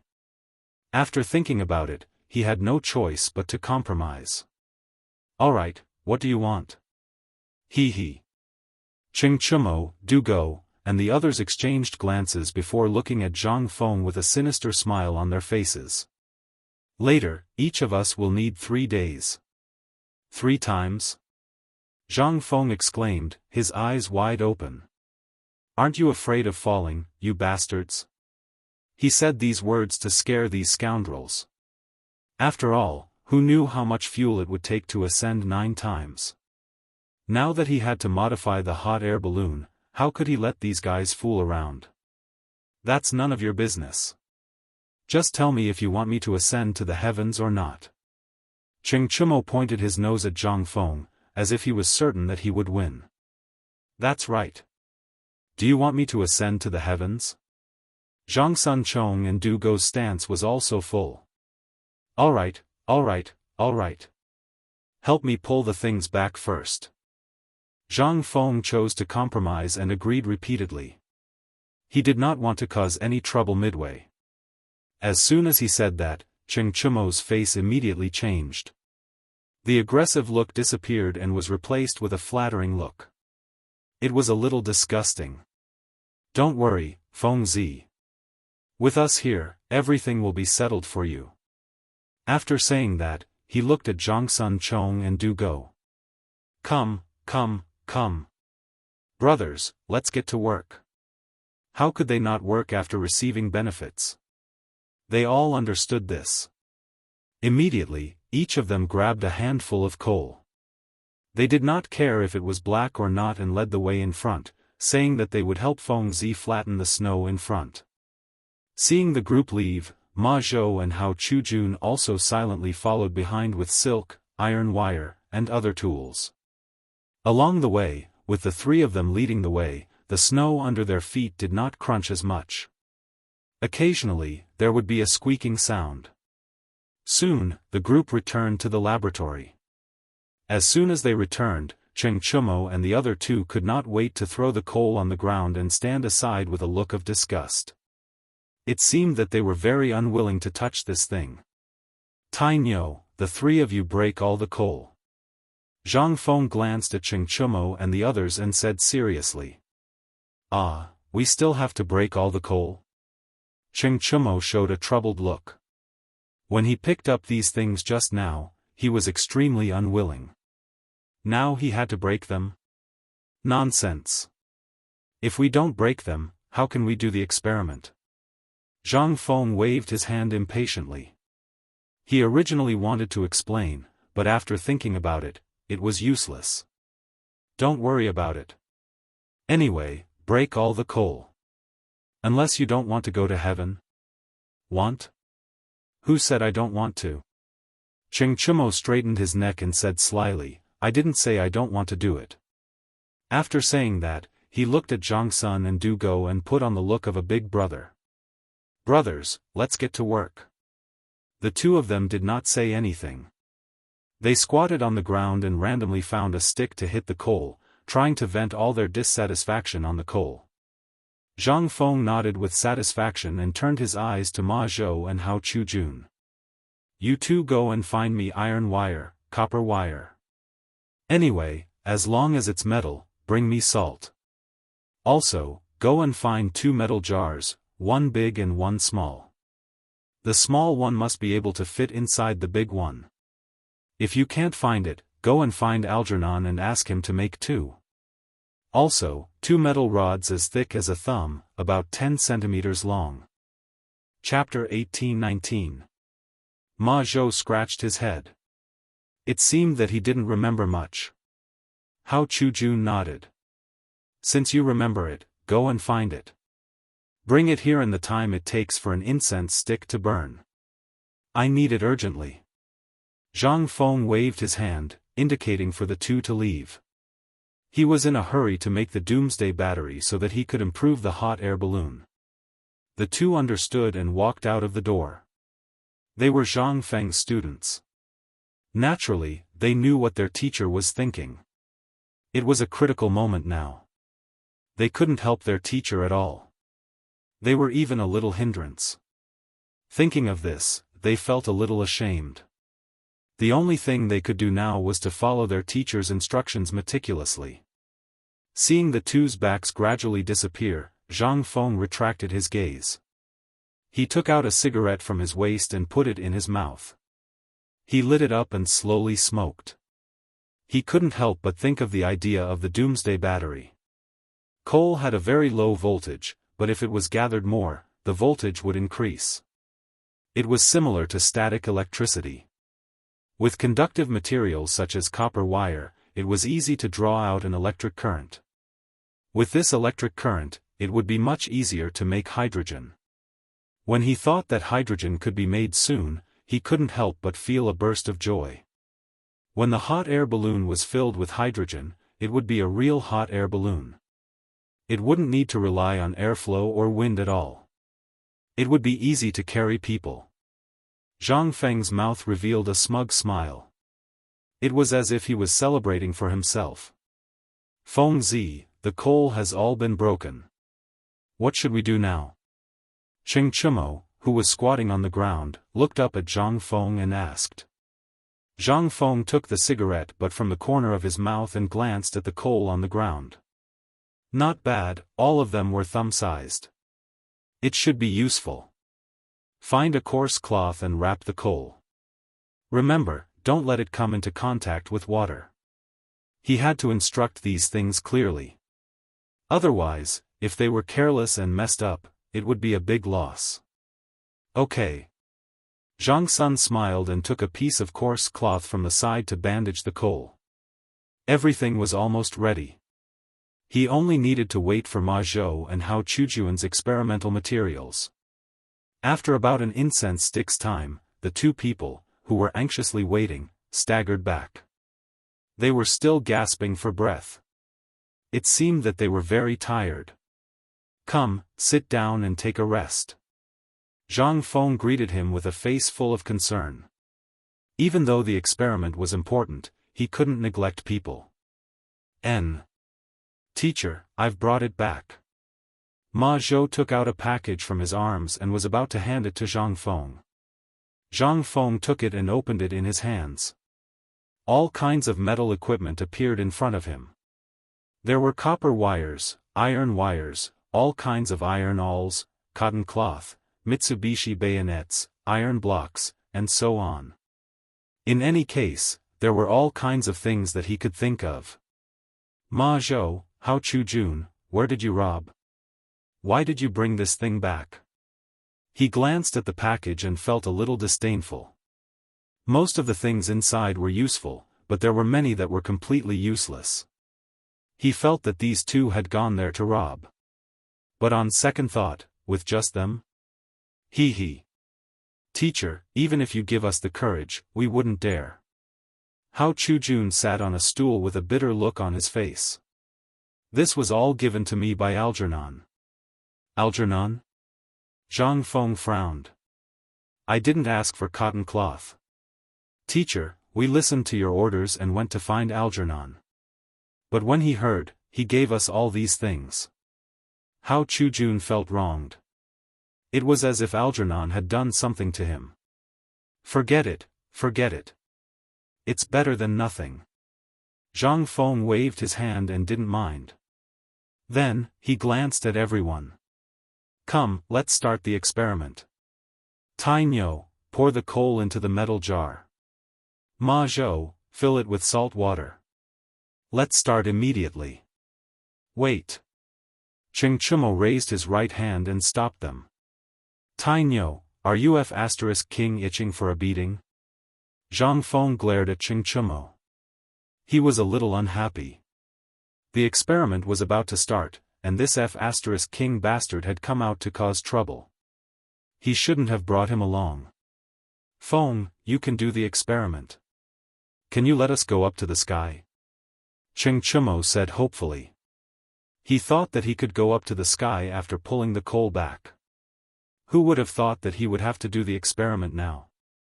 Although he had already gone up to the sky, he still couldn't forget that beautiful scene. Of course, that was only one of the reasons. Most importantly, he was a member of the Cheng family and the son of Cheng Yaojin. What kind of person was Cheng Yaojin? The famous Lu Guogong. As the son of a Guogong, he should have been carrying this honor since he was young. However, which young man wasn't arrogant?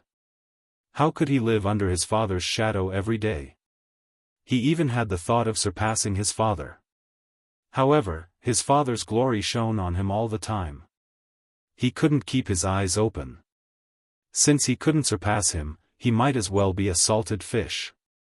Wasn't his father known as the devil incarnate? Then he would be the biggest playboy in Chang'an. Just like that, he stayed in brothels and taverns every day. He was just short of getting 2 new kidneys. Until Feng Zi appeared and encouraged him to experiment with phosphate fertilizer and build a water wheel. Otherwise, he would be useless. Chapter 1820. This time, Feng Zi had created a divine object that could allow one to fly. He had to prove to his father that the son of Cheng Yaojin could also be the number one in the sky. In the future, in the Qing family, in Chang'an, and in the entire circle of hedonistic young masters, who would dare to look down on Lao Tzu? Even if he met Li Qingqian in the future, Fang Yiyai and the others would have the right to brag. Hey, Lao Tzu flew up a few days ago, did you guys go up?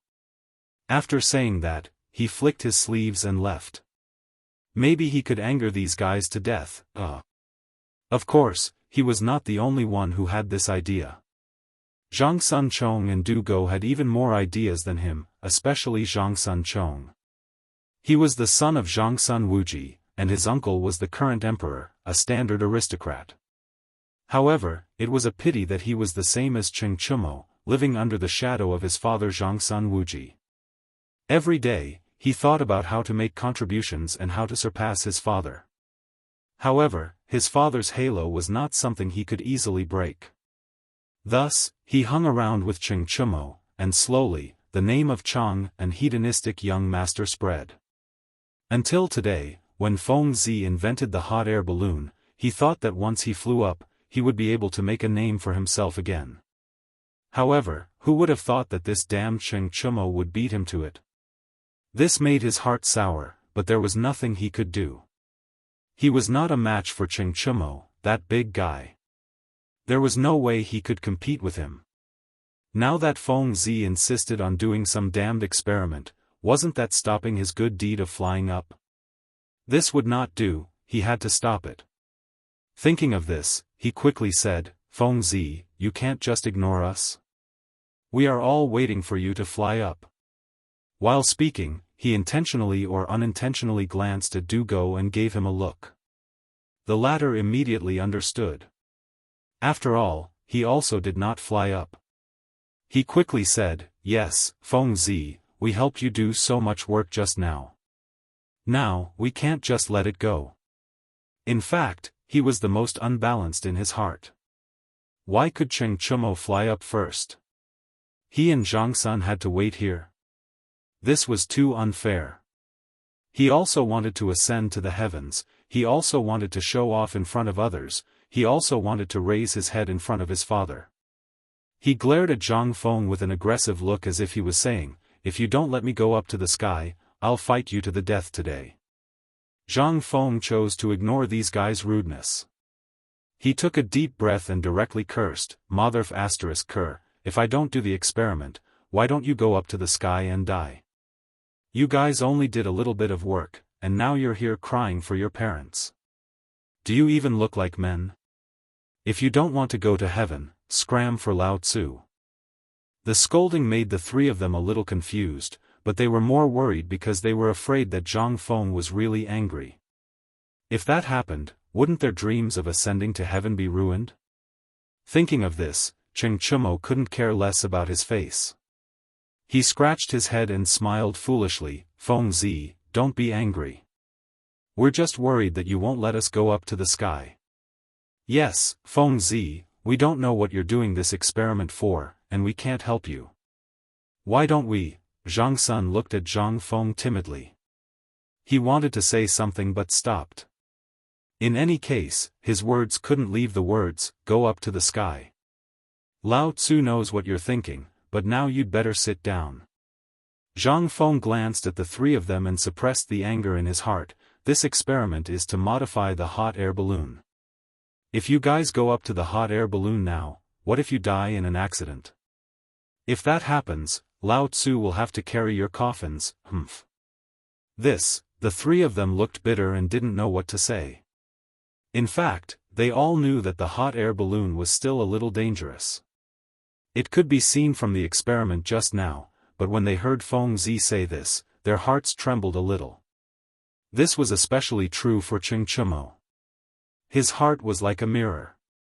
Just now when he was in the sky, there was no safety at all. He was completely under the control of the wind. If it weren't for his fat body, perhaps something really would have happened.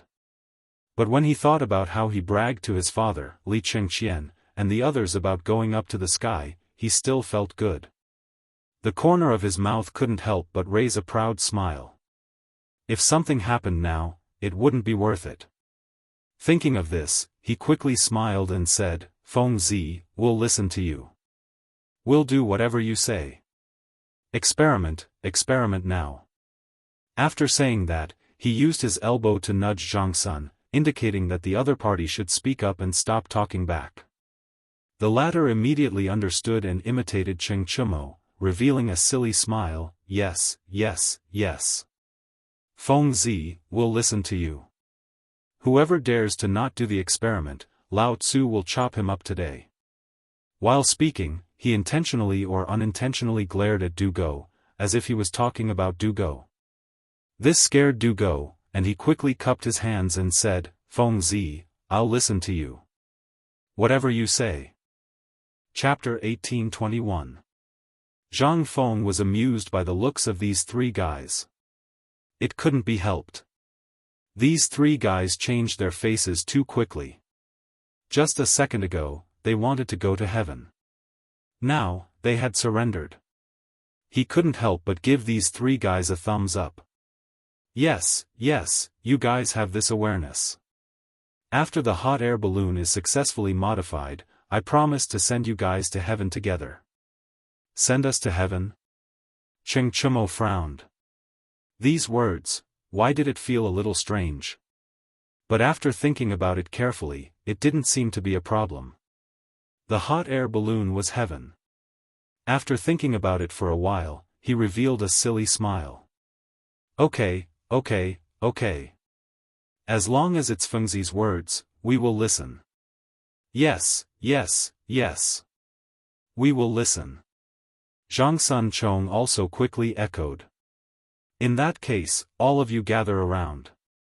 Zhang Feng glanced at everyone, then looked at Ma Zhou and said, Ma Zhou, go and get some salt water for me. Let's start the experiment. Ma Zhou was very fast. In less than a cigarette, he brought the salt water over. Teacher, the salt water is here. He held a basin in his hand. There was still a lot of coarse salt that had not melted. Zhang Feng nodded. He turned around and took a piece of cotton cloth. He immersed the cotton cloth in the salt water. After it had completely absorbed the salt water, he slowly took it out. Then, he wrung the cotton cloth and put it aside. He picked up the small iron can and checked it. After confirming that there was no problem, he began to wrap it. Now, all of you look carefully. Although you won't be able to use it, it's good to learn more knowledge. He said to everyone as he wrapped it. He didn't forget to impart knowledge while working. He was really tireless. As he spoke, the cotton cloth had already wrapped the small iron can in layers. He only stopped when he had wrapped 3 layers. Then, he put the wrapped small iron can into the big iron can. All the preparations were finally completed. He smoked a cigarette to reward himself. Zhang Feng took out a cigarette from his waist and the lighter automatically passed to him. He turned his head and saw that it was Zhang Sun Chong. Since someone passed him the lighter, he did not hold back. He stretched out the cigarette and lit it. He took a deep breath and held it in his hand. He looked at Zhang Sun Chong and smiled. You go and pour the coal into the big iron pot. You also need to pour the small iron pot. Do you remember? Zhang Sun had just started the fire, so how could he have the nerve to order him around? He could only let this kid suffer a little. Cheng Chumo didn't waste any time. He nodded his head like a chicken pecking at rice. He hurriedly took the coal and went in. He didn't let go until it was full of coal. Teacher, what should we do now? Ma Zhou tilted his head and asked curiously. Zhang Feng didn't answer. Instead, he looked at Cheng Chumo with a sinister smile on his face. Go and stuff the 2 iron rods into the coal outside the small iron can. Cheng Chumo frowned. He had a bad premonition. Why should I do it? He was a little dissatisfied and pointed at Ma Zhou. Wasn't he the one who asked just now? Why don't you let him do it? Just do it. Why are you talking so much nonsense? Zhang Feng raised his eyebrows and kicked Cheng Chumo's butt. Cheng Chumo snorted with a little grievance, but he still took the iron rods as instructed. This guy was very strong. It seemed that he wanted to take back all the anger he had suffered from Zhang Feng through the iron rods. He stabbed the iron rods fiercely and didn't stop until he heard the cracking sound of coal breaking. "Teacher, this," Hao Chujun pointed at Cheng Chumo and looked at Zhang Feng. He was so anxious that he couldn't speak. He was afraid that the other party would destroy the experiment equipment. Zhang Feng didn't seem to care. He waved his hand to indicate that it was fine because he knew that the tighter the coal, the better. That way, the electrical resistance would be greater. Besides, if there was an electric current, he wouldn't be the one who was injured. Why was he so nervous? Seeing that their teacher didn't stop him, as students, Hao Chujun and Ma Zhou couldn't say anything. They could only stand aside and watch. However, the incessant sound like a cat scratching was really uncomfortable. The two of them simply covered their ears and ignored the devastation of the killing genius in front of them. After about the time it took to smoke a cigarette, Cheng Chumo stopped. The coal was almost all pounded. Not a single piece was intact. The iron rods were completely inserted. It looked good. "How is it? How's my job?" He wiped the sweat on his forehead and looked proud. It was as if he had completed the experiment. Zhang Feng curled his lips and went forward to take a look. It looked good, but he didn't know what happened to the voltage. "Iron Bull, put your hand on the two iron rods and see the effect." He looked at Cheng Chumo and revealed a malicious smile. However, Cheng Chumo wasn't stupid. He seemed to have seen through the trick and hurriedly waved his hand. "I've done so much work just now. Shouldn't you change to another person? You can't keep tricking the same person, right? Even if you're really a bull, you still need to rest." After saying that, he sat on the ground and looked like he didn't want to get up. He wasn't interested in this experiment. He just wanted to show off to the heavens. Now that he had done so much, of course he didn't want to get up. Not to mention that smile of Feng Zi's just now. Just thinking about it wouldn't be a good thing.